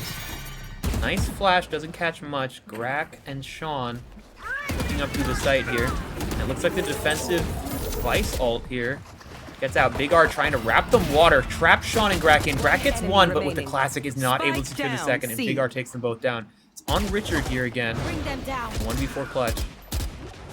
Wants those 1v1s that they got in the last one. Very good at isolating them. Duke with the knives. Gets 1 hit. Tries for another one, but looks like they're out. Have to fall back to the Vandal. Richard very scared that they're going to get flanked. 30 seconds left. Really hoping he find that 1v1 somewhere. And just a spam war through the smoke. And Duke takes him down. Very back and forth game we're seeing here. Yeah. You guys are in for a great one, it appears.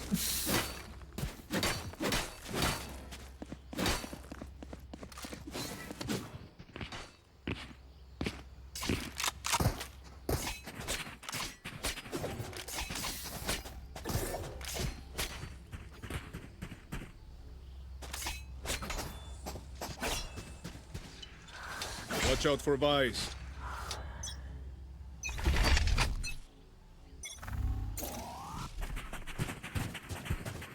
Sorry about that. Appears we're getting into the next round here. Had a small audio issue. It is appear to be a large scuffle towards the C side here. Anger getting a very aggressive sweep around the smoke here. And the Showstopper goes in behind with a breach ultimate as well. And Anger gets 2. Peach getting 1 on site, but Richard able to trade out Anger. Emmy gets 1 on the lurk actually through B main. Now they have the site. 2v3 retake. CSU Fullerton. Frozen trying to get somebody overextending here with their teammate. He's Peach, pushes him back into water. And we actually have the offensive committing of the Vice ult there to really try to confirm this round. Hits the players greatly. That wearing off. Decide to walk out onto site. Some noise and then decide to leave. I think they've decided that it's not worth the wait. Paranoia on the side, SDSU Red, and yeah, this is a full save from Fullerton. It's really good util usage from SDSU Red there. Able to slow down Fullerton just enough. Yeah. I think that was very well played there, and great recovery after the aggressive play by Anger there. Control the space. Control their choices.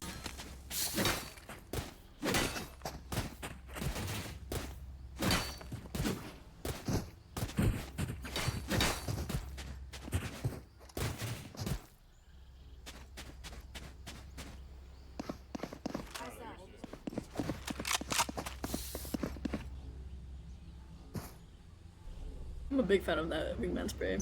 It is. There's some great sprays in the game, I must say. Aggressive plays from both teams coming toward the A main here. 2 coming up, and Duke again at that pixel. Just that is his angle. Mousepads from on top is able to shut down Peach. And now, as we get ready here into the mid round, we do see Emmy lurked up B, but there is again the shear wall here, which is going to make it very hard to lurk, especially if they have a player playing off of it. And Big R pushed up with a judge, actually, all the way into C main. And with 3 players A side here, they know that they have to go B or A. They have 1 player playing off the shear, just jiggling for info. Anger. I'm not sure if they expect this right side play from Emmy, and I'm not sure if Emmy expects that play from them. Drop some Razor Vines, see the wall, see if they're going to bait it out. Anger really wants to take this peek. Hooked off. Dodges the flash, but it does appear it was just a fake. You see Red trying to find whatever they can here. Not much space. Like Red's trying to take the spike to C site here. I don't know if they're expecting this Vice positioning though. They know Big R likes to push, but a judge here is not concussed at all. And Big R gets 2, and Anger from the site takes out Emmy coming through the door. That was very well played. They brought weapons. It looked like they even concussed that position, but I believe it was just a bit too close. Ironic. There is a bit of a gap between the breach and where that stun takes place. Only to account for teammates, but in this case, very angry judge of the other team. And Big R actually at 25 kills at this point in time. Dominating in this match with a 2.0 KD. Seems like Vice is the move if you want a top frag. Apparently, yeah, both Vice is doing quite well. Standard KJ on this map might need to move to the side. Mousepad really likes that angle there. It's a very strong one. Emmy getting a little bit of some shots up, but there are 2 players actually pushed up here. And Anger just takes that fight and wins. Looks like the play is through door there, and Big R just in that corner, pushed up, takes out 2, and Anger picks it with Zom up. Mousepads takes out the final lurker, and that is all bringing Fullerton up to 11.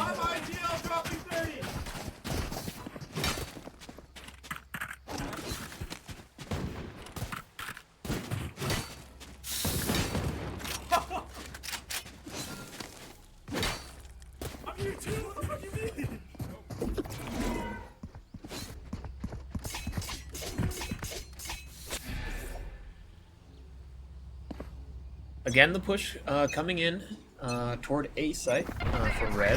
Looks like they're going to try to get past, but the stun actually comes in on top here, but they don't expect the cross. Richard able to get the player pushed up. Duke gets another kill, but Richard trades him out again. Emmy gets a kill on the lurk B site there.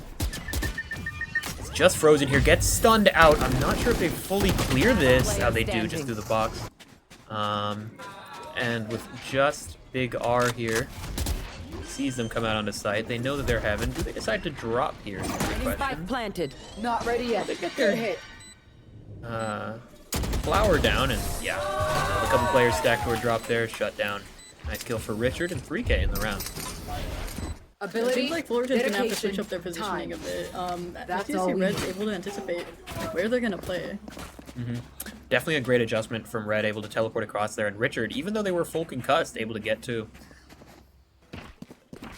Like, seeing Fullerton, again, grouping up toward A. Trying to do the standard take. See so much. Red being a little indecisive here. Looks like they're pulling back, gonna wait out the util a bit. And indeed, here comes the paranoia and the push. No TP up this time, but they do smoke it off and insert Duke, and then immediately just leave.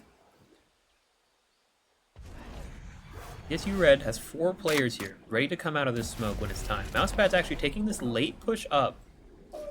There are actually 2 players A here. They commit missiles to it, which is actually going to force Mousepad to take a lot of damage, and in fact, they die on top of there. Duke sitting on 1 HP. In the back of Rubble here. This is going to be a hard one to clear, and actually the Fade ultimate committed out. Clears them all out, and Emmy is coming. Guys, come see, come see. I've got all of C main. There's no Vice here. A little bit of a freeze and spawn as they take Duke out. A lot of information gained for Fullerton too, as they do have 2 players on the C site. Thorns activated. They clear out Anger as well. The Fullerton, oh my god, ultimate committed. Emmy in the last second before it activates gets Anger down, but Big R just says, no, this is my site. Taking you down. Frozen tries to swing out of B there, but actually this is where SDSU wanted to go all along. Out of charges. It comes down. Peach very low on bullets, swings out. And Big R shut down by Peach. We're at 11-11. Not sure we can get a look at the economy here. No one beats my firepower. I got this. Not sure if Fullerton has the money to buy. And they do. Quite a bit of money in the bank, actually. They could even consider an operator if they wanted it.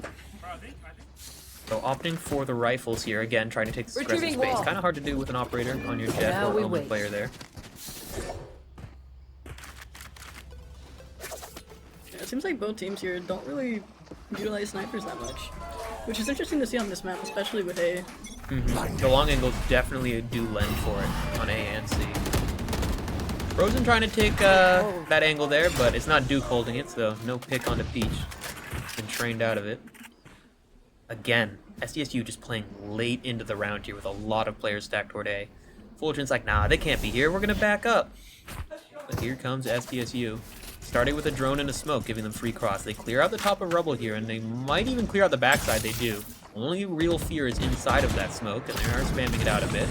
Tail missiles to clear out most of the rack corners, and Duke through the smoke, able to pick off Richard. No smokes coming into the site is going to be tough, especially trying to fight through stairs here. If SDSU Red wants to hit this site, they have to go through tree. Peach really looking for this one pick here. Get them going. Sees the shoulder, knows mouse pads is there. Duke again with another aggressive peek, takes out Crack. Goes for another one with the knives and takes out Sean. Peach gets his pick that he's looking for on mouse pads. But his position is all but given up. Duke sitting here on ace, but Anger is the one to get the final kill. Match point for Fullerton here. Very strong round from Duke there. Match point. That 4K. That 4K went crazy. No, for real. Let's see if SDSU can put this into overtime though. Seeing this map on overtime is always an intense one, I must say. It doesn't happen that often, but when it does, you are back and forth. As I said, it's an attacker-sided map, which is very rare in not only Valorant, but this entire style of game. Often you see the entire gameplay loop being defender-sided. That's why we have two halves, and that's why we switch every round at overtime. Oh my god, Fullerton, 3 players pushed up C here. CSU trying to clear out some of the space, thinking about committing the drone here. A great one-way. Place of Fullerton, and Duke finally getting onto that operator. Picks off the lurking Emmy there, which is really going to commit SDSU to the side here. Actually, Peach able to get the pick B. Nice stun coming out. Ooh, Anger with an amazing pick onto Richard. The door opens, able to spin around, but Peach actually gets 2 coming through the door, and it's like, nope, this is it, guys. We're hitting C. We took out their hard anchor. Another one through the door. Duke gets one. Peach spins around, gets a wallbang headshot on a Duke, making it 4 in the round for them. Them and Grace now, trying to figure out what this last player is. They are a bit late. Spike Put the plant down, and they do have access to the aftershock for a bit of post-plant utility. Mouse pads, looking to see if he can isolate anything. Clearing every angle they can. Could be anywhere on the site. Grace and Peach. Here on the back of the site. Pads, gets their Peach on a pick onto Peach. Now it's just Grace. Nice concuss. Into the smoke and full concuss! Takes down Grace, sending San Diego home. The 3rd team eliminated in the tournament. And that is all, folks. As Fullerton moves on to the grand finals and SDSU into the 3rd place match. Fullerton locking in some of that cash prize and possibly a chance at those amazing medals that we have out there. They are feeling good by the looks of things. Red a bit disappointed, obviously. A very close game. But they performed well, I must say, throughout this tournament. Yeah. Any comments on the game? I mean, that one was very close. I was not sure what side it was going to go to. I'm a little sad that we didn't get to go into overtime there. You know, not many games on the stream side have been put into overtime. So I was excited for that. Yeah. But, I mean, Fullerton, they played a very good game. And, you know, it was a lot of, like, just sudden frags from, like, one player. And that's, like, how a lot of the rounds were taken. So, yeah. Yeah, they really were committing a lot to that lurking playstyle and getting SDSU to commit players to watching for those lurks, which then opened them up on other places on the maps. Those gaps that they were able to just make for themselves and find really worked great for them. Thank you all very much. 100%. Yeah, and I do believe with the other semifinal going on right now that next up on the stream will be our grand final match. So stay tuned for that. We'll be back in a few. Go. I mean, if you want, you can. Go to Wendy's cake.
Okay, that's true. I lied. What? See, like one of them doesn't even have Valorant open yet. Oh, but yeah. Oh, okay. Never mind. We wait. They were getting in. They lied to me. Why did they leave them? Oh, they switched defenders. Imagine it's not. Hey.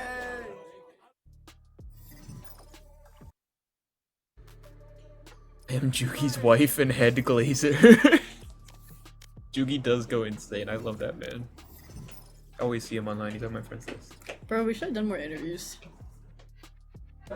I agree. We only did. Interviewed the Downey High School. Oh yeah, that would have Okay, been fun. ready? I'm gonna put you in. Ready? 3, 2.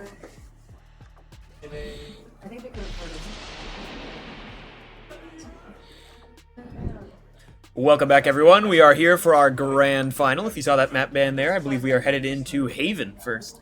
CSU Fullerton and SCE here, ready to go. Yeah, this will be our first best of 3 matchup. So I'm excited to see what we get here. Yes, of course. We'll see if we get into the third map, Lotus. Yeah, if not, this Haven Ascent game is going to go quite hard, as every other Haven Ascent game has this entire tournament. We have seen Haven go overtime in one of the non-streamed games. Pretty much a signature of the map, I must say, going overtime. Yeah, I believe it was 1917 is what knocked out SDSU Valorant Black, one of our title contenders and our #1 seed in this tournament. To SCE, actually, I believe. And here we are seeing the players ready and waiting for the lobby. SCE with their signature cat ear headphones. I believe 3 of them do. Only 2 of them have their headphones on at the moment. What up? Oh, good gang. Yo. And Fullerton gang. ready to go whenever. I'm so tired of this map. Ah. Do believe we are hearing a bit of a party chat inside of the spectator cam there. But here we are loading into the grand final, map 1. Aztec Spring Games 2025. Let's get into it. Yeah, I'm kind of surprised with how far SE has gotten. You know, they were not seeded very high, but I mean, they made it all the way to the finals and they beat the #1 seed. So, you know, we'll see how this goes. Fullerton also was able to beat #2. So these are very, very high contenders. Oh yeah, Jugi, I must say, is a long-standing player of the Valorant community, then the collegiate Valorant community as well. I've known him at least 3 years going on here. Yeah. I I'm believe excited to see the ISO. Yes. ISO Yoru is not quite the default. We generally see one of the 2 of them paired with. This is a developing meta on Haven recently with the recent buffs to ISO. And we got Anger on ISO this time. I mean, last 2 games, Anger has been on Reyna. So we'll see how the ISO comes from them. I believe they also played Reyna on Haven as well. Yeah. Yeah, so here we are seeing them maybe lean into the meta. Is this going to help them? Is this going to hurt them? Not quite sure. I mean, we got very even, like, agent picks here. Yeah. Maybe the only difference is the Jet. It's just the Yoru. Yeah, and 20XX, I do believe, was able to make a lot of work with that Yoru, especially when they beat #1 seed SCSU Valorant Black a little bit ago. Looks like the teams are talking a bit of strategy going in here. Taking as much time as they can. Always a good time. Always a good time. This is one of the few times that your coach is allowed to speak to you, which is during the agent select screen. So we take as much time as we can there, as well as during timeouts, obviously. But other than that, the coach is not allowed to speak to the team at all. Yeah, and we'll see if SE gets a lot of timeouts called here, because in their matchup against Black, they were so invested in the game that there was just 0 timeouts, even in the overtime. Yeah. Which was a very back and forth overtime, so you would expect a timeout. So we'll see how that goes. Possible technical pause here as we move into the first round here. We'll get ready whenever we are. Correct. I believe we have Fullerton on the attacking side and SE on the defending side, but we're going to double check that as soon as we get to the game. And I am incorrect. Fullerton is on defending side. That's what we're looking at. And the game is live. Pause. Never mind. We are paused. We are paused. Damn, no one paused. My team's slacking. Hey, y'all said we Okay. I don't know if we My can. team's slacking. I'm talking this mid game, bro. Y'all are trolling. They do not know they are on stream at this point in time. They do not. No one tell them.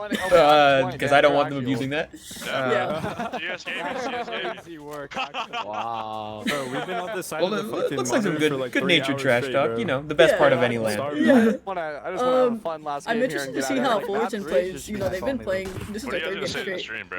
Hey, hi, everyone in And the also, chat. you know, they're coming out Hey. from like What's up, 2 wins, so chat? we'll see if they can keep that going. Yeah, especially both those games going long as well. I love you guys. Yeah, I mean, I would imagine they're pretty burnt out, but who knows? Maybe the hype from their wins is keeping them going. Yeah, this is the end of a long day. They've been here for at least 6 hours. We beat their black Maybe team even and 7 then at this their white point. team, and then you guys beat their red. Possibly So, longer. like, the 2 of us. As did most it. of the teams did Bro, they begin had showing up solid around teams. 11:30 They're this not morning. even close. Yeah, they lost So, like a 1v2. excited to see, it was 12-11. How much energy they can keep up throughout a day. It's one thing the land really tests, it's your fortitude.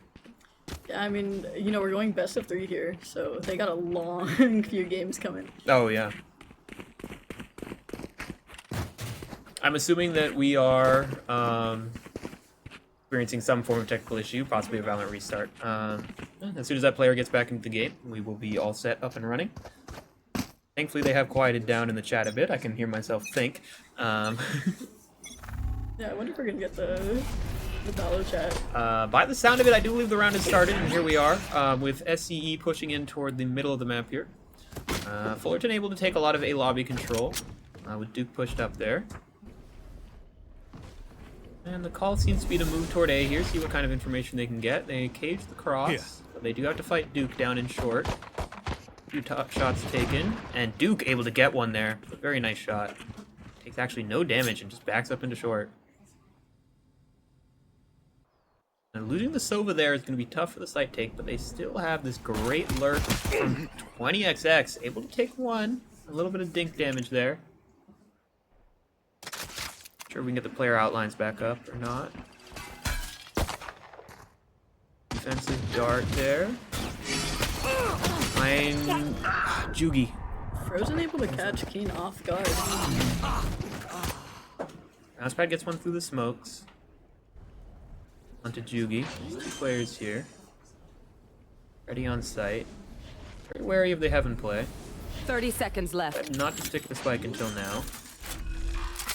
One player with a great smoke lurk. SE Carly. Last player Ooh, standing. gets a nice pixie tee, but Big R just flying out of short. Able to trade it out. One enemy Carly, remaining. nice shot on the jump, but what a crazy right click from Mousepads there. I mean, Carly's been going crazy when it comes to pistol round in the past few games, so, you know, I'm not too shocked about that. Yeah. Very intriguing. A nice kill on the short player there. I'm not sure what got him so low in the first place. Like just a leg shot.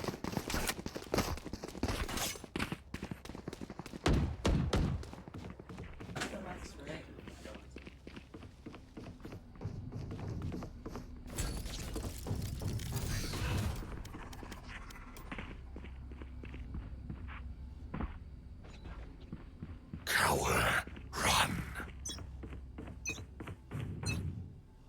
Cover going out. Round starting up. There we go. And we are back into it. Does appear that we have the player outlines back on, making it a bit easier to understand what's going on here. Duke with an amazing kill through the smoke out of A short and just gets right back. Takes out Jugi. But this is the benefit of the double duelists on this site. They can just keep pushing. I mean, you have a Yor to work with. What an amazing shot onto Jakari there. 20, fakes a TP, but Duke doesn't fall for it for a second. That's spike lost. You have one player up main here. Duke's just gonna keep swinging. He wants more. Carly takes out the player on site with an amazingly placed sheriff shot onto Frozen. There's a jump peek. Smoked off. Duke here, locking down the spike. Knows the players are long. Another flank coming in as well. Duke actually does get paranoid here and kind of able to take him down. And Carly just swinging at the smoke. Takes one, but it's traded out by Big R. All on anger here. One enemy remaining. With a nice jump peek. Takes Kind. Oh, sorry. It was all on Kind. That's my fault. Forgot that man was getting flanked. 30 seconds left. Big R How's actually. the outlaw here, so we'll see how that goes. Big Art gives them sight and spike, opting to instead hold to make sure that they don't rotate out. What an amazing wrap here. Like trying to be caught off guard, and there we go. Yeah, Big R. What an amazing play there. Not one I would have made, and definitely the correct decision.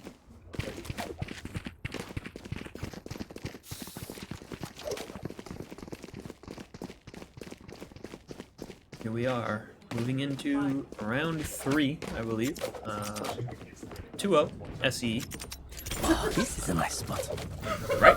I'm not wrong in that, right? No, We yeah. just keep switching around, so I should know these things. No, Fullerton. Fullerton. I know what I'm doing. Yes. Yeah, Fullerton's on defense. They're up too. Yes, this is correct. And a full push for SE here going up toward main. And actually, there is a player that has made their way into Cumby here. This is a hard one to clear. They get full blind, but they're just going to wait it out. How many picks will they get? They're behind all of them. Big R with 2. Big R with 3. He's just going to keep going. Anger taken down on sight is Carly here, but Big R's still alive there. Finally cleared out by Carly as well. But gets the ultimate off as well. It looks like SEE is forced to pull back here.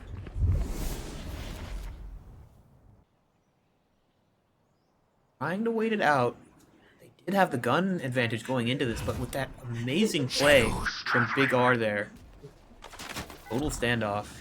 Standing ahead. Fullerton playing this pretty slowly, taking them long angles. Which is intriguing, seeing as they do have the worst guns. They do have the sniper on their side, so I understand. That's true. Fullerton clearing their backs right now, but I don't know if they expect the push here. Oh my god, they definitely don't. Nice double swing. And Duke takes the opportunity to fly out of garage there. Planted. Shot does not connect. They get thrown out. Try to get a bit of a wall bang in. Switch to the classic. Looks like they're off to reload. 2 players inside the smoke in CT. Mousepad able to get the kill. Not able to get the gun. It falls outside the smokes. Oh! Clean shot. An amazing adjustment on the crouching player logs there. That is a big round for the team there. My ultimate is ready. Their spike is diffused. It looks like they know they're on camera today. Yeah, I love the player cams. Oh yeah. Yeah, give us those exaggerated reactions. That's what we're looking for. SE locked in. Down 3 rounds here in their final game.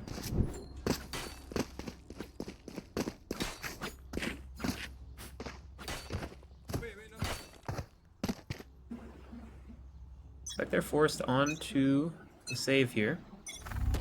Moving in toward garage.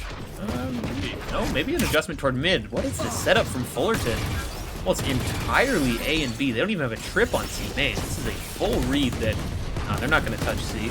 And while they try to come into this B side here, they get every peek, but through all of this utility. Big R on the back side, able to take 2 down, takes a good bit of chip damage on the way. Jugi's able to finish him off, and Duke not able to confirm that kill. So Kine actually, and the rest of SCE, take a thrifty round to bring them into this game. What an amazing B-site take, I must say. There was 3 players stacked on it, which is not something you see on the B-site. They were just able to get through all of it. Did you notice anything that could have put them over the edge there? Well, I mean, they've been stacking on B pretty often, I've noticed. You know, I think they're kind of expecting that for fast rotates. You know, they're playing a very good game of defense, but, I mean, SCE was able to take that.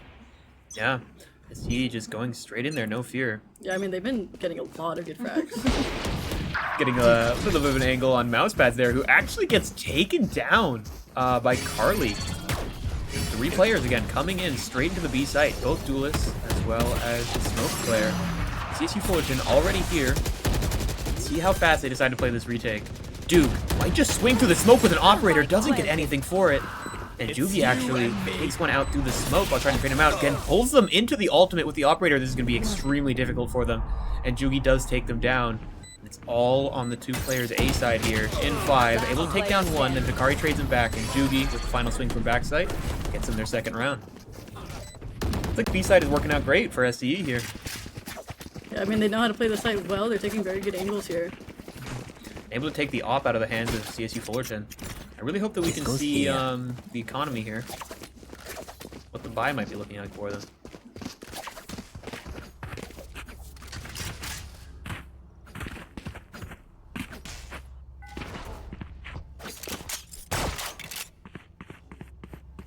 It's a good thing that Duke was able to, or that they were able to take out Duke there. Duke has been very deadly with snipers these past few games. You're correct. It does appear that Fullerton is on a full save here as 5 players opt toward the A side here, getting a good pick here, but why would they clear Frozen if he just got declared? He collapsed through the clone. Still full blind because of it and is not able to get a second. Carly shuts him down. There is still a player on site here. Cleared out by the dart. Big R with 1 on the lurk. And actually they're pushed to flank already, which is something they have to worry about here. Seems like Fullerton's going for a pinch here. Carly Big R getting the pick. Jugi with a great one. Enemy remaining. And Anger deciding to ult toward long, but no, doesn't catch anything. It's very quickly turned into a 1v1. Seems like Dakari has some pretty good control here, taking a slow, longer angle. They are able to play for their ult here. After Anger is cleared out long, time for the rotate around. They're going to tap, which does bait out the Hunter's Fury. Does spot him and is able to pick up a weapon as well. Decides to stick the second here. Gets half, swings long, and gets the kill. Does he have time for the full defuse? He does not! I saw the vision, Anger. I saw the vision. You know, that was very smart plays there from Anger, but I mean, I don't think they realized how much time they had. Yeah, an amazing attempt at that retake there, and I think that, like you said, there was a total vision, and was really trying to see what they could do, but they just ran out of time. In fact, they could have pushed that Sova up there. They knew exactly where they were, and they were stuck in their ultimate, but... I mean, that's what I was expecting there, you know, full aggression. But it seemed like they just wanted to have that information. You know? They didn't want to act on it too much. They called time on it for sure. C grouping up for a C take here. There's only a single ISO on site here. Not sure what they're able to do. They commit the Yoru ultimate, clears them out back site. Looks like that's gonna decide to get the spike out on towards site. Knows exactly where they are. Comes out of the ultimate. And ooh, Anger with 1, trying to pop the shield, gets taken down by Jugi. Big R gets baited out by the Yoru clone, and Big R picked up. Frozen, actually, with the Hunter's Fury, gets 1 on site. Kine taking 1 out on the flank, it appears. And then deciding to rotate back to the site to join the team. Defenders are taking the site now. This is a very ratty angle from Carly, who gets 1, and then Kine from long just taps the final 2 players. And I can hear those players yelling in the room off that play. Yeah, SE is feeling very hyped at the moment. You know, and I don't blame them. I mean, they've been doing very well these past few rounds. Oh yeah, taking round after round, and with these amazing plays that are sure to get the morale up. Yes, this should do. It's actually 4-3 in the favor of SCE here. Looks like a very heavy mid take. But Fullerton trying to get a little aggressive himself. Big R possibly swinging here out of garage. That they do, almost catches 1, but Mousepads actually is the one from B site who's able to pick 1 off of the Marshall. Call appears to be drone garage. They don't see a tripwire at all. In fact, they just decide that, yep, that's free for the taking. Oh, no, we're going to back out. We're going to find our space again.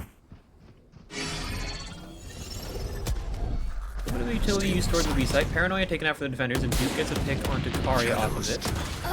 Tries to go for another one, but Kine shuts him down. Jugi able to take out the A-Link player. I know They're still not able to get out on the site. There's 2 players here. Player standing. Ooh. He not able to get that trade on Big R as he swings into Jugi there. Knows that all 3 of the players are on the B site. Knows that he can really rotate wherever he'd like. It looks like Fullerton's expecting him to go C, so we'll see if he's able to get catch him off guard here, going A instead. Yes. We do have Sova still playing B, so he should be able to get the quick rotate. My question is, do they even have the audio cue when they try to plant here? I believe Sova should be close enough. Yeah, Frozen's definitely rotating over, and actually it looks like he's going to hunt for 1 pick before the plant here. A great play, but there's no one nearby. If he can get Frozen and get back, it's going to be in a great spot. Does spot him out. Frozen actually clears it. He gets his pick. There's 1 more on site here that he has to worry about, and another one coming out onto CT. Able to get back to site. He's low on time, so he's just going to be able to stick the plant here. Anger taking advantage of that. Left. Pushes into heaven. Spike planted.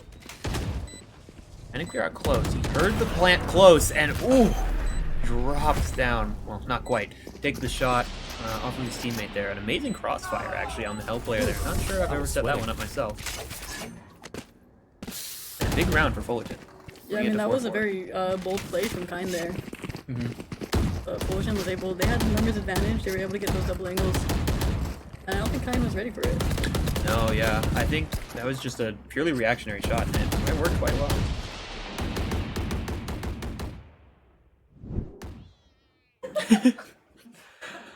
Observers are having a good time today as we head into round 9 here. Hope you enjoyed this all at San Diego State Aztec Spring Games 2025. Cover going out. A lot of A space being taken here. 2 cages immediately dropped, denying all the info, but there's not even any players here. There's a single Cypher trip on site, moving up toward heaven, but all the space taken for Fullerton is actually toward mid here. In fact, they have no information C and no information A. This is extremely risky, especially on this site. Am is able to see a good bit, but there are all 5 players trying to come out onto site here. Actually, they're going to stick the Omen teleport onto site. Paranoia comes out from the defenders. And Carly spotted, or Jugi, I should say, caught by the Cam or Dart there. Taken out by the Heaven player, though immediately traded back. Swings through the smoke and actually gets taken down. Anger with a great position. Keen getting another one on site there. And here comes the CT flood. Kind gets 1, and 20 and Carly each take their picks, and they want them together. I mean, Anger has been able to take these ones very easily, but it does not seem to be enough for Fullerton. Yeah. Just 3 1v1s in a row, and it just worked quite well.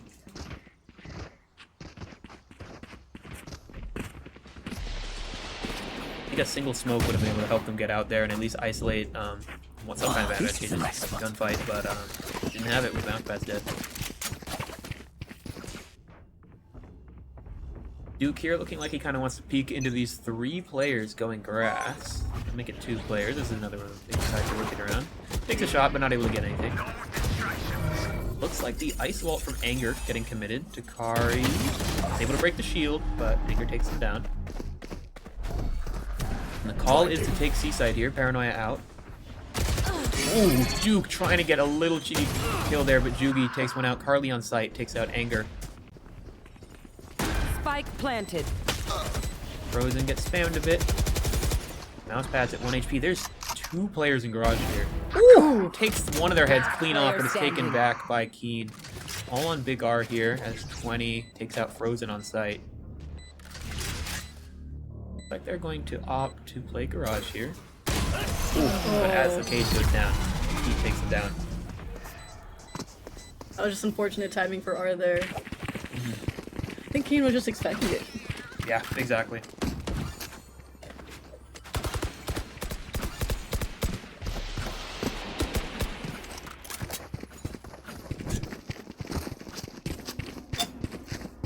Look on the leaderboards here. I mean, SCE has very even kill count.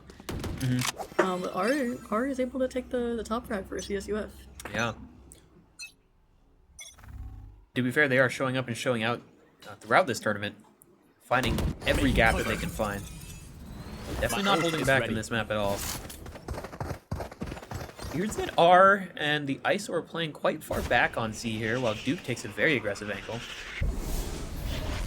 Well, from SCE after getting the orb seems to be to rotate toward A, where there are now 3 players here.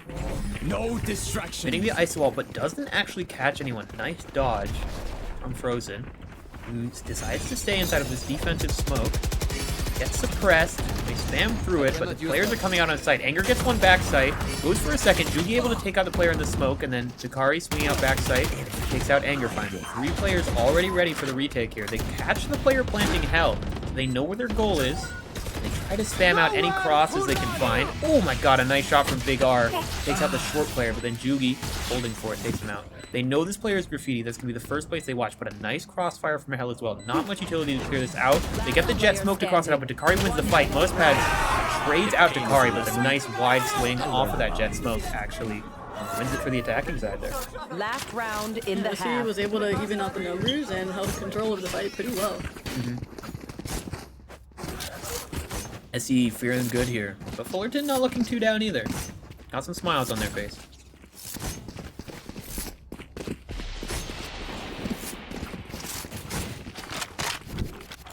always like to say, you know, it can go any way at any time. 7-4, I mean, Fullerton could still easily take this back. Especially on Haven. I've come back from 12-0 on this map more so than any other. Take flight. I would not be surprised, especially in a grand final like the one we have today. Right, clearing out mid with the drone. Headshot. And Watch Duke this. able to My take ult's the ready. pick as they swing on top of the box and short. Pop Knives off of that. Here. 20XX pushing up through middle, and we have 2 players inserted into garage.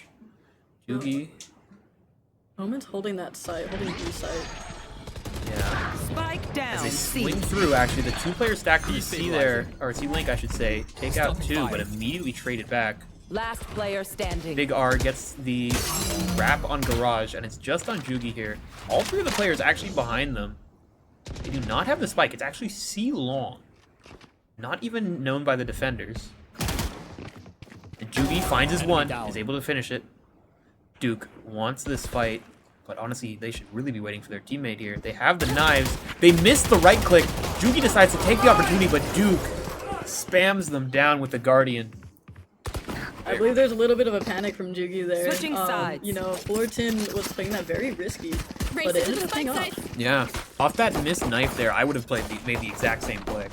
I must say, saying, "Oh, you don't have a gun in your hands. It's time for me to take the fight," but couldn't find the shot. And I believe at halftime here, we're taking a bit more of an extended break. Moving to the next half, do you expect to see anything different out of the 2 teams? You know, I'm wondering how they're gonna play defense compared to offense. You know, there's a lot of differences there. You know, Yeah. crazy stuff. Most definitely. Yeah, I mean, I don't know. They're playing very similar comps, so I would expect that it goes pretty much the same. I agree. These 2 duelist comps are becoming all the rage on Haven recently, which is a great shift in the meta, as all of Valorant has seen a lot less duelists around as well, especially in other maps in the pool like Icebox. And it's I'm a big fan of the duelist meta. Big fan. big fan of duelist meta. Okay, yeah. I must say, it's like I said, it's a change of pace. It's not double initiator, which we've seen in the last few years. It's not the horrific double smokes we had in 2021. And thank God, double sentinel never really caught on. Because we never thought we'd see the day. A full clean take from Fullerton here. All 5 of them on the map, while SCE, all 5 of them on the other side of the map. Then we're going to see a full 5v5 retake here. Not much space taken by Fullerton. Very scared of exactly where SCE could come from, because they could come from behind, they could come from up front. They don't have much flank utility, and they have to commit 2 players to short here. Dakari gets a nice shock dart in, gets a lot of damage. 20XX with the first pick, and Dakari as well. Big R and Anger take out 2, and then trades go both ways, and it's finally down just the 1 player left on site. And SCE 20XX actually with the 4K going into that round. The Yoru 4K, you know, I'm not shocked. I'm not shocked at all. I'm not The sure. Yoru has been going crazy. No, for real. I think it has to do with the flashes that CSUF has been missing without the Yoru here. Which is why you don't see the Jet here as often, is because despite the familiarity that a lot of players have with them and the ability to take a lot of space quickly, the Yoru's ability to teleport and flash is just unmatched with sight-taking capability, which is what you lean on the Yoru for here. Here. Moving into SDE's bonus round here, or I should say bye round. They do seem to have a bit more of a default, though still a heavy lean towards C. Only a single player on A. As Fortune decides we're gonna hit B. There's 4 of us here. With 1 player inserted A long in case they need to leave. Getting a lot of noise util, and looks like they're gonna try to push up as well. C totally fine to give up the space. They have 4 players on C ready to move over here. Fullerton takes the site here. A little bit of damage taken on Jugi, but not much to care about. Mouse pads pushing into the smoke here, and actually the call is to go through A. But Dakari actually is still heaven here, and with a shock dart takes out the planter and gets a lot of chip damage on the rest of them. Starts to get wall banged out, but here come the rest of the team through CT, but there's a late lurk. Kind gets 1. Actually, they are going to check for this. Jugi takes him down, and then just Keen mops them up on site. I would not have expected that lurk in a million years. Yeah, I mean, they caught Fullerton by surprise there, SEE, with those angles. Just pushing through the smokes. That was very good planning on their part. Yeah, no, for real. What a great shot from Juki that was as well. Yeah. His aim is something different. I would not have made that personally. You know, a couple hours on aim labs before to warm up. I think I'd be pretty I mean, I think there's a reason they're here in the grand finals of Spring Games, you know? I don't know. I think I'm good enough to be here. Oh, okay, okay. Yeah, yeah. We'll see about that, I guess. And maybe if I got subbed into it, you know? And again, SEE opting to lean towards C here, with some very interesting cipher trips. I will find you. Oh no, those are default ones. What am I talking about? Goes there. I was looking at a vision code and thinking that was a very strange trip. Fullerton's playing a bit of default here. Yeah, taking the A space. They want insert their cipher. Ooh, they see each other long, and it looks like the cipher's gonna just keep pushing up. Working up toward B here in the middle. 4 players again. Moving the sewers in B site. Seems like we're going for a B attack. Not sure if Big R is gonna get this kill or not. Ooh, nice adjustment, and decides, nope, I got my pick, I'm getting out. I mean, Ar's been taking that A site clear very seriously these past few rounds. I know exactly where you are. And we got the sniper roll. Yeah.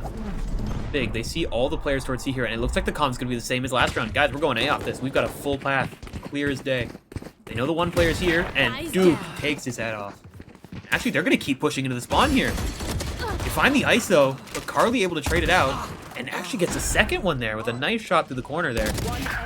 Rosen finally takes down their reign of terror and decides to take Heaven's base. Smoke off the final player here, 20XX. Ooh, actually, with a little bit of gap in there. Gets his head taken for 140, and then Frozen just finishes the kill as they play anti off the flash.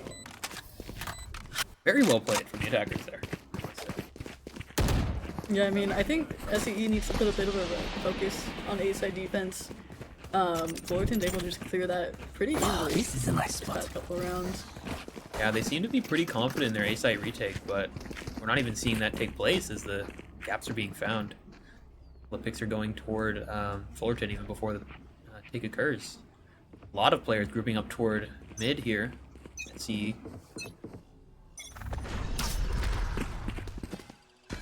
Opting to just walk up. They don't even throw a smoke here. Here. It's you and the me. ISO. Doesn't catch anyone with the ult. Frozen takes out one of the mid players. Actually, Anger and Mousepads take out the rest. And Duke just shuts down the one player. 1 kill for Toki, 2 kills for Toki, but 3 actually. But yeah, that mid push absolutely shut down. Yeah, Fullerton was able to get kills very quickly there. Sometimes old ways. Takari came in with 3k, you know, damaged the econ just a bit. Yeah. So hopefully that goes in SE's favor. I have money. Yeah. But it looks like we're evening out the rounds quite a bit. Looks like getting a bit of view of the posters going on right here. Yeah. Very nice scythe on the wall there. Oh, look, a smiley face. Did. Yeah. Oh, we're going underground. And the call is to push C here. 4 players with sheriffs just walking up, no utility. ESU Fullerton on the other side of the map, taking all the A space they'd like.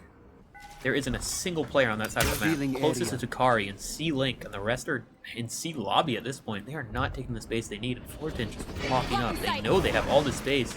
They find no utility on site. They're clearing out every corner, but there is no one here.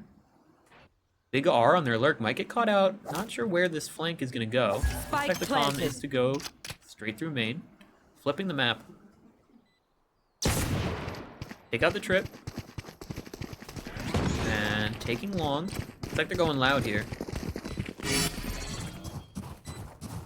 The players taking a good bit of space short. They catch the gun barrel and they're able to wallbang him out. Jugi able to get the upgrade off that. And the one Heaven player gets a pick. Jugi able to just keep swinging, and what a thrifty round from SCE there.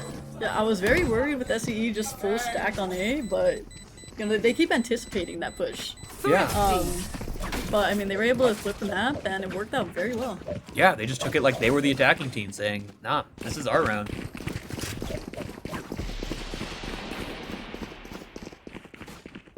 To be fair, being able to save that much economy into the next round, I believe they picked up 5 rifles.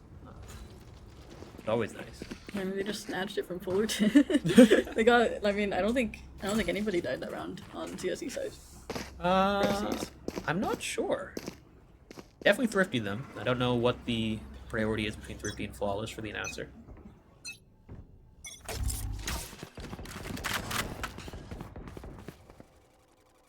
Duke getting himself up into A main here with the help of a Sova Dart. Big R gets himself up into Cubby, and it looks like they're going to leave them there as well. They have a nice cam to watch all of mid.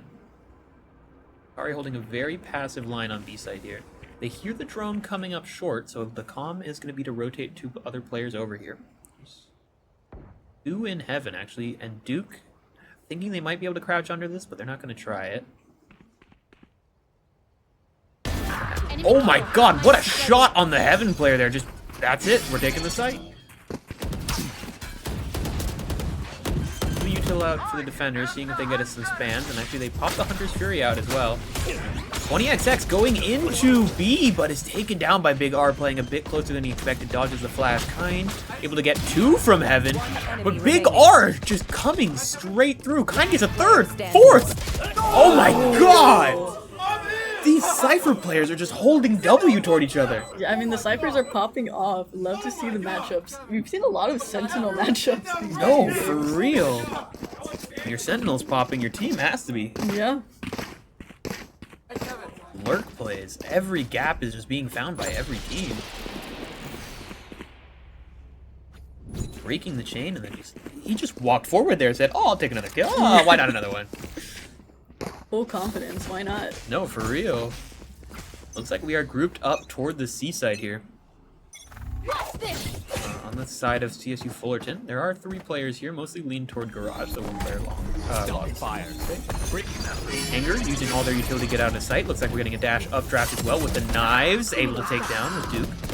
Frozen gets pick, actually 2 into Garage players there. Oh my god, a gap in the smoke gets Duke another one. They're like, I'm hungry for more.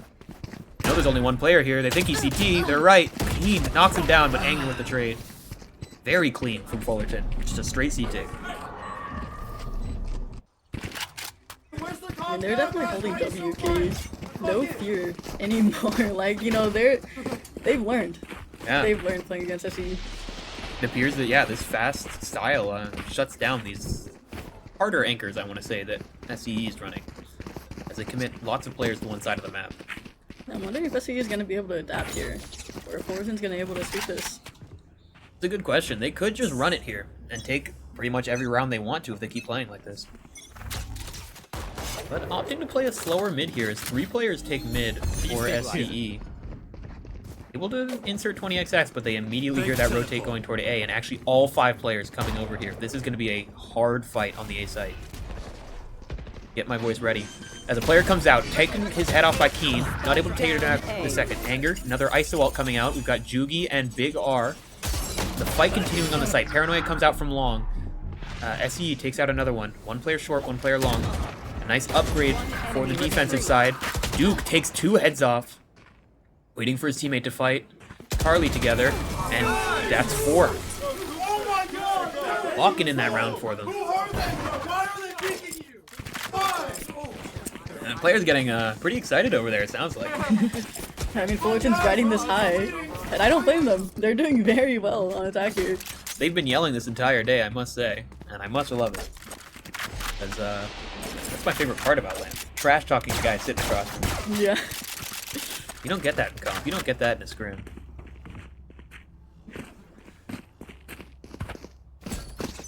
Let the comments go A here again. 10-10.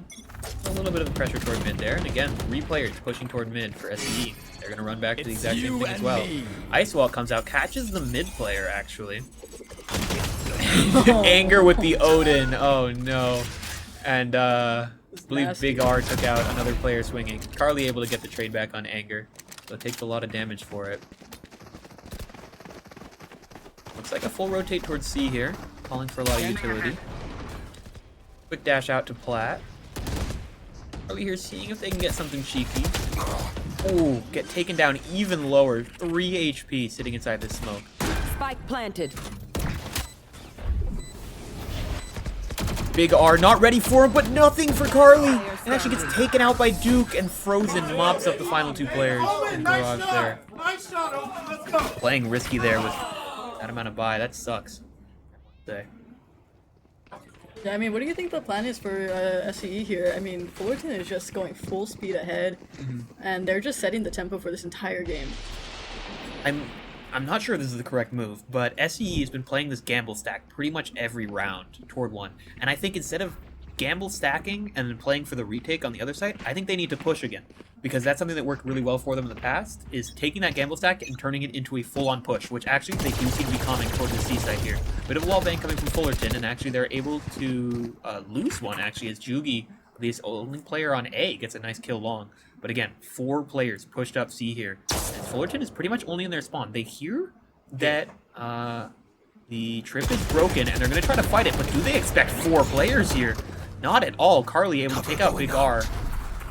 Calm is going to be to hit A side here, but Jugi is on site, has their shield, takes the head off one, gets their shield back, and takes down the other one. Last player is actually worked up through B here. Anger gets one pick on the rotator, tries to fight. Jugi flying through the air with the Odin. Takes him down, breaks the shield. Got the spike. Gets the spike picked up. There's still 3 players they have to contend with here. Taking their time rotating over. They'll let them plant. Spike planted. I mean, let's see how Jugi, or how ISO plays this. Yeah. With barely any util. Yeah. Forced to just take this fight here. Looks like the paranoia is ready at any time. Try to take their fight there, but they don't get it. And, expecting the long flank, get taken down by Keen. Heaven. I mean, those long flanks seem to be working for SE. I agree. That tick that just opens up the map for them and makes sure that they know that the players are playing toward A. All the space they needed with that one push. We should also talk about that beginning pick at the beginning of the round. Definitely setting the tempo and forcing Fullerton to play slow there, as they got an aggressive play there, so there must be at least a couple people ready to back that man up. But no, it was just a gamble. This goes here. Yeah, well, we love gambling. Do we? Oh, this is a nice Wait, we can't promote that. We hate don't gamble, children. Don't gamble. San Diego State is not affiliated with any form of gambling institution, and there is no official gambling on these tournaments here this month. Good save. Good save. Thank you. Anyway, when you happen to be gambling a single player on site, that's something we enjoy because, you know, ooh, it's risky, but ooh, it can pay off. Duke almost getting that shot in there. Actually gets no damage off. It's you and me. And ISO actually misses all 4 of those players as the wall bangs from the op almost catches one himself, but then the defensive ISO ult there picks up the Sova. Duke continuing to pressure with this op, and Jugi actually takes out Frozen there. Setting them up well, but Big R, how are you in the defender spawn right now? Worked all the way up A, takes Jugi down, all 4 of the players on the C side here. They're like, again, forced into this full retake, as Fullerton just has the entirety of A site here. I mean, I will say this is not the first time that Big R is able to clear A site on their own. I mean, when you commit 4 players to C, there's gaps everywhere else. What is this aggressive smoke from the attackers, threatening so much space? The defenders take it right back. They know a player is Heaven, so it looks like they're going to commit 3 players to fight here, and Big R not able to get anything. Dakari takes him down. Ian suppressed in the smoke, not able to get out. But these Heaven players are going to try to fight long. Flash comes out. They drop 2 players down. Trade's going both ways. It is now a 1 versus 2. Mouse pads here. Smoked off. Spams out through the bomb. But, 20XX through the smoke. Locks in round 12 for him. Are we going to see an overtime game on stream? You know, I would not be shocked. But SCE is playing these retakes very well. I agree. But we'll see if they're able to keep that going. I don't know if Fullerton's gonna go for a bit of a switch up here with the full aggression. Oh yeah. Remember, this is still just game 1 of this 3-game series. Best of 3, I should say. CSUF is not going home easy, that's for sure. Big R sitting at 26 kills. Leading in the kills himself. But only 2 of their players are actually positive. SCE sitting at 3. Anger able to get himself into Cubby. Defensive smoke coming out of SCE. And actually, Anger through the smoke off the pings from the Omen ult is able to get a free one. And then a right click from Duke flying through the smoke into the backside gets another. Looks like they got a pick through the smoke on the defensive side, and then Big R on the lurk gets another one in mid. It's on 2 players now, an SCE, one in Garage, one in CT. He swings out, off angle from Duke, takes his head off. Well on 20XX. Clutch player on the Yoru. But can he get 4 of these and take the map home? Flashes out of the smoke, gets 2, but oh, Frozen takes him down. I mean, that was a very rough spot for 20XX there. Yeah, really well played from Fullerton, really isolating him. And here we are switching sides going into overtime on Haven. I believe this is our first time commentating in overtime, me and you. It is. We're going to have to keep our heads on straight as the sides keep switching. As we see now SCE on the attacking side. Looks like they are opting toward mid-take, which they had been regularly doing in the first half. And CSU Fullerton looking to bring 2 players to attack on C long here. Taking space while gaining info A main using their Sova utility. Their A site does seem to be a bit more of a passive one after this lineup goes through. Actually bringing a 3rd player over to C long there to bring the paranoia up. Again, immediately inserting Duke up here. They know that the flank is here. Duke actually might be able to secure Spike here. Spike's here. Oh, but Takari from grass able to take him down. E main, about a bit of space taken by the attackers. But the call is to pull back from mid. They drone to re-clear C. Harley working up most of A long here, and here come the rest of the players right behind him. Breaks the cam. Big R doesn't see much more than that though. The rotates aren't that quick to come in. They still have 2 players over on C. But after the smokes come down and the paranoia comes out, here comes the rotates. They still have trips to play off of, but it looks like it's caught by the Yoru clone, I should say. Spike planted. Spike goes down, a little bit of spam from Big R. Not able to get much. Players look like they're trying to come out of CT right now, but 20XX silenced. Playing for the cross, Big R with another amazing pick onto Graffiti there. As they come out, going into the high-low, Kari and Jugi take out 2. Big R able to dodge the ISO ultimate. I'm surprised they weren't able to get much out of that, but drops down into 2 players. Harley shutting the round in. SCE goes up in overtime. Switching sides. Match point. And I was a little worried when Big R had that high ground positioning and was able to have clear line sight of SCE, but SCE was able to get the kill and go back into hell very easily. Yeah. Before R can capitalize off of it. Definitely agree. And here we see SCE coming back to the defensive side, which I do believe was their better side in the half. But very big that they got that offensive ground take, I should say. Single player towards C here. With 4 on the side of SCE, again, stacked towards C. Again, not a push. Cage trigger. Just a hold. They were going to regret this, but however, Fullerton looking to take a lot of space here and taken down by 20XX. Gonna find a timing off the drone. Drone right back from Frozen. Spots out 2 here. They know that there are 3 players currently on the C site. Looks like the call is to go B off of that. Tap the plant.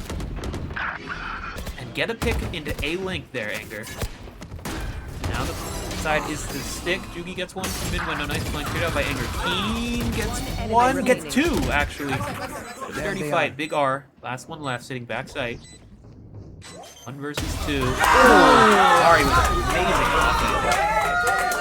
Takes their head off, and that is map 1 for SCE. Yeah. I'm surprised that Fullerton wasn't able to take that attack earlier. Yeah. They've been very strong on the attack, but I think their mistake was that they've been very aggressive, and that's where they found a lot of their success. Yes. And they were less aggro, you know. They took it very slow. I don't know if that was some sort of fear from like being in overtime, or maybe they just wanted to change it up a bit. But you know, SCE was able to counter their approach very easily. Yeah, I agree.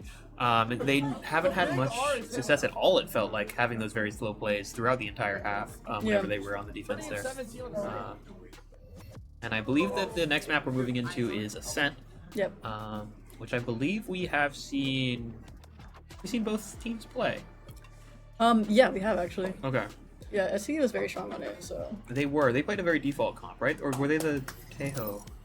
I believe they were the Tejo. They were the Tejo, Vice, and Waylay comp. That's right. That was a game to watch. I'm excited for the Waylay again. I really enjoyed seeing that. That was a fun game to watch, and I really do hope we see it again. I'm not sure what Fullerton plays on this map. I had to guess it would be the default comp, just seeing how they've been playing these games as well. I mean, I'm ready for them to shock me once again. True. You know, they've been pulling off some crazy plays here. It's final game, or it's grands. You're down a map. Time to pull out something funny if you want to win. Yeah, I mean, I would expect that SE is expecting them to pull default, so we'll see.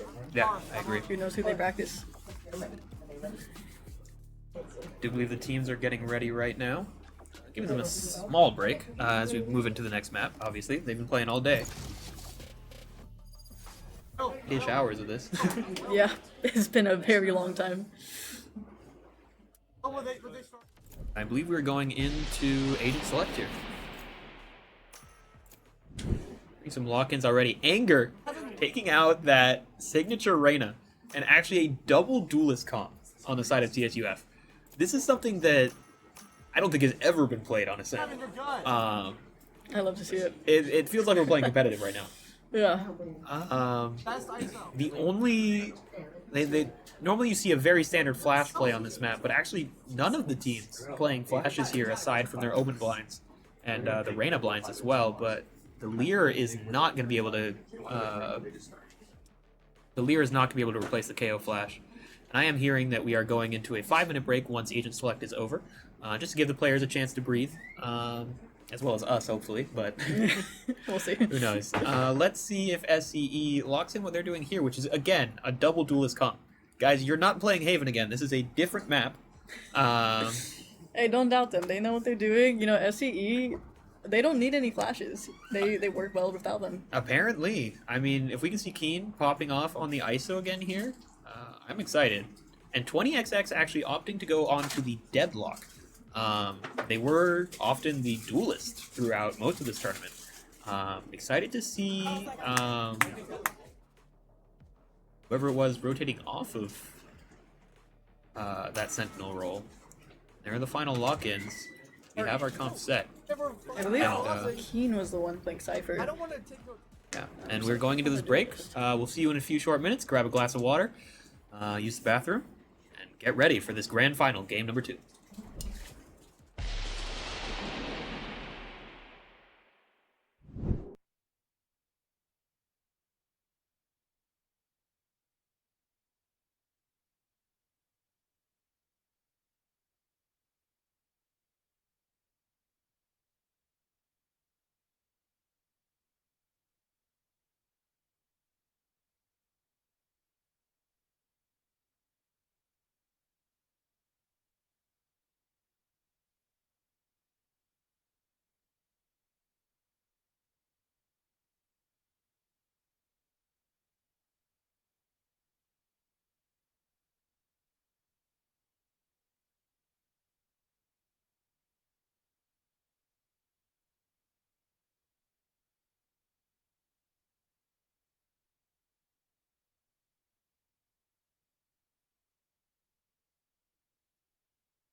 Amazing peek from R there out of lane.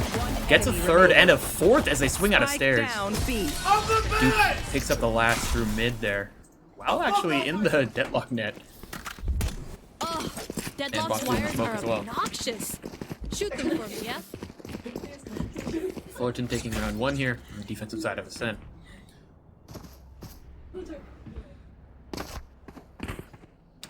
SDE on the save here. Looks like they're trying to go for a 5-man push over toward the A site. One thing I have been noticing at SDE is they've been placing the spike on their duelist player a lot, which is especially the secondary duelist, which is the second person entering site, which them having spike does mean you get a lot. I mean, Duke as here you with say the that, they Outlaw. gave it to Deadlock. Oh, did they switch it over? Yeah. They've been doing it a lot on Haven, I must say. Yeah. Duke here really trying to get aggressive with this, but actually gets caught by the net and taken down. Not before Frozen actually able to trade one out through the smoke. Takes a lot of damage for it. All the players attempting to go through Heaven here. No, one rotating back tree is actually that. Anger gets both with the 2 shots of the Outlaw. And Big R swinging out of Heaven with the rest of the team gets the final pick there. Great bonus. Or buy, I should say. Now moving into the bonus for Fullerton. SCE actually stuck with some light shields actually here, despite being on their full buy round, which might be tough as Fullerton, I believe, is bringing at least 2 Outlaws into this round.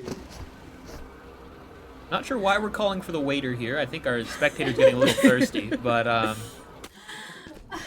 True. Scanning ahead. Frozen misses their dart. All 5 of SCE here, ready to just come out of the smoke. Does Frozen get caught by this? They do. They only get 1 before getting traded out by Team. Again, here's Anger with that Outlaw. Basically an operator against all these light shields. Carly swings out with his own. Or sorry, Duke swings out with his own, but taken down by Carly. Spike planted. SCE has full site control here. Probably going to anticipate the Heaven push, but we'll see. I mean, seems like they have no eyes on it at the moment. Door is broken, but they're smoking it off. This is a blind. R catching them off guard with the drop. Carly able to take it. Player standing. All the way! Let's go. 4 kills for Carly. What an amazing clutch. In that health place there.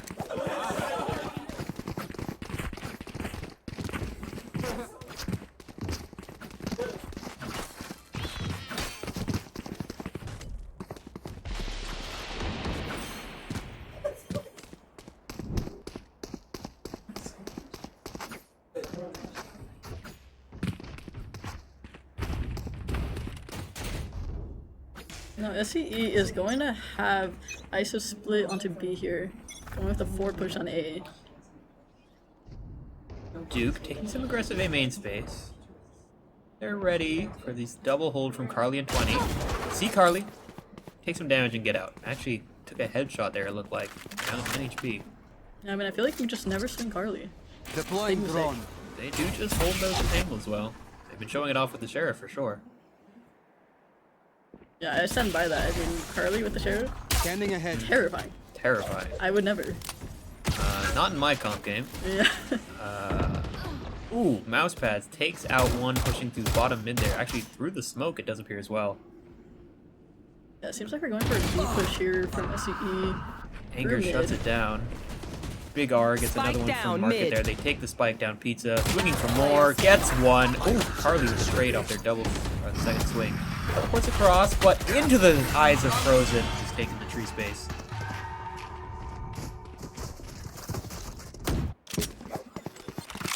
Tough round for Fullerton there. Got a lot of spectators on SCE's side there. They're all lined up. A large up. crowd, yeah. Everyone wants that no delay action. Again, benefits for being at the EEC during these tournaments. I believe that there's also commentary. Yeah. Oh no, they still get that at the front of the room. That's true. That's true. They also get to watch the 3rd place game going on right now. I do believe that the first game went to Downey High School. Yep. Is the update that we received. Cover going out. But they are a best of 3 as well. SE, full default. Both the duelists and the bomb over toward the B site, while all of the traditional bomb carriers, again, toward the A. Actually, all 4 of them grouping up toward tree here. They drone through, clear out a lot of space, but aren't deciding to move up with it. Jugi taking a lot of his bottom mid space, but little do they know, there's 3 players stacked here. 2 in market, 1 in pizza, as well as a trip you have to get through. Ari trying to get something tree here, and actually does get Duke. Trying to get the second one. A few trades going in mid here.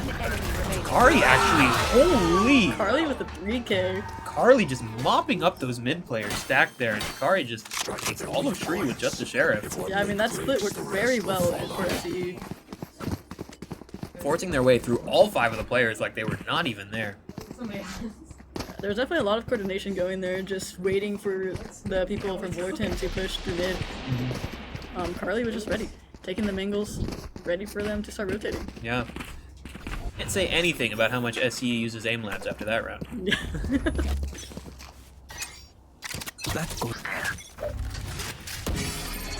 It's you and Big me. R works up with a shotgun, but caught out by Keen's ultimate there, so allowing free sight take after Jugi takes out another one. Blocking movement. Picks for SCE, Fullerton is running a 3-5 with a very low health Omen. Yeah. Trying to get a little bit of pick on stairs here to get through this deadlock wall. Actually, it looks like the call may be to save. Players back up. Duke trying to get something, see if they can get themselves back in the round, but all these players just playing off of Juki's contact. Got a paranoia lined up. 2 players ready to swing. Ooh, gets a little over-aggressive, actually, and Duke takes him.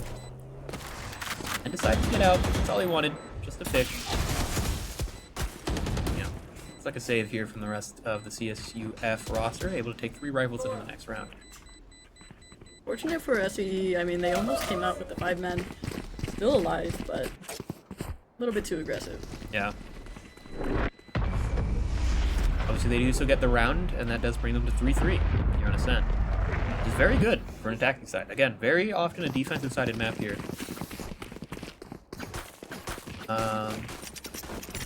Yes, this should do.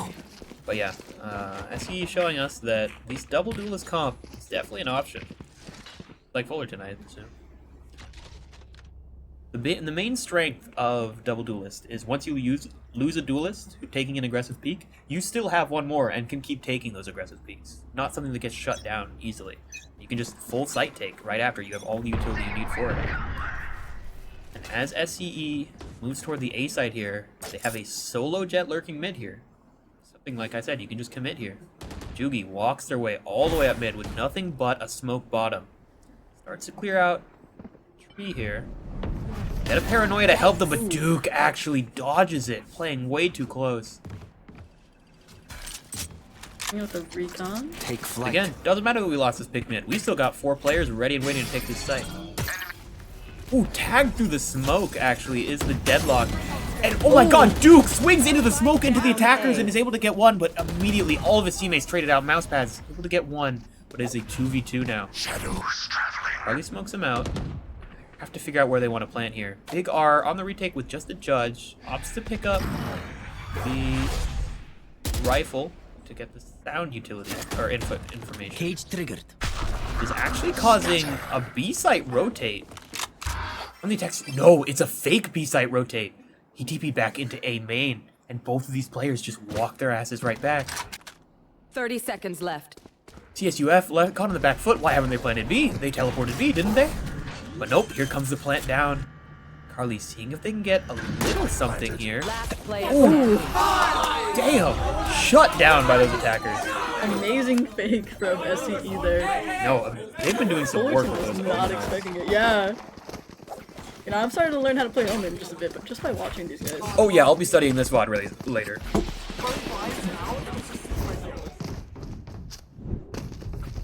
I mean, Fullerton caught on pretty quickly, but it bought SE just enough time. Yeah, I'm not gonna say that this game is on the back of Carly, but my lord, are they popping off? Yeah. I mean, Carly has been a huge player here for SE. Oh yeah. Get out of my way! And as we see Duke with a full push up here, the paranoia somehow doesn't catch Carly. And again, just a free pick for them as that Jet does not have the knives in their hand. Juki here with knives of their own, one of them left. Not sure whether they use the other 4. Duke actually swings it with a judge and gets taken down by 2 players with safe weapons inside the smoke. That is not supposed to happen. Keen pushes up into heaven here. He gets the spray. Oh, a little bit of chip damage. Yeah. Much more than that. Mouse pads with a Marshal, seeing if they can get anything. Shadows. Big R actually getting a pick on the flank. Is able to pop the ult off of that. My territory, my 20 rules. actually commits the deadlock annihilation. But on site, the fights are going down. Keen able to get 2. Frozen with 1 from heaven. Keen on site gets taken down. But Big R here. Ooh, 1 versus 1. Anger with a wide hold there after tapping. An amazing play. Taking down 20XX there. There's definitely hope there for him. And I'm glad that he said, no, actually, I win this round. I mean, both teams have been surprising me personally. Most definitely. Each of these rounds, I feel like could go either way. Each time. 100%. Flung back and forth. What an amazing grand final it is. Just like every other grand final I feel like we've had this entire month of Aztec Spring Games 2025.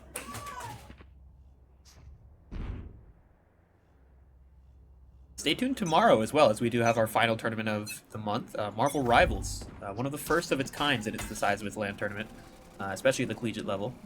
So stay tuned for that if you're a Marvel Rivals fan.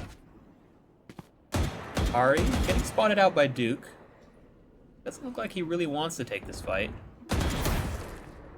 Playing around with him. Duke spending a lot of ammunition there. He's gonna have to reload and back up off that shock dart. Jugi now trying to take space toward the B site.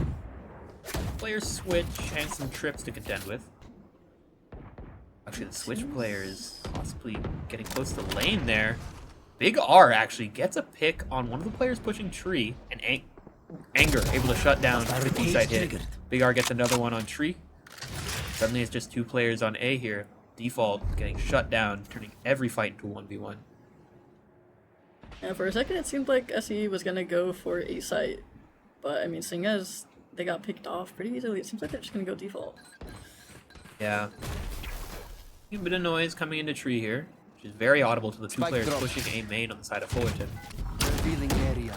Now that they spotted them both, they can just say, alright, let's fight this tree player. Swing them together. 1 3, enemy 2, remaining. 1. There they go. I'm actually really surprised that I caught that 3-2-1 there. That was just for dramatic effect, and then they just actually swung off my con. So. I swear, I'm not talking to the players. Like, or am I? I would not be shocked. You could insult the competitive integrity of this tournament here with such an amazing final that we have going on. My bad. You're right. Yeah. 5-4 on the side of CFU Fullerton. CSU Fullerton. Entirely grouped up SCE toward the B side here with a couple players in tiles. Big R getting baited for by Anger here. Tucked himself into the corner. Anger, ooh, just barely gets out there. But they don't expect Big R, who gets 1. He swings for the other one. Juki was reloading, he's able to back up. Anger now swinging, gets 1 himself. Dismisses out of there, and they're both out safe. And suddenly, 3v5 for SCE. 20XX saying, okay, I gotta take space. I'm gonna do a bottom mid. Finds mouse pads. Yep, takes his head off. Big R trying to actually re-aggress there toward B main. Just take damage. And as he jumps down onto site, Takari with an amazing timing takes him out. Anger able to shut down the mid rotate though, or lurk I should say. Just 2 players B main. There's actually no defenders here. So if they decide to take the site, it's all theirs. Anger pushing on the flank here. Not quite backed up by his teammate. Takari finding this timing. They're actually both going to go below market, expecting a player here. But actually, they don't quite expect this main player. They're actually going to take market space here. They hear Frozen. Actually, 30 the timing seconds left. just as the Reyna Spots him out, but no, they're going on a site. They TP stairs. Anger not able to get anything from it. Frozen has no idea he's here. He gets his head taken off before he gets a single shot at the Hunter's Fury. It's just Carly on site. He takes out Anger. Now it's a single player remaining. Oh my god, but Duke takes off Dakari's head because he's holding for CT, not expecting the second late flank. And Duke with an amazing shot on Carly's aggressive hold lane. Amazing plays from both teams that round. SE was working hard to even it out, and they did, but it just wasn't enough. No, just not enough. Amazing on the retake there. Get out. Yeah, I must say, that double late flank. I mean, if I was them, I'd be playing together. I'd say, hey, wait up for me. I'll catch up with you. And then you fight that together. But, just get in their heads.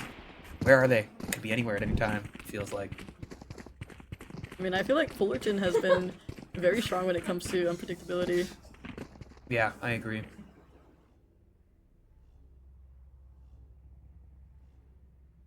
SE, you know, again, grouping up toward the B main side. As Fullerton opts into a full default here, with actually their Reyna playing in the backside of B. Really just hoping they can hold this down.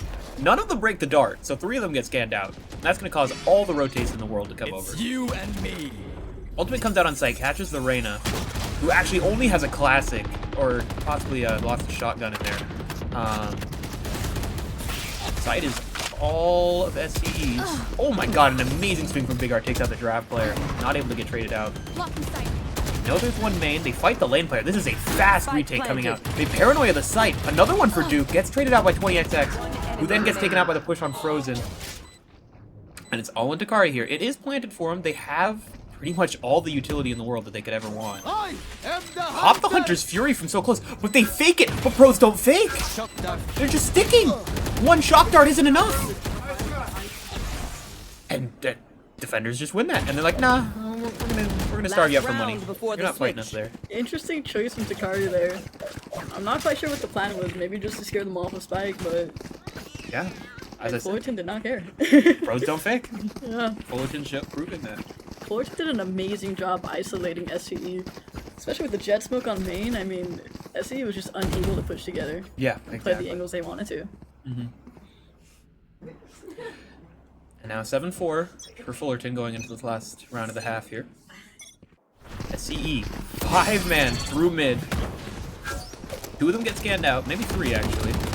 Duke trying to take some pot shots out of tree there. But it looks like the call is to go bottom mid, where there's, again, 3 players, 2 in market, 1 more setting a paranoia through from CT. Kind able to get 1. Anger, another one from site there. Giraffe, I should say, actually. A third, actually, from Giraffe. And they're just going to keep fighting these guys. A nice updraft from Duke, able to shut down that push. What was an annihilation spec there? What's the last round and a half? I believe that's 8-4 for Fullerton. I mean, Fullerton just retook that very quickly. I'm hoping to see a timeout from SCE if it keeps going this way in Fullerton's favor. Yeah. This is a site change, so they do have the ability to speak to each other and have a good time to reset, plan out this half. But I mean, they are sitting here up 1-0. They have the ability to lose this map if they need to, and reset their mental for the third, but no way to count them out now. Reason, I should say. I mean, Fullerton just had amazing momentum. Well, let's see if this half changes it. Yeah. Fullerton looking to go for a bit more of a default here, leaning toward mid. Ping's coming out for the paranoia towards tree. Listening. One way from the side of SCE. Oh, and Jugi with an amazing pick on Duke. Swinging through, just like Kankang, from tree there. Smoked off by the defense right at the right time. Anger gets through as Jugi is spamming there. Tries to go for another one. There's the paranoia coming in. The net doesn't catch Anger. They try to take as much space as they can. 20XX is actually still main here and off of a concuss. Able to take out Mousepad before getting taken down. Nice dink from Keen, but immediately taken out by Anger. Thrown out of heaven. And Carly and Dakari here to retake one from each of the main defensive sides. Dakari in heaven. Gets a nice smoke from Carly, but Carly pays for that smoke with their life. Alright, able to get some good lurks there, but ooh, taken down from Anger. 4 kills in the round.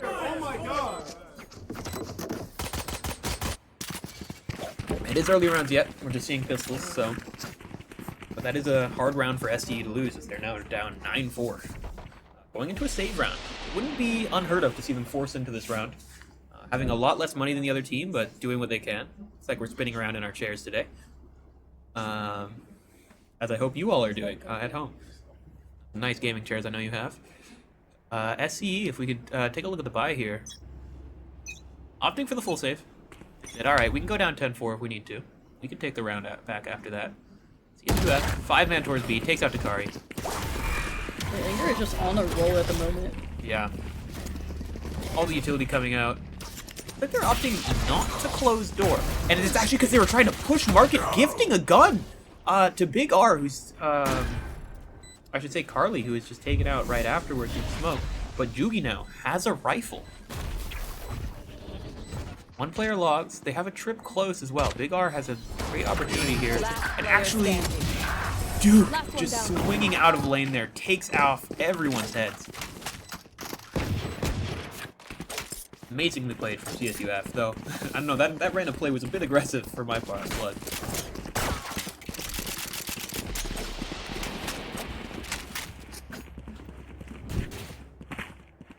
And now, as we said, 10-4 for CSU Fullerton. Here. E going in with light shields and vandals. The thing I'd be scared of there is the 130 double body shot from the Guardian on the side of Fullerton, but otherwise, not a bad idea at all. There's a lot of rifles for Fullerton as well that they saved from the last round. Yeah, I think SE has the confidence to that they can have those TED taps coming in. Yeah. And there's one of them. Yeah. Jugi able to get I wouldn't call it a free pick, but swinging out a Pete's there off the drone. Fullerton comms, it looks like we're going toward A. Trying to see what they can get in tree. Take out Keen. 20XX able to get one from main. Tries to actually succeeds in getting the main player. Frozen able to trade him right back. It looks like the lurk was taken out by SCE, so it's just on Frozen on site here. One player deciding to wrap through main, one player deciding to go through heaven. Not sure exactly how Frozen's going to play this, so they're playing it quite safe. If they're smart, they should be playing aggressive here, trying to find their ones. It looks like he's going to go for the heaven. Carly turns around. Frozen takes him down. Does he expect the main player? He's holding for it. Oh! One bullet. That's all he needs. Feet in his chest. Yeah, be proud of that one. Clean as hell. That is a hard round for SCE to lose there. Yeah, unfortunate timing on their part. I think Carly just needed to wait a bit for both of them to be able to get that pinch, but...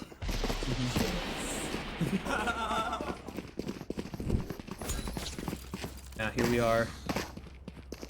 11-4, and it does look like a one-player hero rifling on the side of SE, spending all their money while the rest of their team saves. And actually, that hero rifle is going to be used here, pushing up B main. 3 players. Takari takes out one of them with a sheriff.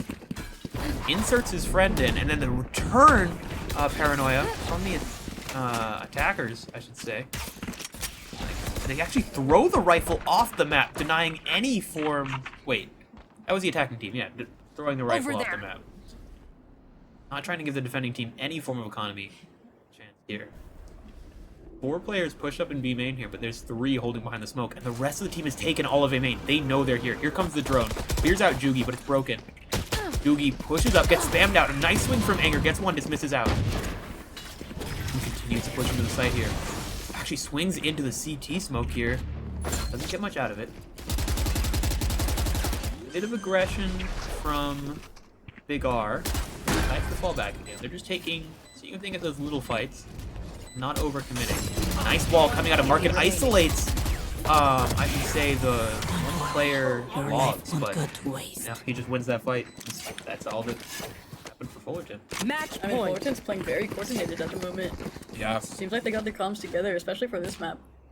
Yeah, Ascent, as we've said previously in the tournament, is a test of wills and a test of game knowledge. It's pretty much the most textbook map you can think of. Fullerton showing off that, yes, we know how to play it.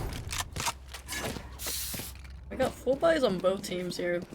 We win. I mean, we'll see if SCE is able to kind of take back this half. It's a long hill to climb, staying on match point for a while here. It's definitely possible. They decide to wall A main. Actually, Duke getting a pick at the fast peak in B main there. But after that, it calls pretty much all the rotates over, and A is entirely empty, actually. Spike does have to get through mid here. Keen, that pick would have been big, but Frozen takes him down as he holds the market. Here. Doogie's scared of a push up here, but the push is actually heaven, not grass, hiding inside of the smoke. Amazing pick from Anger. 20XX gets one, breaks the window and pulls out the utility, but Anger is actually sitting right behind it. Gets one back to himself, and it's all on Takari here. Trying to keep this second map alive. Hands out one heaven. Shocks the one there, but puts himself into a crossfire. CSUF take their first map there. We are going to map 3 of the grand finals here tonight. Yep, we're gonna play some Lotus. We just saw some pretty impressive performance from Fullerton last game, or last matchup, I should say. Yeah, in that semifinal game. And yeah, that was an amazing masterclass. It felt like that attacking side from CSU Fullerton.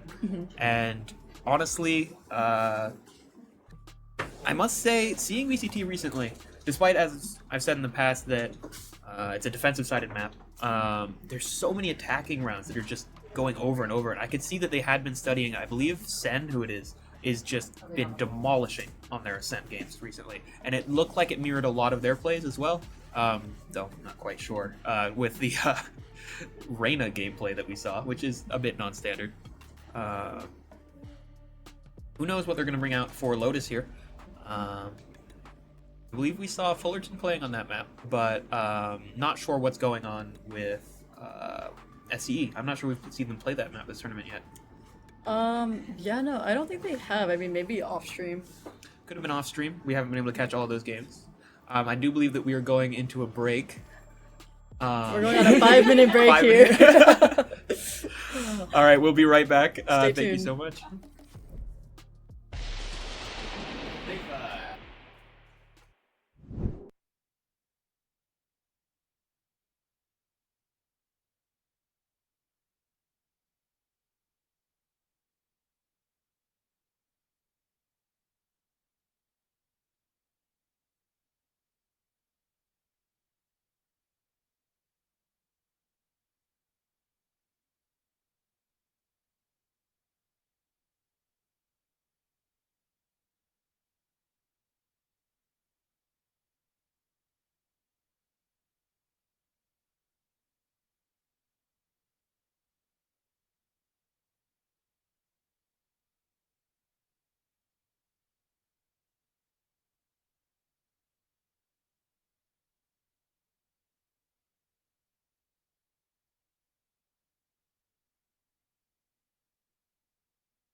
And we are back, folks, here in the Agent Select for Lotus final game of the tournament here. We are seeing Tejo, Vice, ISO. That's a Neon I have seen locked in for SCE here. As CSUF bringing out Anger again on the Reyna. Must be just such a comfort pick for them. Yeah, I mean, it works for them very well, so understandable. Yeah, Vice has been a very strong pick on Lotus. Mm-hmm. So I'm excited to see that both teams are going for that pick. Yes, Big R and 20XX, two of the top fraggers that we've seen throughout the entire tournament. Here facing off again on these Vice plays. I'm excited to see the difference between the Fade Double Duelist and the Tejo Double Duelist, I should say. Especially with this Neon pick. Not uncommon on this map, but not very common either. And Jugi is definitely the man to play it, I must say.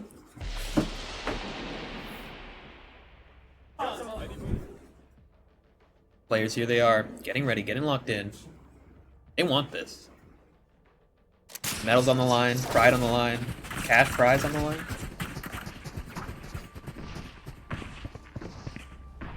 I believe we are now getting into the first round. Team's getting set up.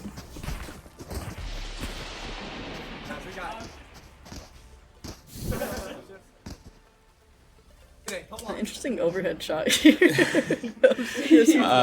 Attackers jumping around in spawn, you know, as you do when you have 20 seconds left. Talk about the round. A little bit of spin. Ooh.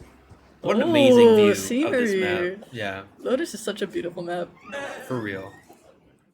Went off on the design of this map. Yeah, sometimes I don't even play the map, I just kind of stare off into the distance. No, honestly, when I'm in spawn here, especially the defender side as well. Okay, an amazing defensive push coming out of here from SCE. 3 players going into the 4 here. They're able to play off this one wave, forcing CSU Fullerton to back up a bit, actually. Might be toward A here, as their lurk is being able to get up without countering much. Clears out all the close angles. That's 20XX here. See the shear. There. How many players are going to try to take through it at once? 20XX is definitely just going to swing off of it. One player spots all 5 of them as they jump peek out, and they swing through. 20XX able to take out 2, but immediately traded out by Anger as they got 3 through that wall. Now it's just Akari here. Really ready to do anything on site. The plant goes down for tree. All of SE ready for the retake whenever. Like they're coming through stairs. Stun Anger inside the smoke. Akari jumps into sight. Ooh, gets the pick on the Reyna in the smoke. Frozen with a great shot. Trying to do a little bit mouse pad there. Frozen gets another one. Harley with a pick. Immediately traded back. I do believe that was Fullerton. Oh. I mean, SCE looks pretty happy, so it's probably them. Yeah. It's pistol round. I don't know which side is which yet. That's fair. Yeah, no, SCE had a very clean retake. Yeah. Unless I'm wrong. We'll see. I don't know. Take your bets now. I agree. That was a very clean retake. Yeah, from whoever did it. Whoever did it. I think it was. I swear, we've done this before. I don't know. We're known to be spreading misinformation. No. I would love to see, you know, like lots of anticipation building here. I kind of want a drum roll as the round gets started here. I would love to be able to see the game. Please show me. Hey guys, can we switch to the game? Thank you very much. Hey, production team's been working for the last 9 hours straight. It looks like a very fast B take from Fullerton there. SCE was the one who did take round 1 there. And we are looking at a 3v3 retake with a lot of space taken from Fullerton into the Heaven space here.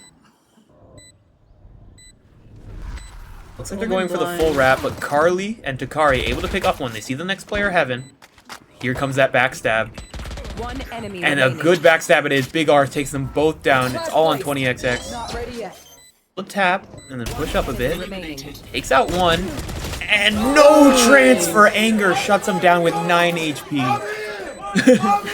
What an amazing, I guess you could call it a twisty, though I do believe they fought up that round. Apparently he's him. Yeah, I mean, that was a very close matchup. Big R has just been popping off. Especially with those flanks, you know, catching everybody off guard. Yeah, most definitely. Seems like they're gonna go full rifles. SCE opting for sheriffs. Yeah, that definitely changes the economy around a lot there whenever you lose round 2.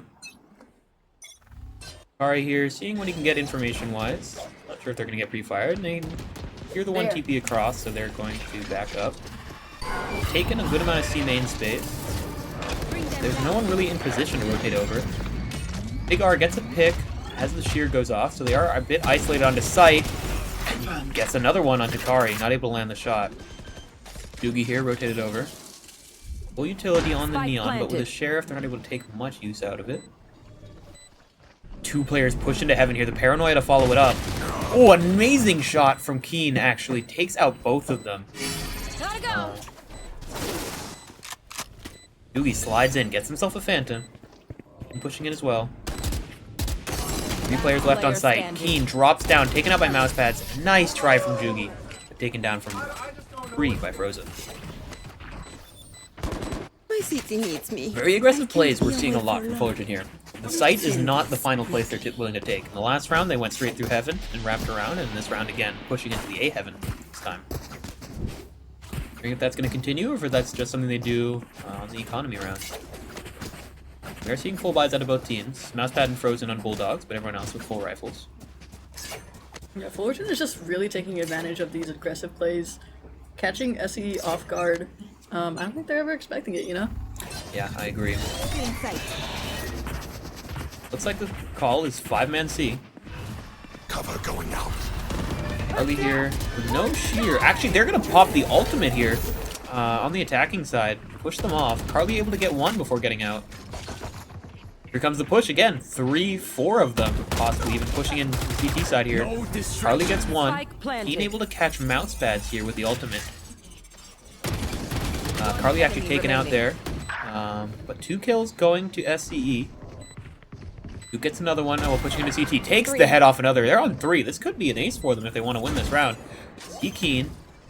No, Jakari's close as well. Oh, they line up. Gets them a 4th, but no 5th for them, and SCE gets their 2nd round. Very strong round from Duke. Fortunately, not enough. I would like to see a lot of aces here. The amount of 4Ks we've seen get cut off with like 1 HP left just in this series alone, insane. And today as well.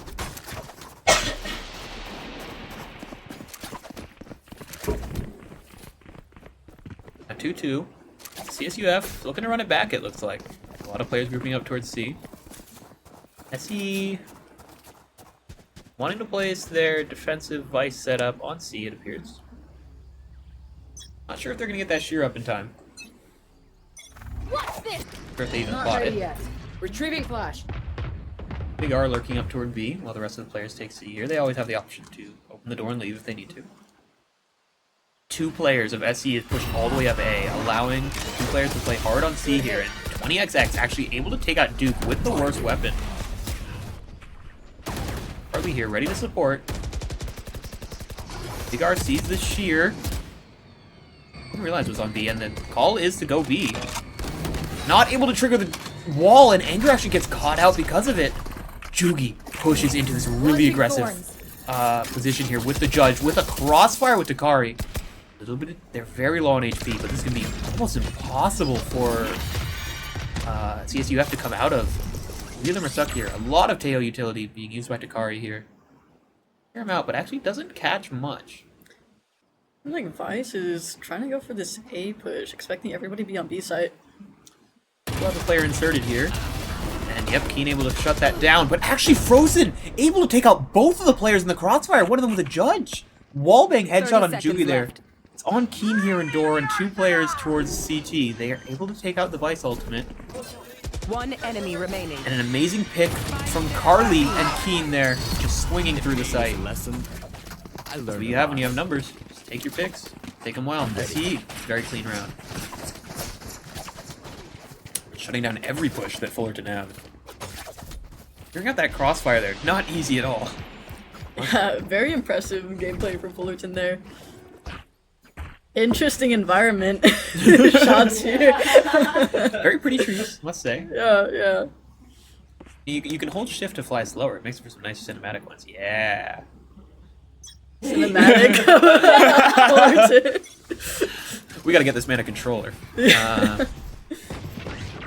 And no, you can use that in the spectator mode. Makes for a good time. It's like a fast A take here, but Duke actually with the Marshall here.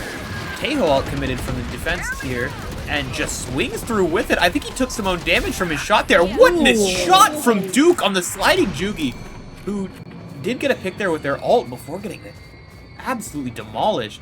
Actually, the call is to rotate out here as the final two SCE players are sitting on site. It appears that Big R has pushed all the way into the defender spawn through B site here. Gets a nice timing on the B player in heaven. I think we're going for a C plant here. Yeah, the call SCE is not C. expecting it. Cleared out everything with Bend. Figured no, doesn't even care. Like the two defensive players are going to group up here. Try to retake from CT. Not ready yet. Good hit. Big R able to get the utility off of their flower there. Ooh. Keen with the paranoia. Not able to get much out of it. Big R forced back. They know where both the players are now. Jet with the Last player standing. quite dangerous. Yeah. Ooh, Big R actually with the sheriff there just takes both their heads off the Marshall shots baited out of. Instinct only goes so far. Skill covered. Lucy Fullerton there.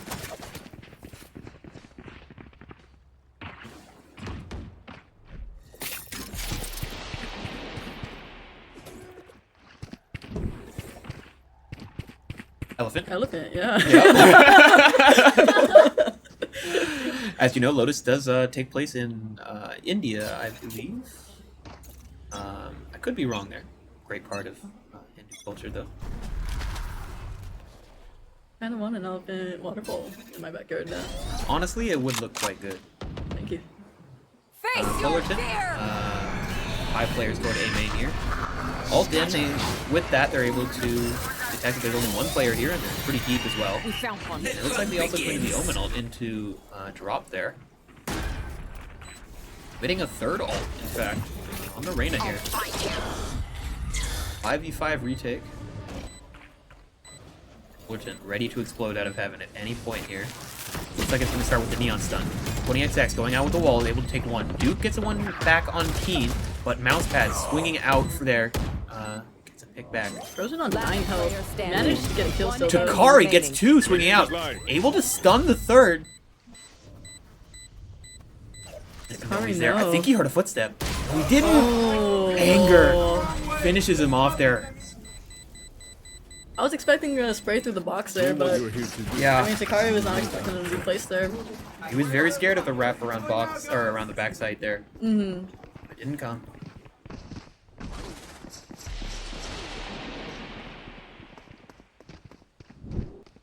Elephant. Let's go. Oh, this is a different elephant. I didn't know there was one there.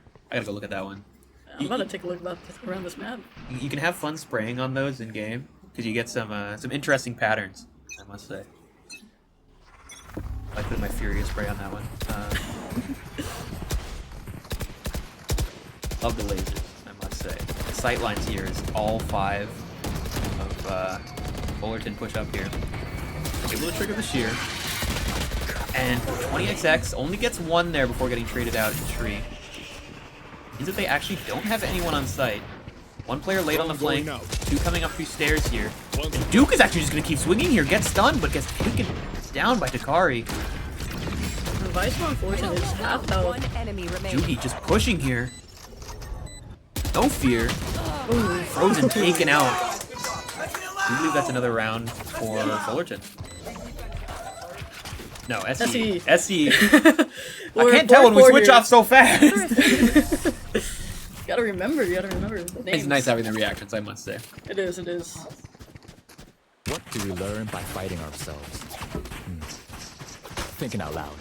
This is another back and forth game. You know, we've had a lot of those. Had a lot of those for this final matchup. I must say that it's very refreshing to see in the grand final here. Lotuses on the Lotus map. That's the waterfalls I love looking at a defender spawn. That's beautiful scenery they have here, and it's so scenic. And now we might have, I believe, 7 or 8 players fighting toward the C side here, as all 5 of CSUF is facing a push out of SCE. There's utility being traded in, but this one way is going to freeze them. They try to take a little bit of space toward B here. A lot of players still committed through. Marshall just shoot through, trying to get things scaring them. Big R inserting himself up B main. Base being able to be taken.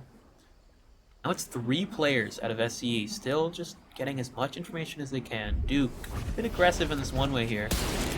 Lots of the jump peeking player, tries to go wide here. Does he expect Jugi? He doesn't. Oh, what an amazing B-hop play there. Carly gets one, spins around to the door open and gets another, and Anger only able to get 1 or 2. And SCE shuts him down. SCE, yeah. Must say, I was not able to keep up with that round at all. I think that aggressive one-way on Mound is working very well for them. Yeah, they were able to just freeze them in their tracks. No aggressive plays. If I was Fullerton, I would not be pushing C. Yeah, it could be no one behind that one way, and in this case it was 3 people behind that one way. And they had that full stack, and I believe they had ISO watching A alone. They did, yes. Now it looks like the call is toward A from both teams. 2 players, maybe 3 even, pushing up on A. We've at least got the missiles out, causing a couple to back up, and the fracture! Ooh. Oh my god, what an amazing double twist play! Jugi gets a 3rd one through the smoke! Some 2 players of CSUF here. Scan out no one. Jugi here on 8 bullets. A little bit of spam from Frozen with the Sheriff. Going up against Phantoms, they can just spray out here. Jugi on such low ammunition. They don't even have a full clip left. There is a gun on the ground they could possibly switch out. He wants to keep spamming here. Ooh, he's going for it? No, no, no. Just a little bit more space. Piece by piece. Gets his 4th. He wants the 5th. Mouse pads all the way on the other side of the map. 12 bullets. Can he get this? Oh, he's running all the way into the 2 players stacked on C here. And yeah, 20XX going to finish that up. SE feeling good, looking good. 6-4 for them.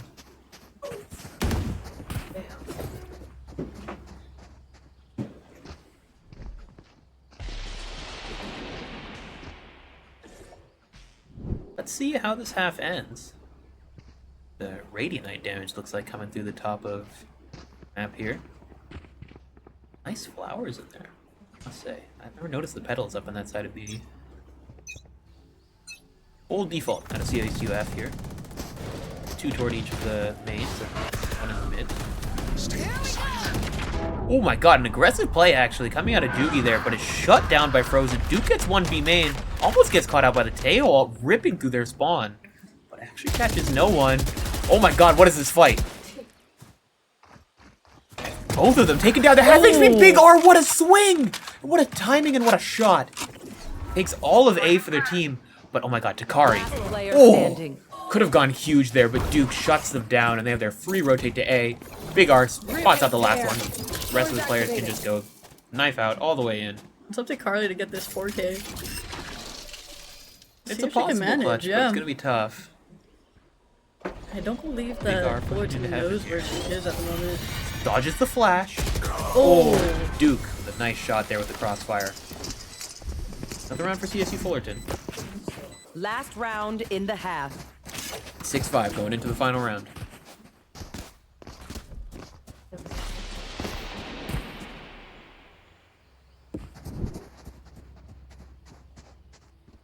Giant Lotus.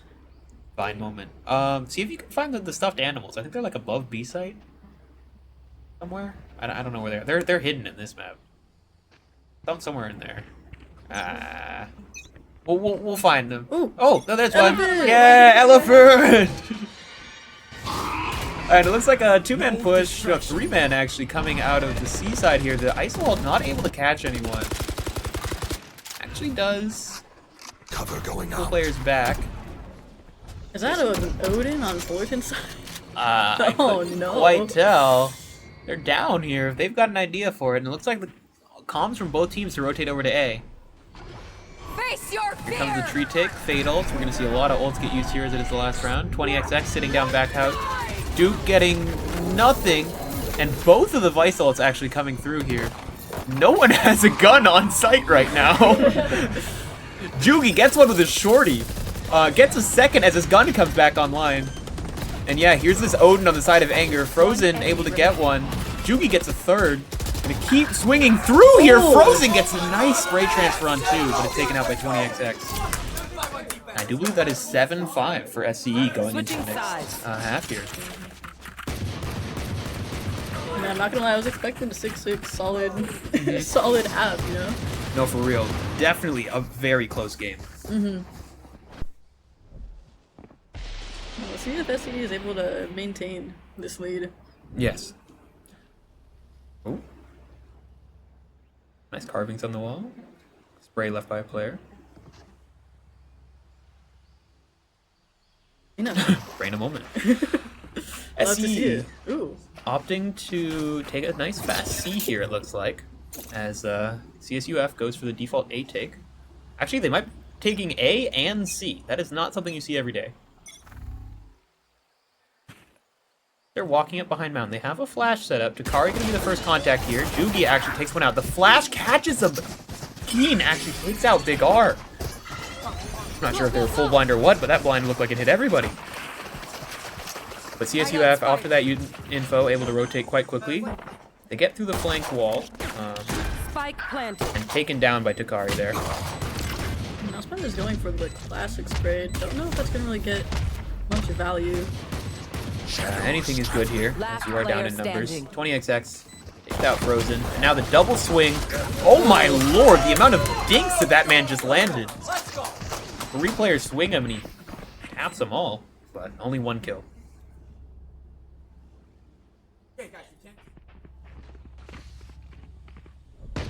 We are going into the bye for Bulletin, I believe. Yep. A nice tree here. Very pretty tree. Where is that visible from? Oh, we are behind the B site, I believe.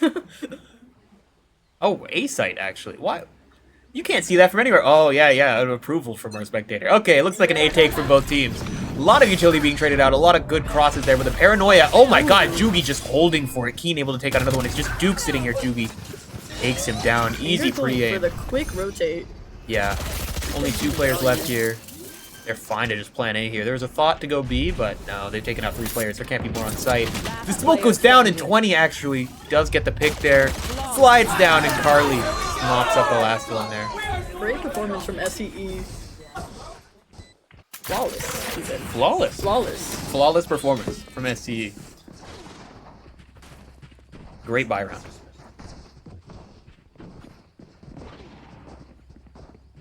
I think Anger played that a bit too quick, you know. Was not fully prepared for that push. Yeah, that is what it seemed like.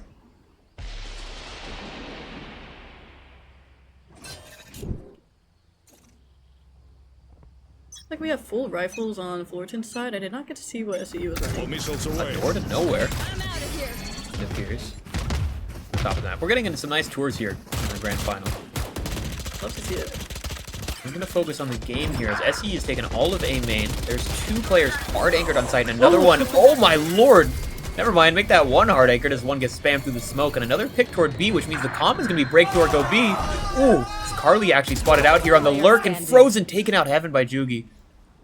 Big R, seeing what they can take. They're scared of this push through stairs, but no way do they expect Carly in the smoke. Carly teleports through into the eyes of Big R!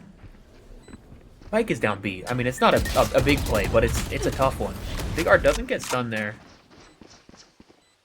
They get as much damage as they can. It's a big round for SCE. I believe this is supposed to be their bonus. Wall tripped. Big R sees them. They get walled off immediately. Looks like Jugi's hunting. He's opening door. No slide, so Big R just takes him down. Jugi getting caught on the door there a bit. But actually a second one sneaks through the door. Picks up the Phantom. Oh, but he does get the kill. Big R not able to finish that out. SCE is playing a very strong attack here. No, for sure. Which, I mean, I feel like before they have been very defense heavy. It looks like a lot of yelling going on between the 2 teams toward each other.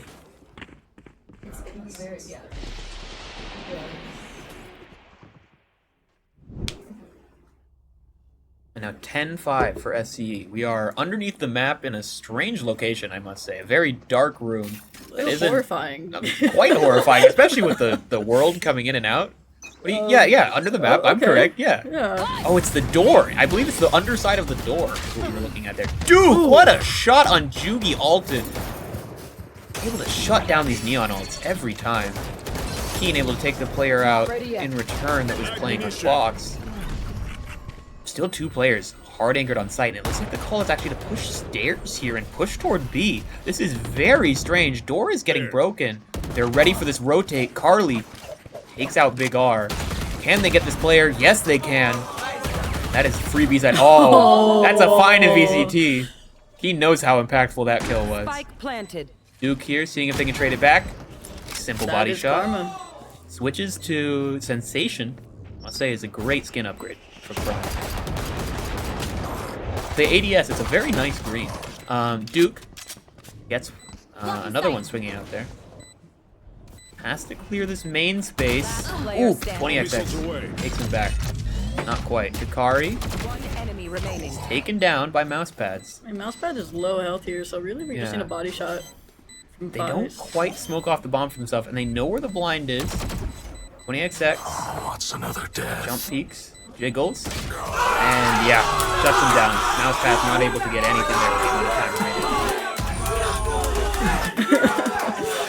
SE feeling good. They can taste it. They can taste the victory here. I mean, they have insane momentum. If I was Fullerton, I'd be calling a timeout at the moment. The medals are sitting there right next to them. They can see them right now. They want them. Those are some nice medals, I must say.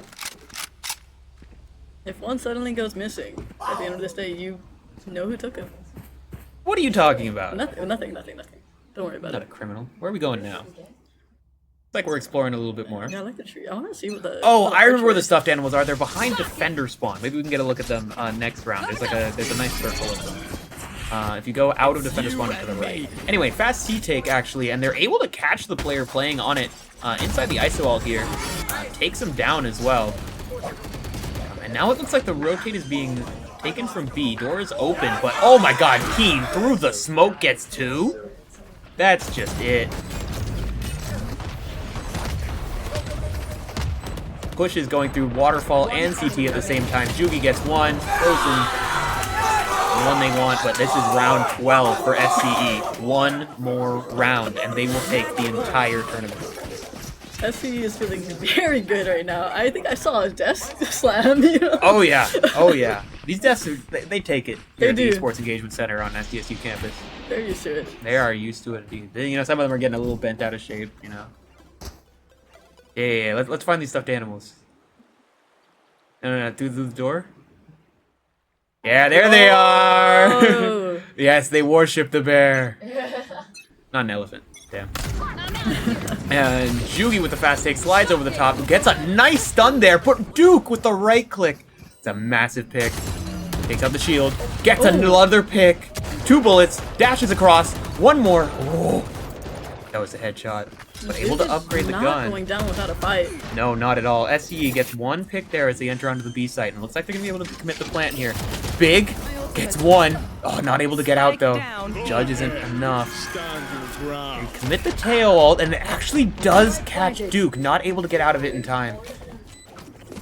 Fullerton, we're going to have to delay their retake here. Both of them come through door. Both of SCE playing toward main here. It's planted for them and planted for CT as well. Lone comes out, sees them both. Where are you?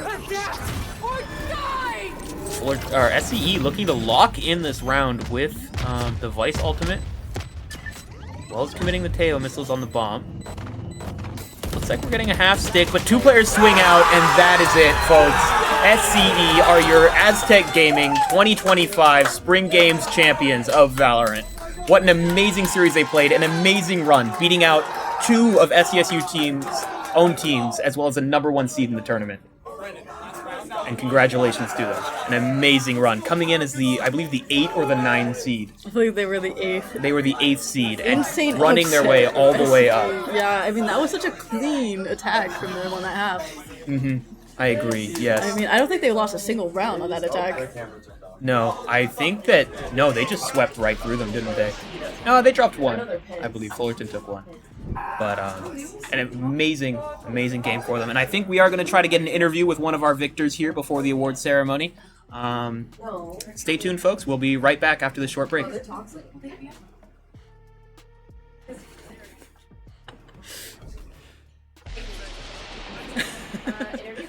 Yeah.